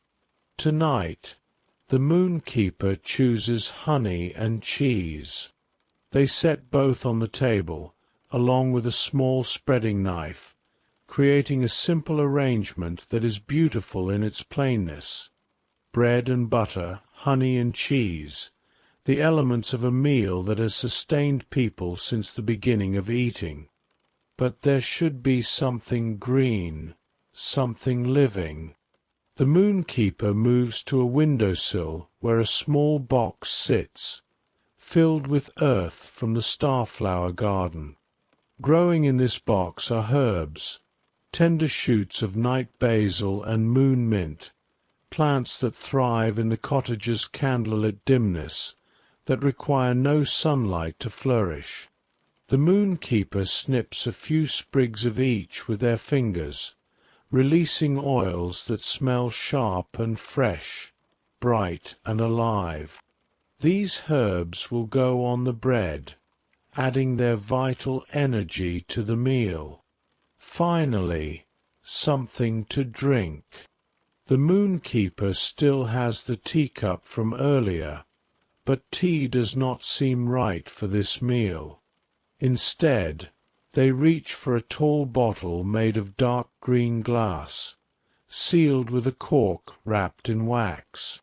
This bottle contains juice pressed from night-blooming flowers, a drink that is sweet but not cloying, floral but not perfumed, refreshing and light. The Moonkeeper pours some of this juice into a clean glass, simple, unadorned, perfectly cylindrical. The liquid is pale purple, almost luminescent, and it smells like gardens at midnight, like petals touched by dew, like the essence of blooming things. The meal is ready. The Moonkeeper carries the plate and glass to the small dining table near the centre of the cottage, not the work table where they mended the tapestries, but a smaller table meant specifically for eating, round and intimate, with 2 chairs, even though the Moonkeeper always dines alone. They sit in one of the chairs, settling into its comfort, and arrange the food before them. The candle of quiet joy burns nearby, casting its golden light across the meal, making the bread glow warmly, making the butter shine like snow in moonlight. Before eating, the Moonkeeper pauses. This is a moment that deserves acknowledgement, gratitude, attention. They place their hands palm down on the table on either side of the plate and bow their heads slightly. "Thank you for this food," they say softly, speaking to no one and everyone, to the wheat that became flour, to the cloud sheep who gave milk, to the bees who made honey, to the flowers that became juice, to the herbs growing on the windowsill, to the hands that prepared these things, to the night that makes this meal possible. Thank you for this nourishment. Thank you for this moment of rest. The words are simple, but they are sincere, and sincerity is the only requirement for true gratitude. The Moonkeeper lifts their head and picks up the first slice of bread. They spread it with butter, watching as the butter melts slightly from the warmth still held in the bread. The knife moves smoothly, coating the surface evenly, leaving no bare spots. Then comes honey, a generous drizzle from a small wooden spoon, the golden liquid falling in a spiral across the buttered bread. The honey soaks into the bread slightly, darkening it, enriching it. Finally, a few leaves of night basil, torn gently and scattered across the surface, adding their sharp green flavor to the sweetness of honey and the richness of butter. The moonkeeper lifts the bread to their mouth and takes a bite. The flavors combine perfectly. The slight sourness of the bread, the cream of the butter, the complex sweetness of the honey, the bright freshness of the basil. The textures work together, the crisp crust giving way to soft interior, the smooth butter and liquid honey contrasting with the tender herb leaves. The moonkeeper chews slowly, thoroughly, giving the food time to release all its flavors, time to be properly appreciated. There is no hurry.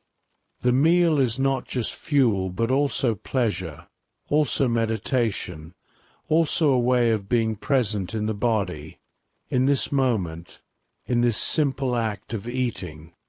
They swallow and feel the food travel down, warming them from within, beginning the process of becoming energy, becoming strength, becoming part of the moonkeeper's own substance. The second slice of bread is prepared differently, this time with butter and cheese. The cheese is soft and mild, with a texture like silk and a flavor that is subtle, almost sweet. The moon mint goes on top, its coolness balancing the richness of the cheese.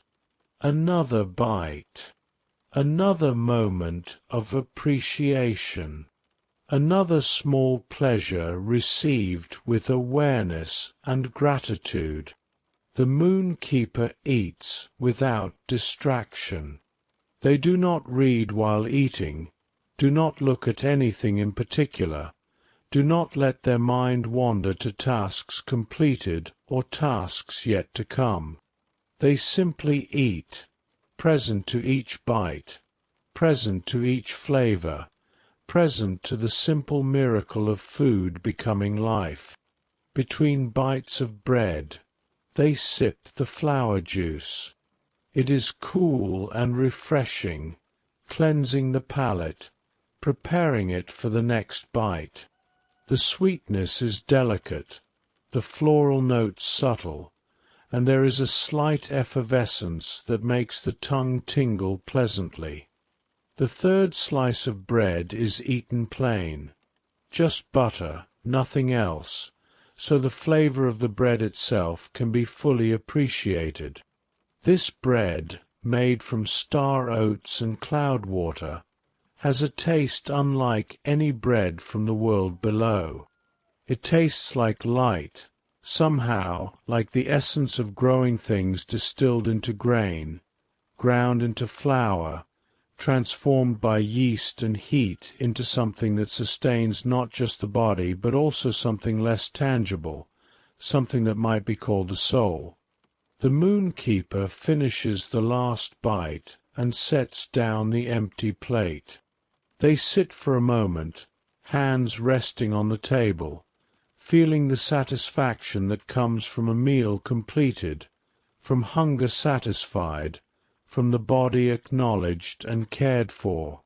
They drink the last of the flower juice, tilting the glass to receive every drop, then set it down beside the plate. The meal is finished. It was not elaborate or fancy. It did not take long to prepare or consume, but it was perfect in its simplicity, complete in its sufficiency. The Moonkeeper stands and carries the plate and glass to the wash basin.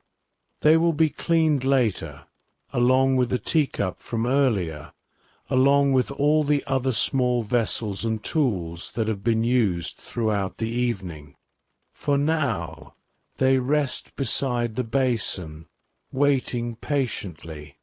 The Moonkeeper wipes their hands on a clean cloth and returns to stand in the center of the cottage. They feel nourished, restored, ready for whatever remains of the night's routine. The simple meal has done exactly what it needed to do. It has fed the body so that the body can continue to serve, can continue to move through the tasks, can continue to be the vehicle through which the work is done. Outside the window, the moon continues its journey across the sky. It is lower now than when the Moonkeeper raised it, moving steadily toward the western horizon, though it will not set for several hours yet. The night is in its deepest phase now, the hours when most of the world below sleeps most soundly, when even the usual sounds of night, the owls and crickets, have fallen silent, when stillness is most complete. The Moonkeeper takes a deep breath and lets it out slowly, feeling the food settling in their stomach, feeling energy beginning to flow through their limbs, feeling readiness returning after the small rest that the meal provided. There are still tasks ahead, important tasks, quiet tasks, the final rituals that will complete the night's routine and prepare the way for the Moonkeeper's own rest. But the eating is done. The body is tended. The simple supper has been savored and appreciated. The candles still burn on their various surfaces throughout the cottage. The candle of gentle dreams glows softly beside the reading chair, as if anticipating that it will soon be called upon to do its work more directly. The candle of presence burns steadily on its altar by the door, grounding the Moonkeeper in this moment, in this place, in this eternal now that exists between past and future.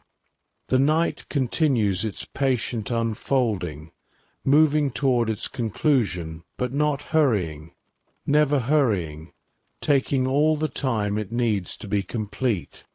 And the Moonkeeper continues as well, refreshed and ready, devoted as always to the sacred work of tending the darkness, of caring for the hours when most others sleep, of maintaining the beauty and order of the night sky and all that exists beneath it. The routine continues, gentle and sure, moving forward like a river moving toward the sea, inevitable, peaceful, exactly right. The Moonkeeper moves to the comfortable chair by the window, the same chair where they drank their tea earlier, where they sat and listened to the music box, where so many quiet evenings have been spent in contemplation and rest. But now they come here for a different purpose, one that has become as essential to the night's routine as any other task. Beside the chair, on a small table with slender legs, rests a book.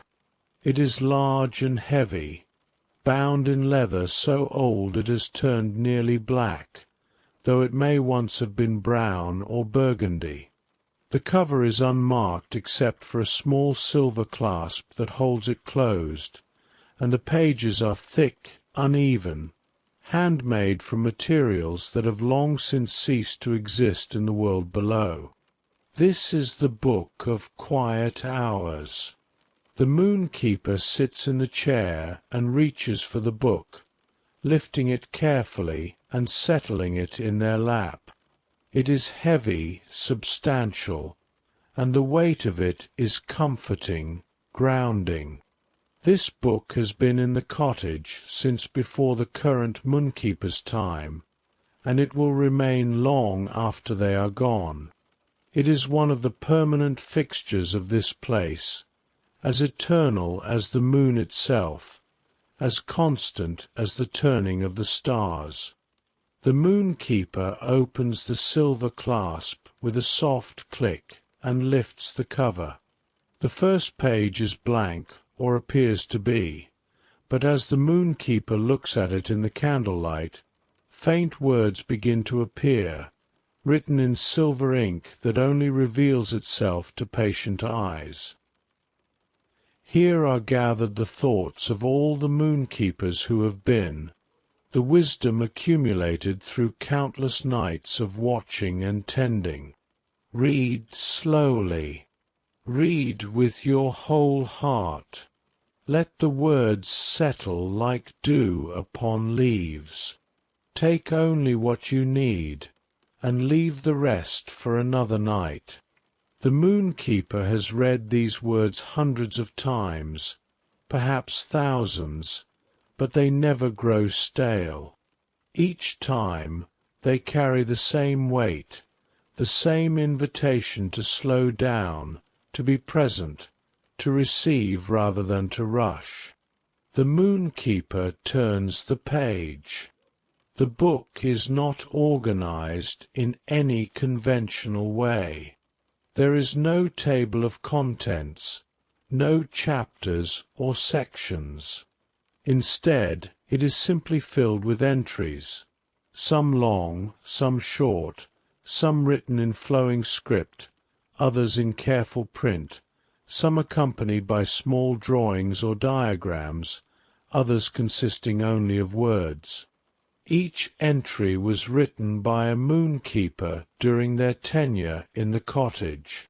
Some entries are practical, observations about the weather patterns in the cloud ocean, notes about which herbs grow best in which season, instructions for repairing particularly delicate constellation tapestries.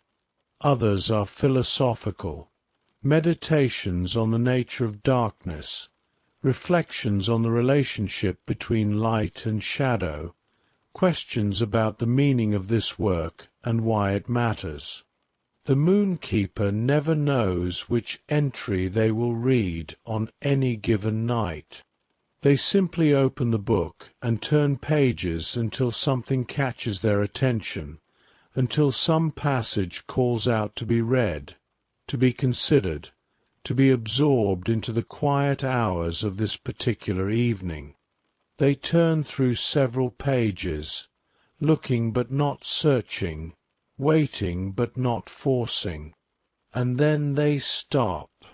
Their eyes have landed on an entry written in a hand they recognize. Small, precise letters, each one perfectly formed.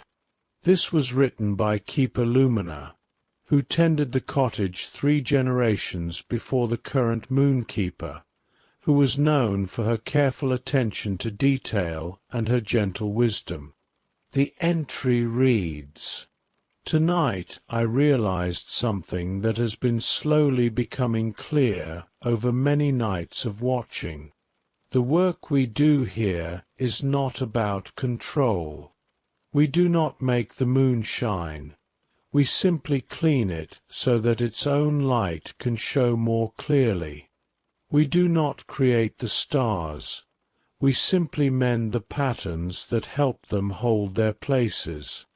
We do not force sleep upon the world. We simply prepare conditions in which rest becomes easier, more natural, more possible. I think this is true of all good work, perhaps of all good living.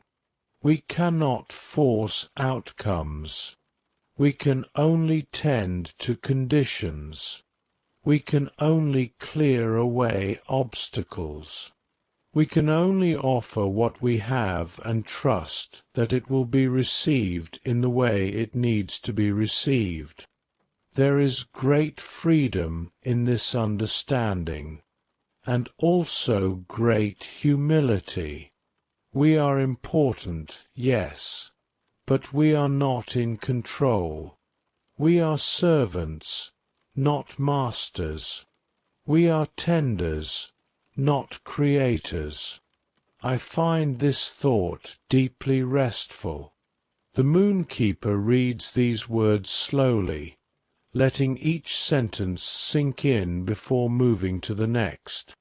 They have read this entry before, perhaps 2 or 3 times over the years, but it feels new tonight, relevant in a way it might not have been on previous readings. Yes, the Moonkeeper thinks. Yes, this is true. They think about the work of the evening, polishing the moon, not creating it, mending the tapestries, not weaving them from nothing, refreshing the lullabies, not composing them originally, feeding the sheep, not bringing them into existence. All of it is tending. All of it is care. All of it is about creating conditions in which things can be what they already are, can shine with their own inner light, can fulfill their own essential nature. The Moonkeeper feels something relax in their chest, some small tension they did not even know they were carrying. This is good work, this tending. This is enough. They do not need to be more than they are, do not need to do more than they can. They need only to show up, to pay attention, to care for what is entrusted to them with devotion and consistency. They sit with this understanding for several minutes, letting it settle, letting it become part of their own knowing. The candles flicker gently.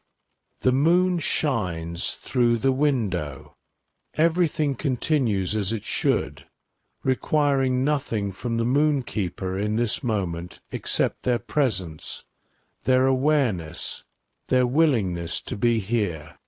After a time, the Moonkeeper turns the page, ready to see if there is more to read tonight, another voice to hear, another piece of wisdom to receive. The next entry is written in a completely different hand, large, flowing, exuberant. This was written by Keeper Stellan, who tended the cottage 7 generations ago, who was known for his joy in the work, his delight in even the smallest details. The entry is short.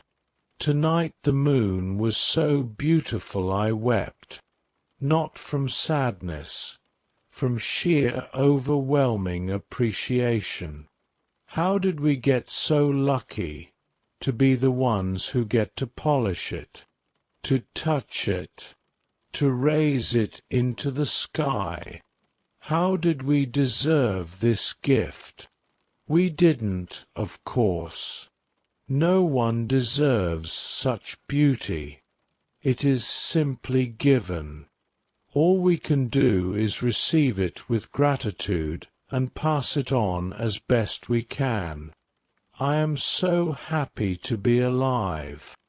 I am so happy to be here. I am so happy to do this work. The Moonkeeper smiles at this entry, feeling Stellan's joy reaching across the centuries, still fresh, still infectious. They look out the window at the moon, lower in the sky now but still shining steadily, and they feel an echo of that same joy, that same wonder. Yes, they think. Yes, this too is true. The work is a gift. The night is a gift. Even the tiredness that comes from careful effort is a gift, for it means the body is being used, the life is being lived, the purpose is being fulfilled. The Moonkeeper reads several more entries, each one offering something different. An observation about how the cloud sheep behave during meteor showers, a recipe for a tea that helps with focus during particularly complex repairs, a short poem about the sound of silence in the deepest hours of night, a question about whether the stars know they are being watched, and if they do, how they feel about it.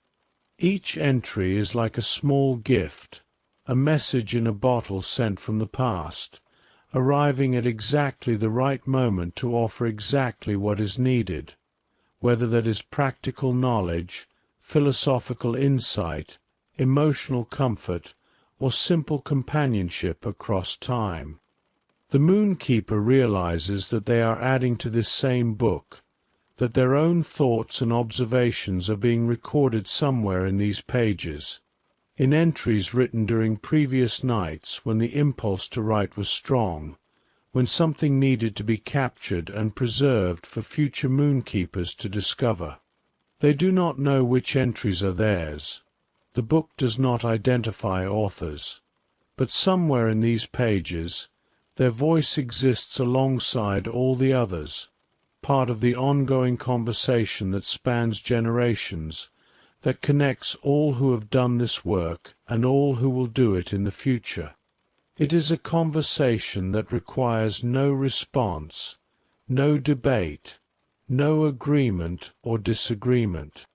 It is simply an offering of experience, a sharing of what has been learned, a gift passed from hand to hand through time.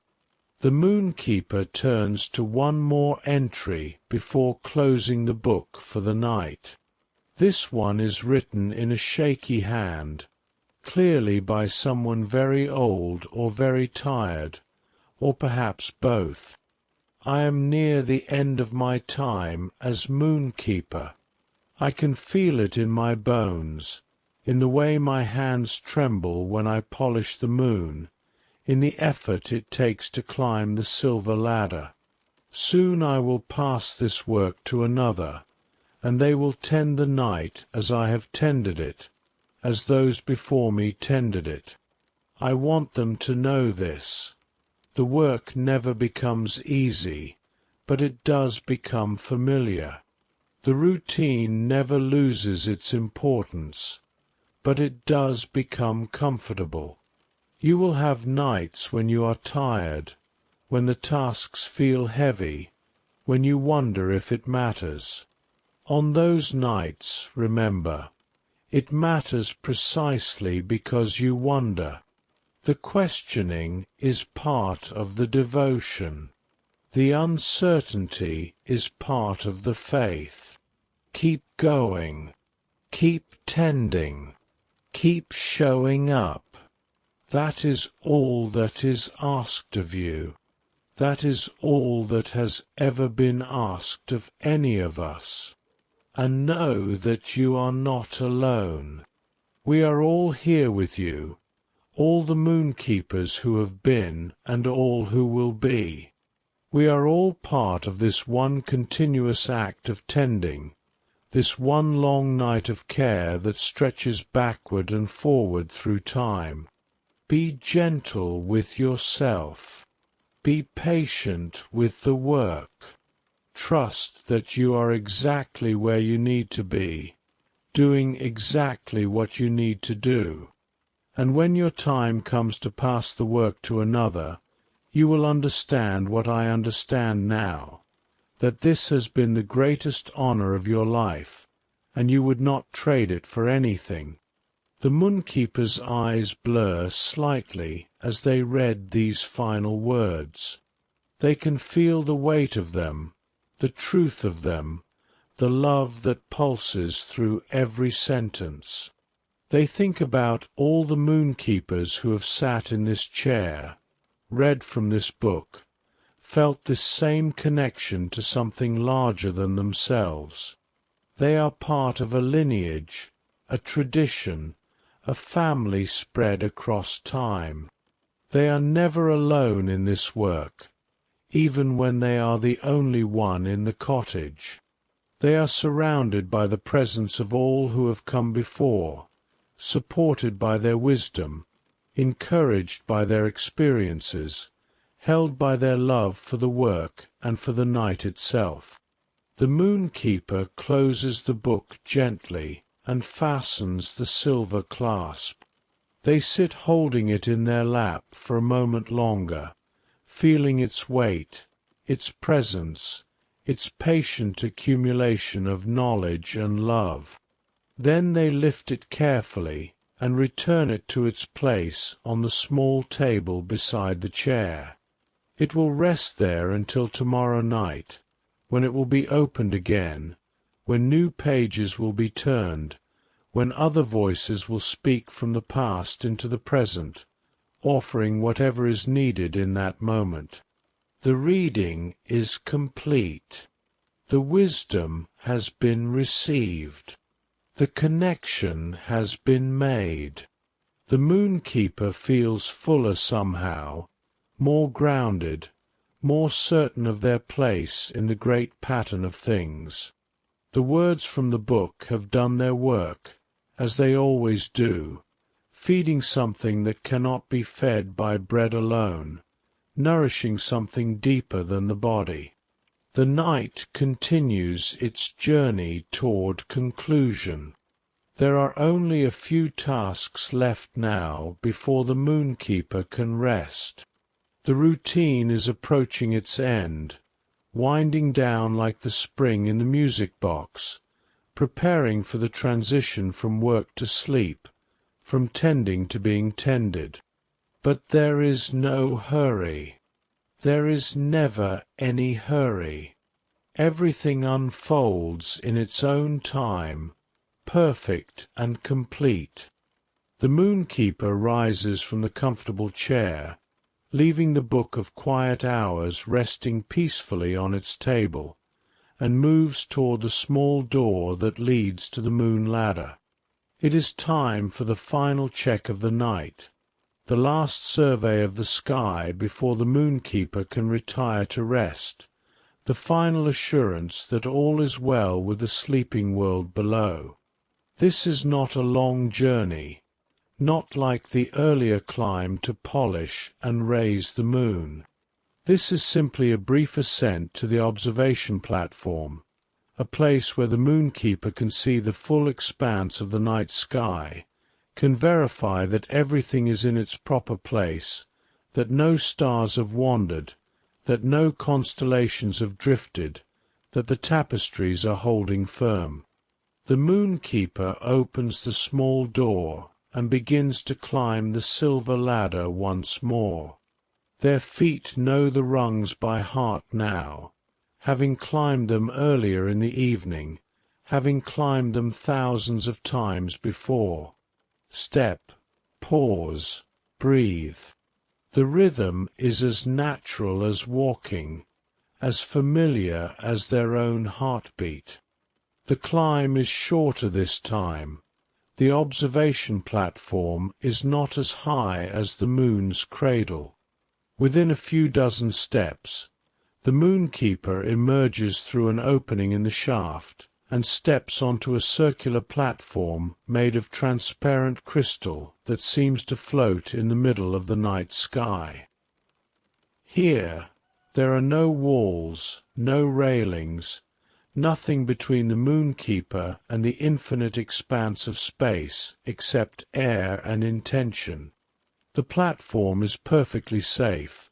It has never failed, will never fail, but standing on it still requires a small act of trust, a willingness to be suspended in vastness, surrounded on all sides by darkness and distance. The Moonkeeper stands in the center of the platform and turns slowly, taking in the full panorama of the night. Above, the stars shine in their countless multitudes. They are so bright up here, so clear, unfiltered by atmosphere or distance. Each one is distinct, perfect, a point of light burning with its own unique color and intensity. There are the familiar stars, Sirius and Betelgeuse, Rigel and Vega, Polaris and Antares, and there are the countless others whose names are known only to astronomers and poets, or perhaps not known at all, simply shining faithfully without need for recognition. The constellations are clear and strong. Orion strides across the southern sky, his belt perfectly aligned, his sword hanging straight, his club raised in eternal readiness. Ursa Major circles the north, the Great Bear moving in her slow dance around Polaris. Cassiopeia sits on her throne, her W-shape clear and proud. Andromeda stretches across the darkness, forever chained, forever free. The Moonkeeper examines each constellation carefully, checking that the tapestries are holding, that the patterns are stable. They think of the mending work they did earlier, the restitched star in the Great Bear's shoulder, the reinforced darkness in Orion, the repaired tear in Cassiopeia. All of it is holding perfectly. The repairs are sound. The constellations will remain stable for many nights to come. The Moonkeeper's gaze moves to the Milky Way, that great river of stars flowing across the sky, dividing it in two. From this vantage point, the Milky Way is not just a misty band, but a clearly defined structure, billions of stars packed so densely they seem to blur together, creating a bridge of light across the darkness.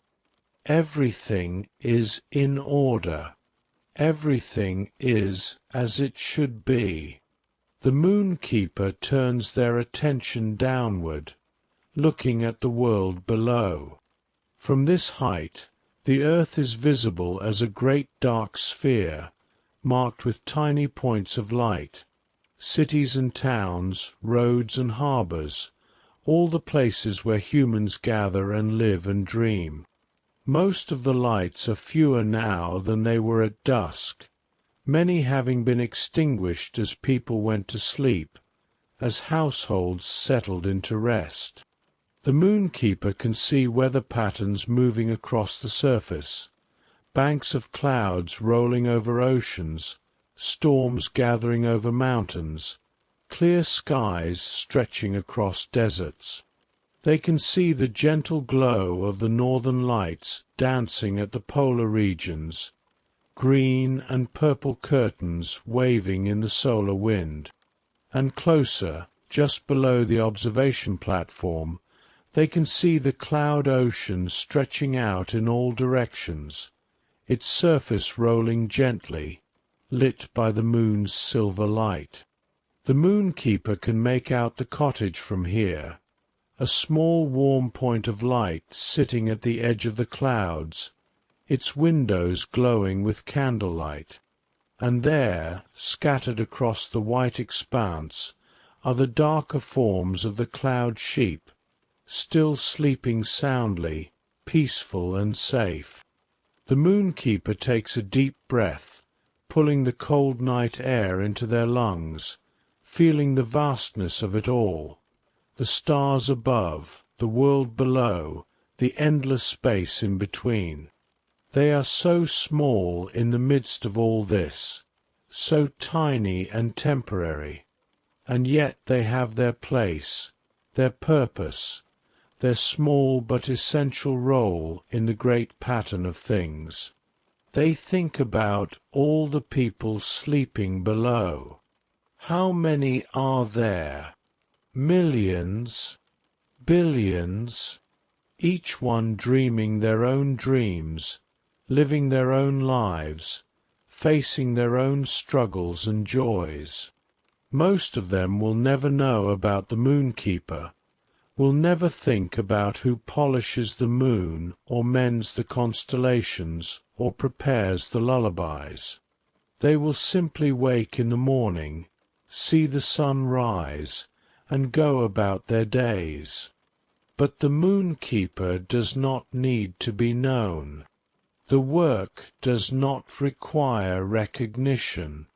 It is enough that the work is done, that the night is tended, that conditions are maintained in which rest and dreams and darkness can do their healing work.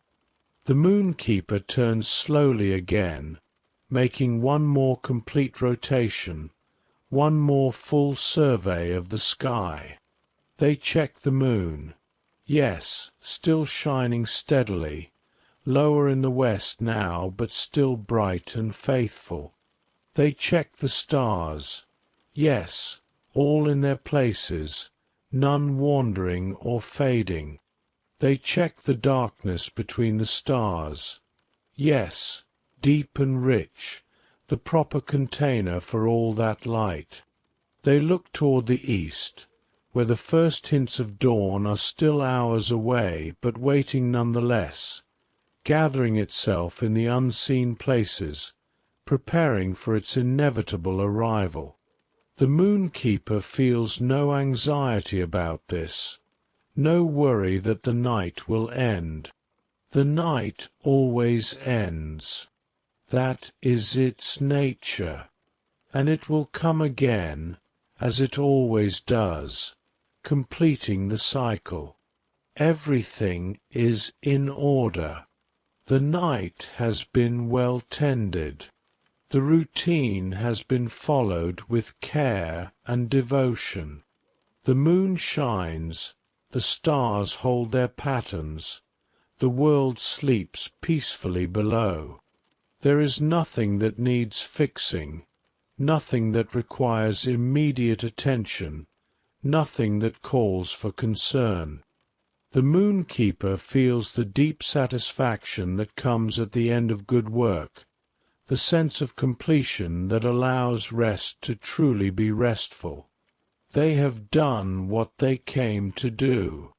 They have fulfilled their responsibility. They have tended the night as all the Moonkeepers before them have tended it, as all the Moonkeepers after them will tend it. The platform seems to hum softly beneath their feet, a barely perceptible vibration, as if it too is pleased, as if it too recognizes that the work is complete and well done.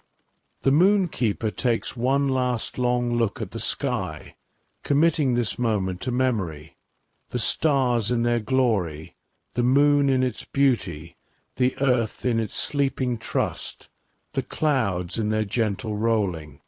This is what they work for. This is what matters. This is the gift they are given each night, the privilege of seeing, of knowing, of being present to the vast and beautiful mystery of the cosmos. Then, with a small bow of respect to the sky and all it contains, the Moonkeeper turns and moves back to the opening that leads down to the silver ladder. They take one more breath of the cold, clear air, and then they begin their descent. Step by step, the Moonkeeper climbs down, leaving the observation platform behind, returning to the cottage below. The ladder holds them securely, each rung solid and sure. The shaft around them glows faintly with its own light, guiding them downward, showing them the way home. Down and down, breath by breath, heartbeat by heartbeat.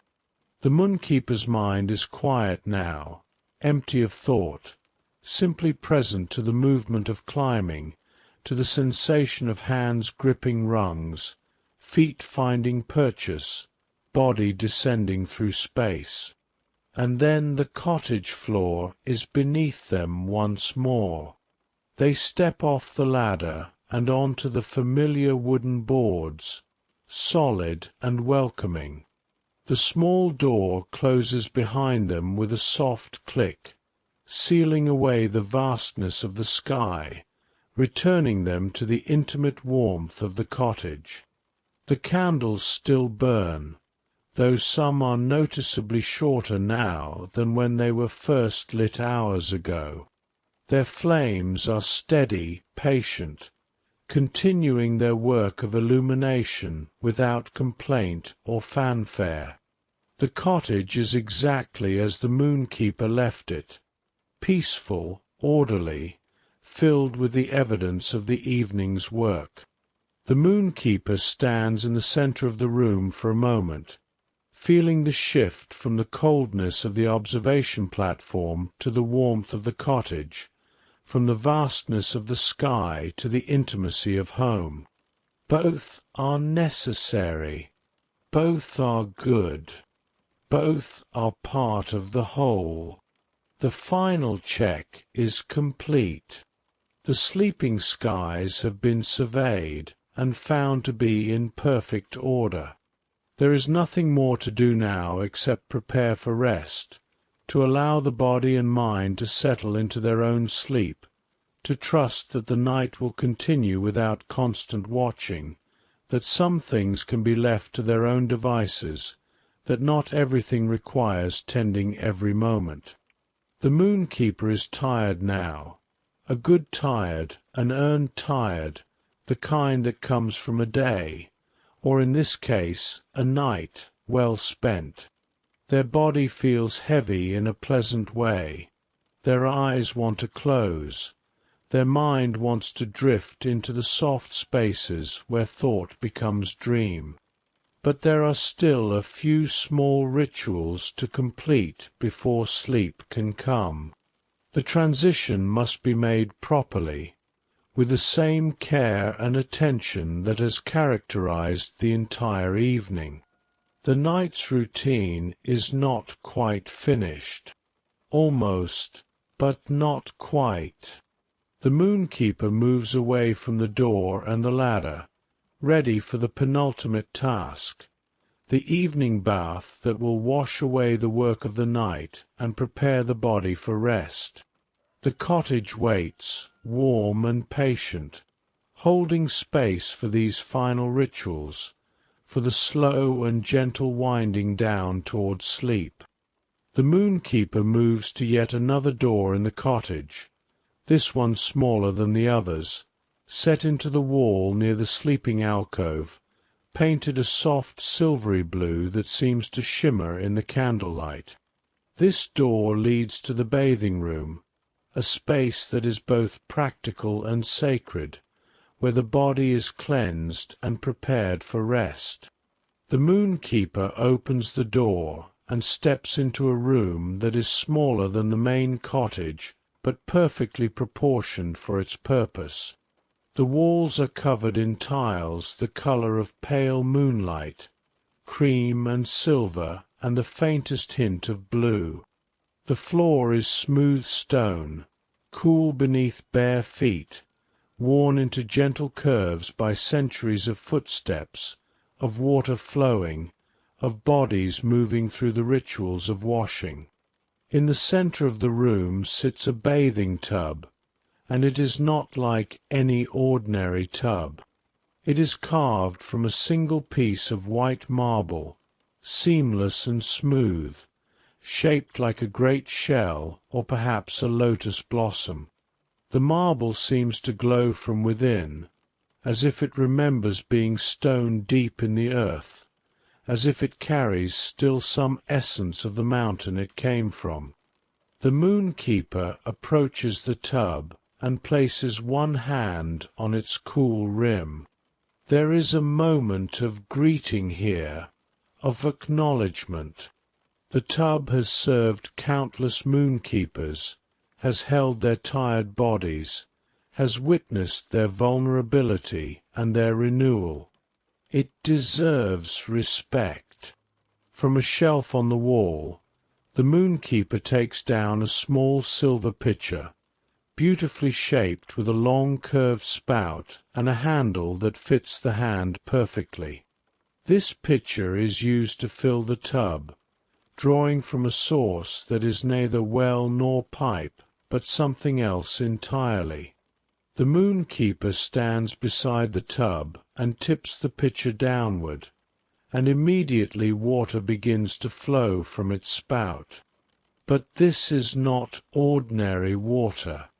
This is moonbeam water, liquid light that was captured during the moon raising earlier in the evening, light that has been transformed into something that can be touched and felt, that can cleanse and refresh. The water flows from the pitcher in a stream of pure silver, glowing softly, making a musical sound as it falls into the tub, a sound like bells chiming softly, like wind chimes in a gentle breeze. The moonkeeper pours slowly, watching the water level rise, watching the light accumulate in the marble basin. The pitcher never empties. It continues to pour as long as the moonkeeper holds it tilted, drawing from some inexhaustible source, some wellspring of light that exists outside the normal laws of containers and capacity. The moonkeeper pours until the tub is half full, enough to submerge the body, enough to provide the cleansing that is needed, but not so much that the water will spill over when the moonkeeper enters. The moonkeeper returns the pitcher to its shelf and begins to prepare the bath with the things that will make it complete, that will transform it from simple washing to ritual cleansing. First, they take down a small muslin bag filled with dried herbs from the starflower garden, lavender and chamomile, moonflower petals and night jasmine. The moonkeeper ties this bag to the edge of the tub, letting it hang in the water, allowing the moonbeam water to draw out the essences of the herbs, infusing itself with their scents and properties.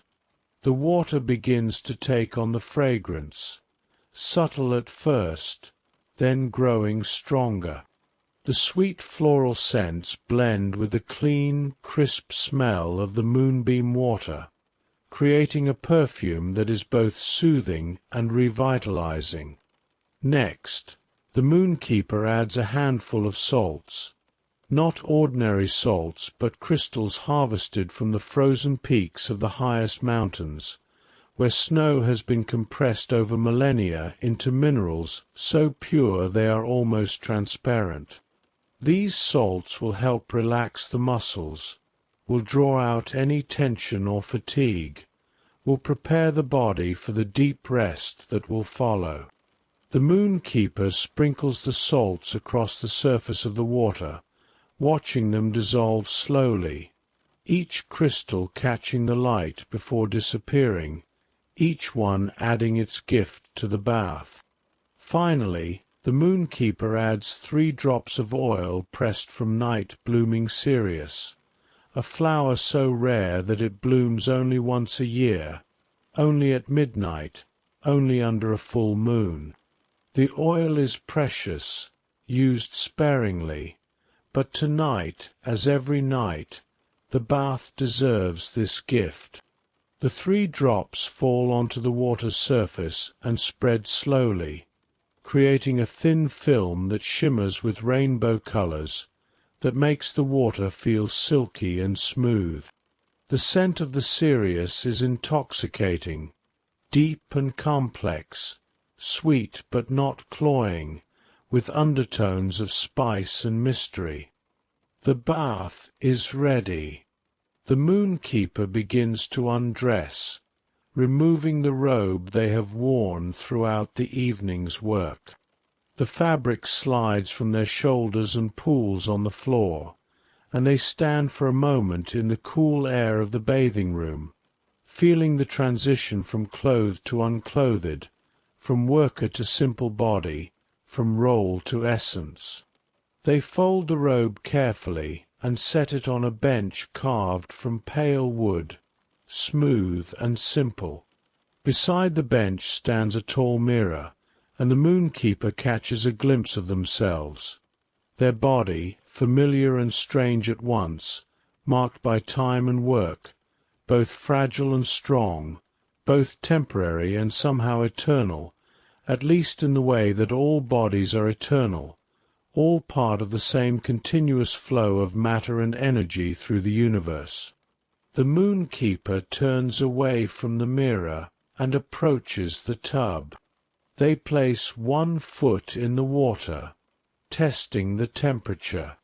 It is perfect, neither hot nor cold, but something in between, exactly the right warmth to comfort without overwhelming. The moonbeam water accepts the foot, glows slightly brighter where it touches skin, as if welcoming the body home. The Moonkeeper steps in with the other foot, then slowly lowers themselves into the tub, sinking down into the silver water. It rises around them, embracing them, supporting them. They settle fully into the bath, leaning back against the sloped side of the marble tub, letting their body relax completely, letting the water hold their weight. For a long moment, the Moonkeeper simply rests there, breathing slowly, feeling the water against their skin, feeling the herbs releasing their essences, feeling the salts doing their work. The water seems to pulse gently, matching the rhythm of their heartbeat, or perhaps their heartbeat is matching the rhythm of the water. It is hard to tell which, and it does not matter. The fatigue of the evening's work begins to lift, drawn out by the moonbeam water, absorbed and transformed. The Moonkeeper can feel it leaving their muscles, their bones, their very cells. The accumulated tiredness of climbing ladders and tending gardens, of polishing and mending, of writing and reading, of all the small tasks that make up the night's routine. But it is not just physical tiredness that the water cleanses. It is also the subtle accumulations of the work itself, the responsibility, the constant attention, the need to always be present, always be careful, always be devoted. These things are good, necessary, chosen, but they are also weight, and even chosen weights need to be set down sometimes. The Moonkeeper closes their eyes and lets their head rest against the cool marble. The water laps gently around them, moved by their breathing, by the small shifts of their body. The herbs continue to release their scents, and the bathing room fills with the perfume of rest, of peace, of gentle surrender. After a time, minutes or perhaps longer, time moves strangely in this space. The Moonkeeper reaches for a sea sponge that rests on the edge of the tub. This sponge came from the deepest part of the cloud ocean, from a place where the clouds are so dense they become almost like water, where strange creatures live that are part vapor and part solid, that breathe air and also are air. The Moonkeeper dips the sponge in the water and begins to wash, moving slowly and methodically. They wash their arms from fingertips to shoulders, paying attention to each part, honoring each area of the body that worked throughout the evening. The hands that held tools and turned keys, the arms that lifted and carried. They wash their legs from toes to thighs, thanking them for carrying the body up ladders and across clouds, for standing and walking and kneeling in the garden. They wash their torso, their chest, their back as far as they can reach, cleansing away the subtle dust of the cosmos that settles on everything that exists in the space between earth and stars. They wash their face, letting the water run over closed eyes, over cheeks and forehead, over lips and chin. The moonbeam water on the face feels like blessing, like absolution, like the gentlest possible kiss from the night itself. Finally, they dip their head back into the water, wetting their hair, and wash it with a small amount of soap made from starflower oil and ash from burned moonlight. The soap lathers white and silver, and the Moonkeeper massages it into their scalp, feeling the tension there release, feeling even their thoughts become cleaner, clearer, more quiet. They rinse their hair, letting the moonbeam water carry away the soap, carry away everything that needs to be released, everything that is ready to be let go. The washing is complete. The body is clean. But the Moonkeeper remains in the tub for a while longer, simply soaking, simply being held by the water, by the tub, by the small room that exists for this purpose and this purpose alone. They think about nothing in particular. Thoughts drift by like clouds, like the cloud sheep moving across their pastures, gentle, slow, without urgency or importance. The mind begins to empty itself, preparing for the dreams that will fill it later, for the journeys that happen in sleep, for the processing and integrating that the unconscious mind does while the conscious mind rests. Eventually, the Moonkeeper feels ready to emerge. They sit up slowly, feeling the water run down their body, and then they stand carefully in the tub. The water drips from them, returning to the bath, and where it runs off their skin, it leaves a faint glow, a shimmer that will fade in a few minutes, but that marks them, for this brief time, as someone who has bathed in moonlight, who has been cleansed by the essence of the moon itself. The Moonkeeper steps out of the tub onto the cool stone floor. There is a towel waiting on a nearby rack, large and soft, woven from the finest cloud cotton, white as new snow, warm from hanging near a small brazier that burns with steady, gentle heat. The Moonkeeper wraps themselves in the towel and begins to dry off, patting the water from their skin, absorbing the last traces of the moonbeam water into the fabric. The towel takes the moisture eagerly, and the Moonkeeper feels their skin emerge dry and smooth, slightly glowing, refreshed and renewed. When fully dry, they fold the damp towel and hang it back on the rack to dry. From a hook on the wall, they take down a sleeping robe, different from the working robe, lighter and softer, made from silk the color of deep twilight, decorated with small embroidered stars that catch the candlelight. The Moonkeeper slips this robe over their clean body and ties it loosely at the waist. It settles around them like a cloud, like a gentle embrace, like the perfect weight of comfort without constraint. They look at the tub one more time. The moonbeam water still glows softly, still holds its light, though it is slightly dimmer now, having given some of its essence to the Moonkeeper's body. This water will not be drained or discarded. By morning it will have evaporated back into pure light, returning to the source from which it came, ready to be captured again tomorrow night. The Moonkeeper opens the door and steps back into the main cottage.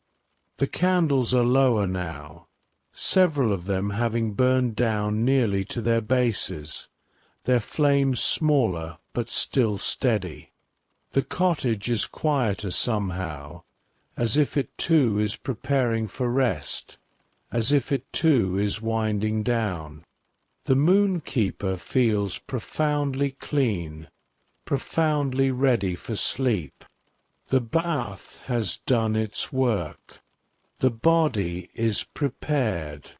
The mind is quiet. The spirit is at peace. There is only one task left now. the final, most anticipated task of the entire routine. Sleep itself. The Moonkeeper moves slowly through the cottage, their bare feet making soft whispers against the wooden floor, the sleeping robe flowing around them like liquid twilight. The bath has left them feeling light, almost weightless, as if they might float up through the ceiling and drift among the stars themselves. But the heaviness of good tiredness keeps them grounded, keeps them moving toward the bedroom and the rest that waits there. But first, there are the candles to tend to. The 7 flames have burned faithfully throughout the entire evening, providing light and purpose, marking the progression of the night. Now it is time to release them from their service, to let them rest as the Moonkeeper is about to rest. The Moonkeeper approaches each candle in turn, moving through the cottage in the reverse order from which they were lit. This is important. The ritual must be completed properly, the circle closed with the same care with which it was opened. First, they come to the candle of presence, burning on its altar by the door. The Moonkeeper stands before it for a moment, hands folded, breath slow and even. This candle has kept them grounded throughout the night, has reminded them to be here, now, in this moment. The Moonkeeper bows their head slightly in gratitude. Then they lean forward and gently blow out the flame. The light disappears in an instant, but a thin trail of smoke rises, carrying with it the scent of presence, of awareness, of being fully alive. The smoke curls upward and dissipates, and the candle's work is complete. Next, the Moonkeeper moves to the candle of gentle dreams beside the reading chair. This candle has prepared the way for sleep, has called forth the softness needed for rest. The Moonkeeper thanks it silently and blows out its flame. The smoke that rises smells of wool and silk, of pillows and peaceful nights. One by one, the Moonkeeper extinguishes the candles. The candle of deep mysteries, with its sparkling mica, goes dark, taking with it the glimmer of unknowable things. The candle of slow time ceases its gentle burning, releasing time back to its normal flow. The candle of quiet joy dims, its work of maintaining contentment complete for this night. The candle of peaceful breath is blown out, and the lavender scent intensifies one final time before fading. The candle of gentle transitions, the very first lit, is extinguished last of all, or rather second to last.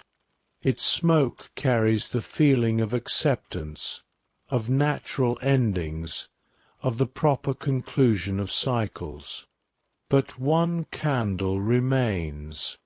The Moonkeeper has saved it for last, the small candle that sits on the bedside table in the sleeping alcove. This is the night candle, and it is never blown out. Instead, it is allowed to burn itself down completely, to give its last light as the Moonkeeper drifts into sleep, to stand watch through the deepest hours of rest. The Moonkeeper enters the bedroom, and it welcomes them like an old friend. This room is smaller than the main cottage, more intimate, designed for only one purpose: rest. The walls are covered in soft fabric the color of midnight, and the ceiling is painted with constellations that glow faintly in the darkness, creating the impression of sleeping beneath the open sky while being sheltered and safe. In the center of the room stands the bed, and it is the most comfortable bed in all of existence. It must be, for the Moonkeeper's rest is sacred, necessary, non-negotiable. Without proper rest, the Moonkeeper cannot do the work.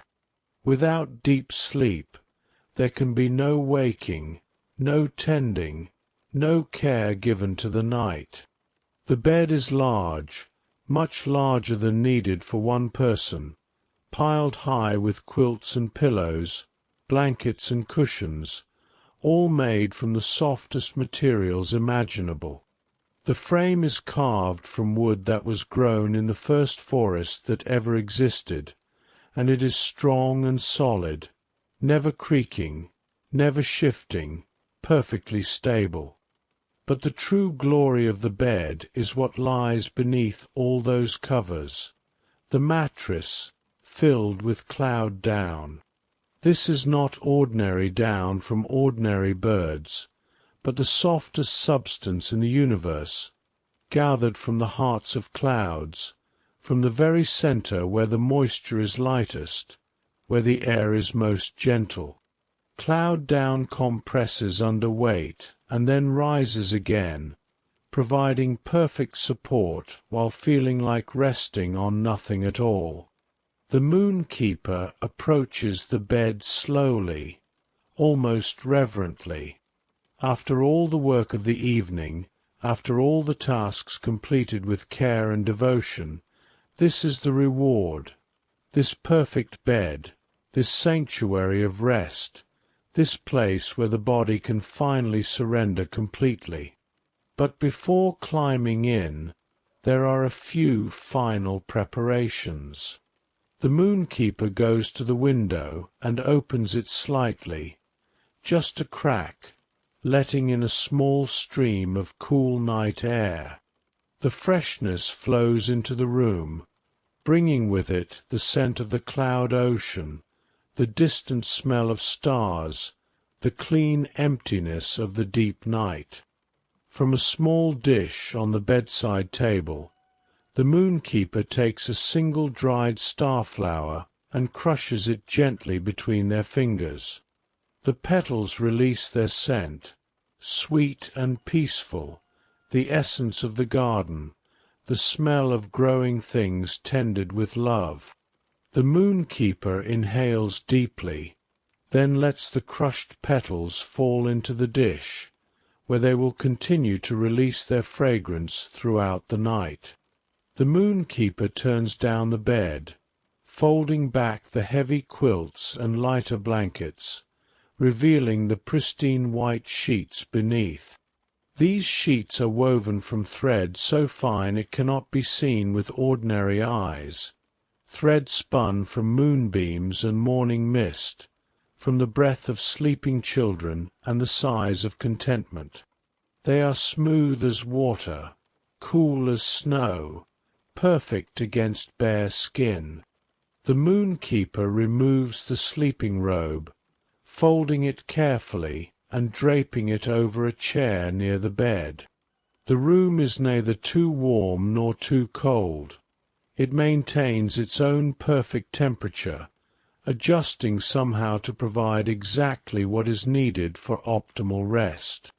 Naked now, vulnerable and honest, the Moonkeeper sits on the edge of the bed.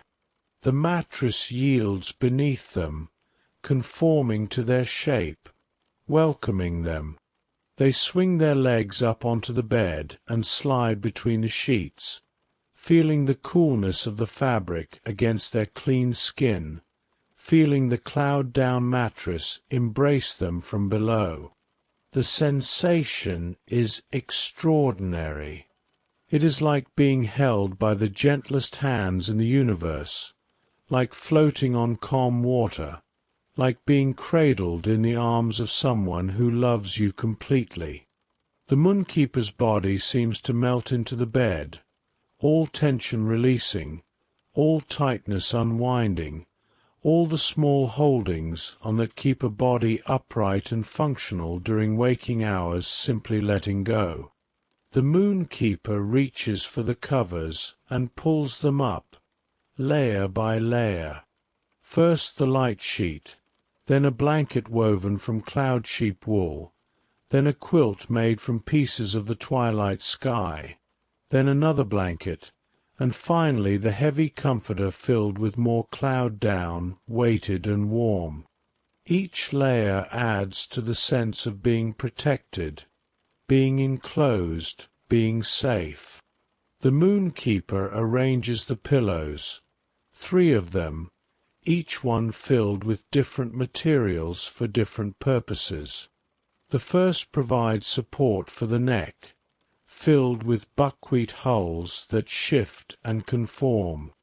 The second is softer, filled with silk and lavender, providing a place to rest the head. The third is purely decorative, filled with rose petals and dreams, adding its gentle presence to the bed. Everything is perfect. The bed is prepared. The room is ready. The Moonkeeper's body is clean and tired, ready for the journey into sleep. But before that journey begins, there is one last ritual, the evening reflection. The Moonkeeper lies on their back, hands resting gently on their stomach, and looks up at the painted constellations on the ceiling. They begin to review the evening, not with judgment or criticism, but simply with awareness, with gentle acknowledgment of what has been. They think of waking at dusk, of the first stirrings of consciousness as the day's sleep ended. They remember lighting the 7 candles, each one an invitation to a different quality of presence. They recall the climb up the moon ladder, the weight of the polish bowl, the satisfaction of seeing the moon shine clean and bright. They remember the garden, the tiny star-flowers, the shadow weeds pulled and dissolved, the soil raked and loosened. They remember the cloud sheep, each one fed individually, each one acknowledged and appreciated. They remember the tea, sweet with honey and starlight, warm and soothing. They remember mending the constellation tapestries, needle and thread working in meditation, keeping the patterns of the sky secure. They remember the letters from the dream weavers, the preparations made, the connections maintained across impossible distances. They remember dusting the ancient star maps, preserving knowledge for future nights, future moonkeepers. They remember the music box, its song filling the cottage with beauty so profound it brought tears. They remember the lullabies, refreshed and ready to bring comfort to those who need it. They remember the simple supper, bread and butter and honey, each bite savoured.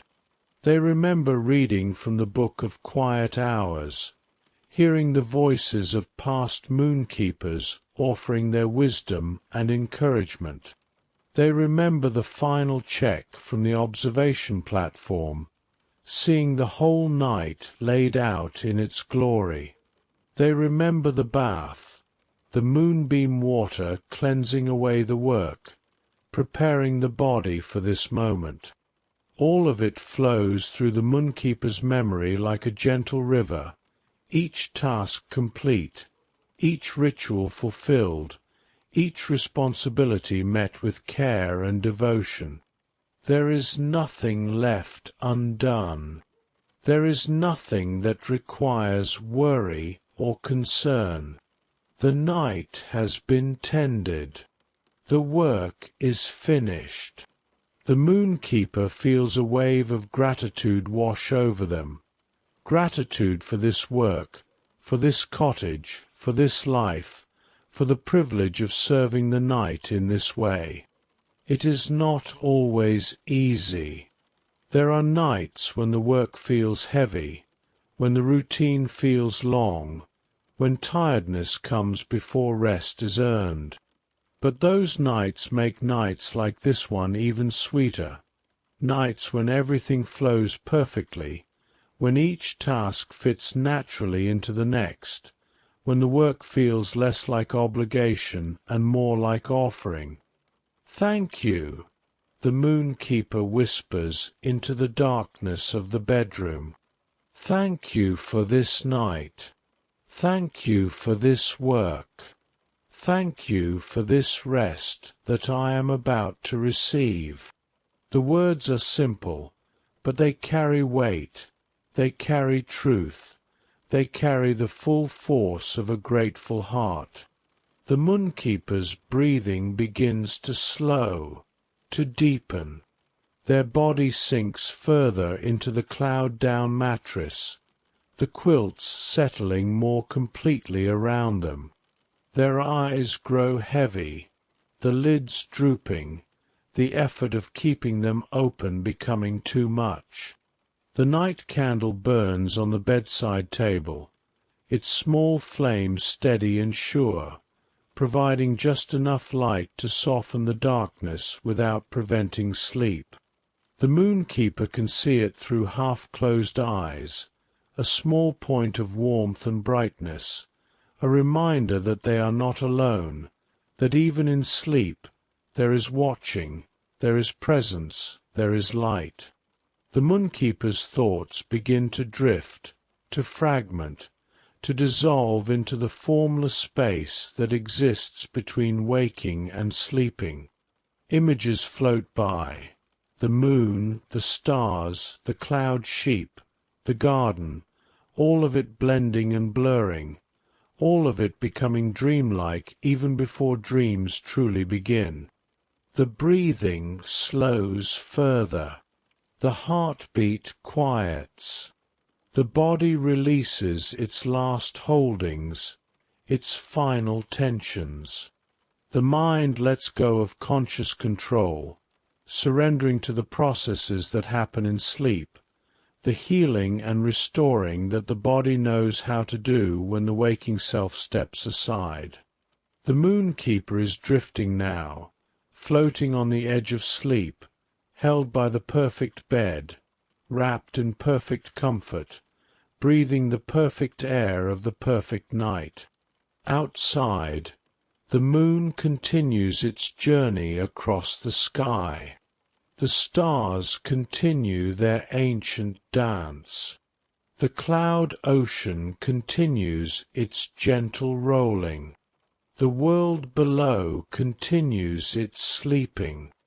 All of it will continue without the Moonkeeper's attention, without their tending, at least for these few hours of rest.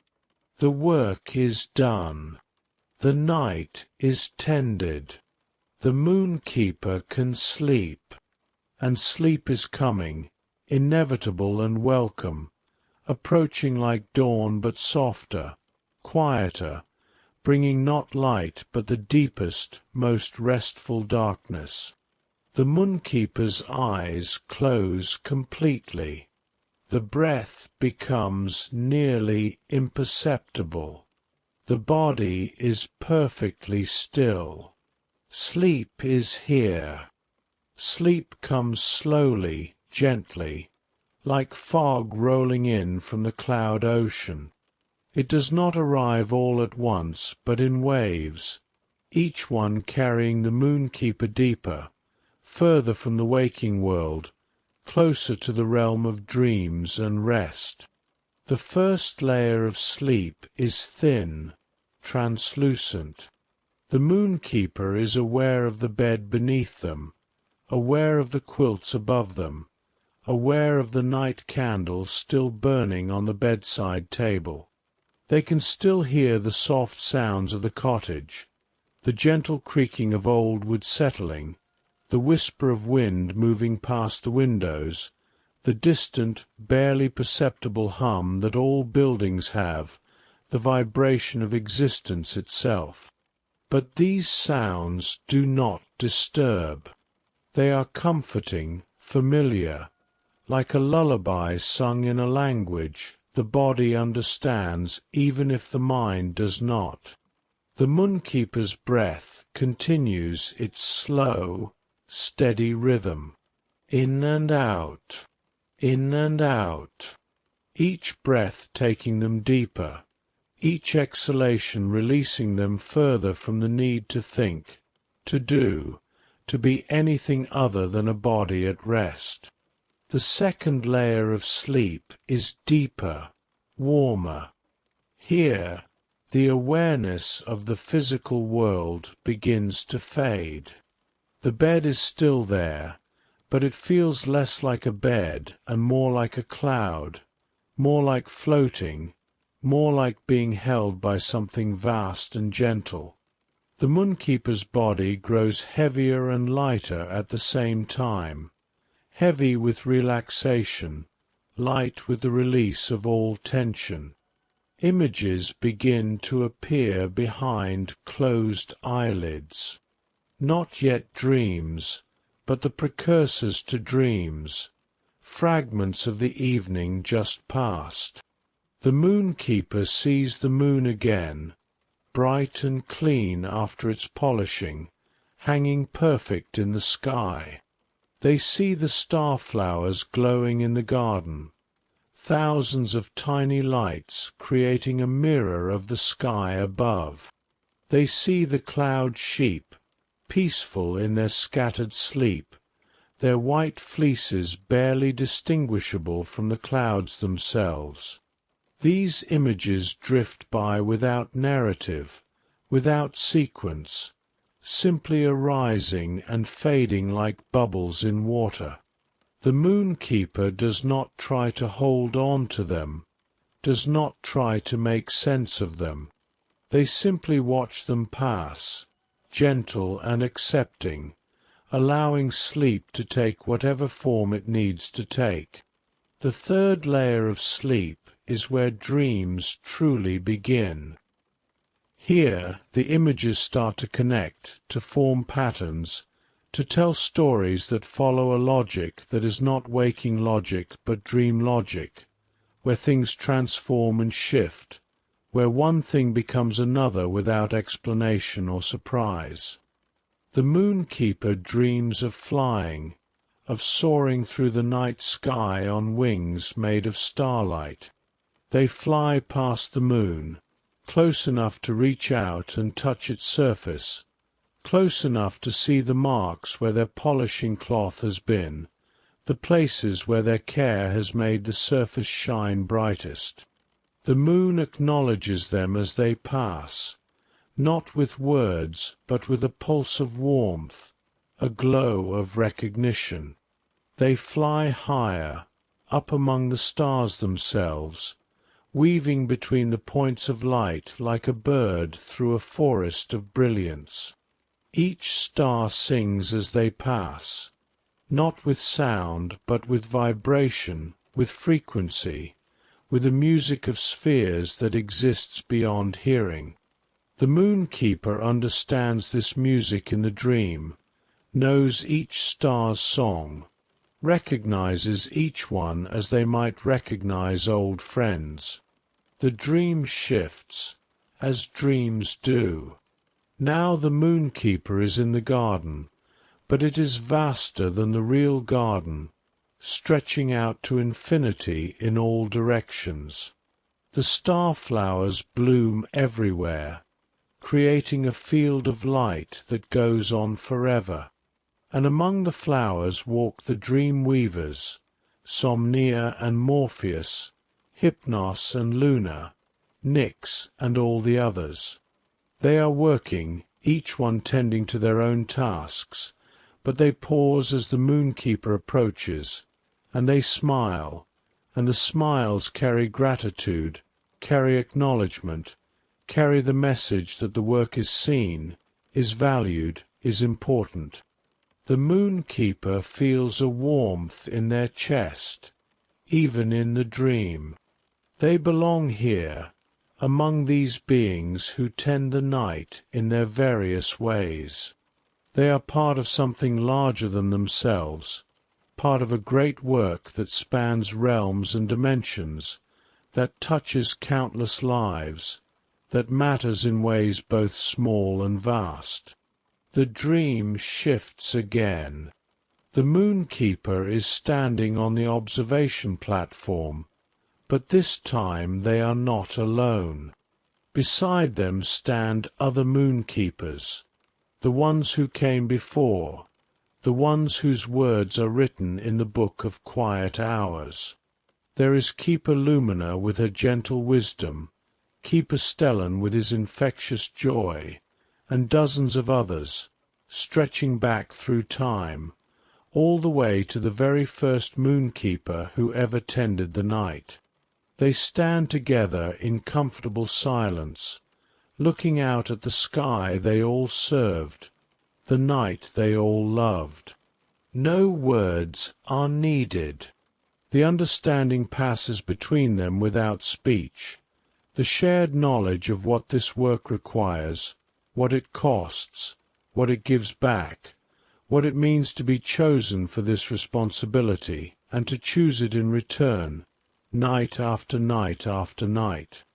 One of the ancient Moonkeepers, so old that their features are barely visible, more suggestion than form, turns to the current Moonkeeper and places a hand on their shoulder.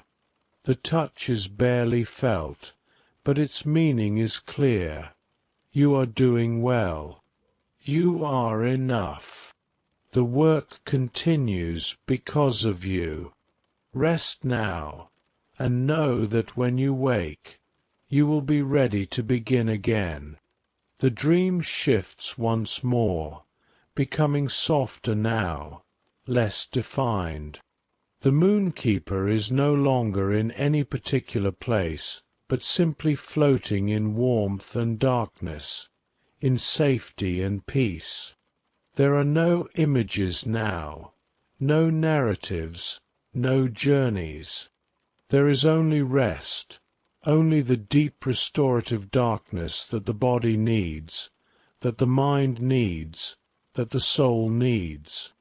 This is the fourth layer of sleep, the deepest layer, where healing happens, where memories are processed and filed away, where the events of waking life are integrated and made sense of, where the body does its secret work of repair and renewal.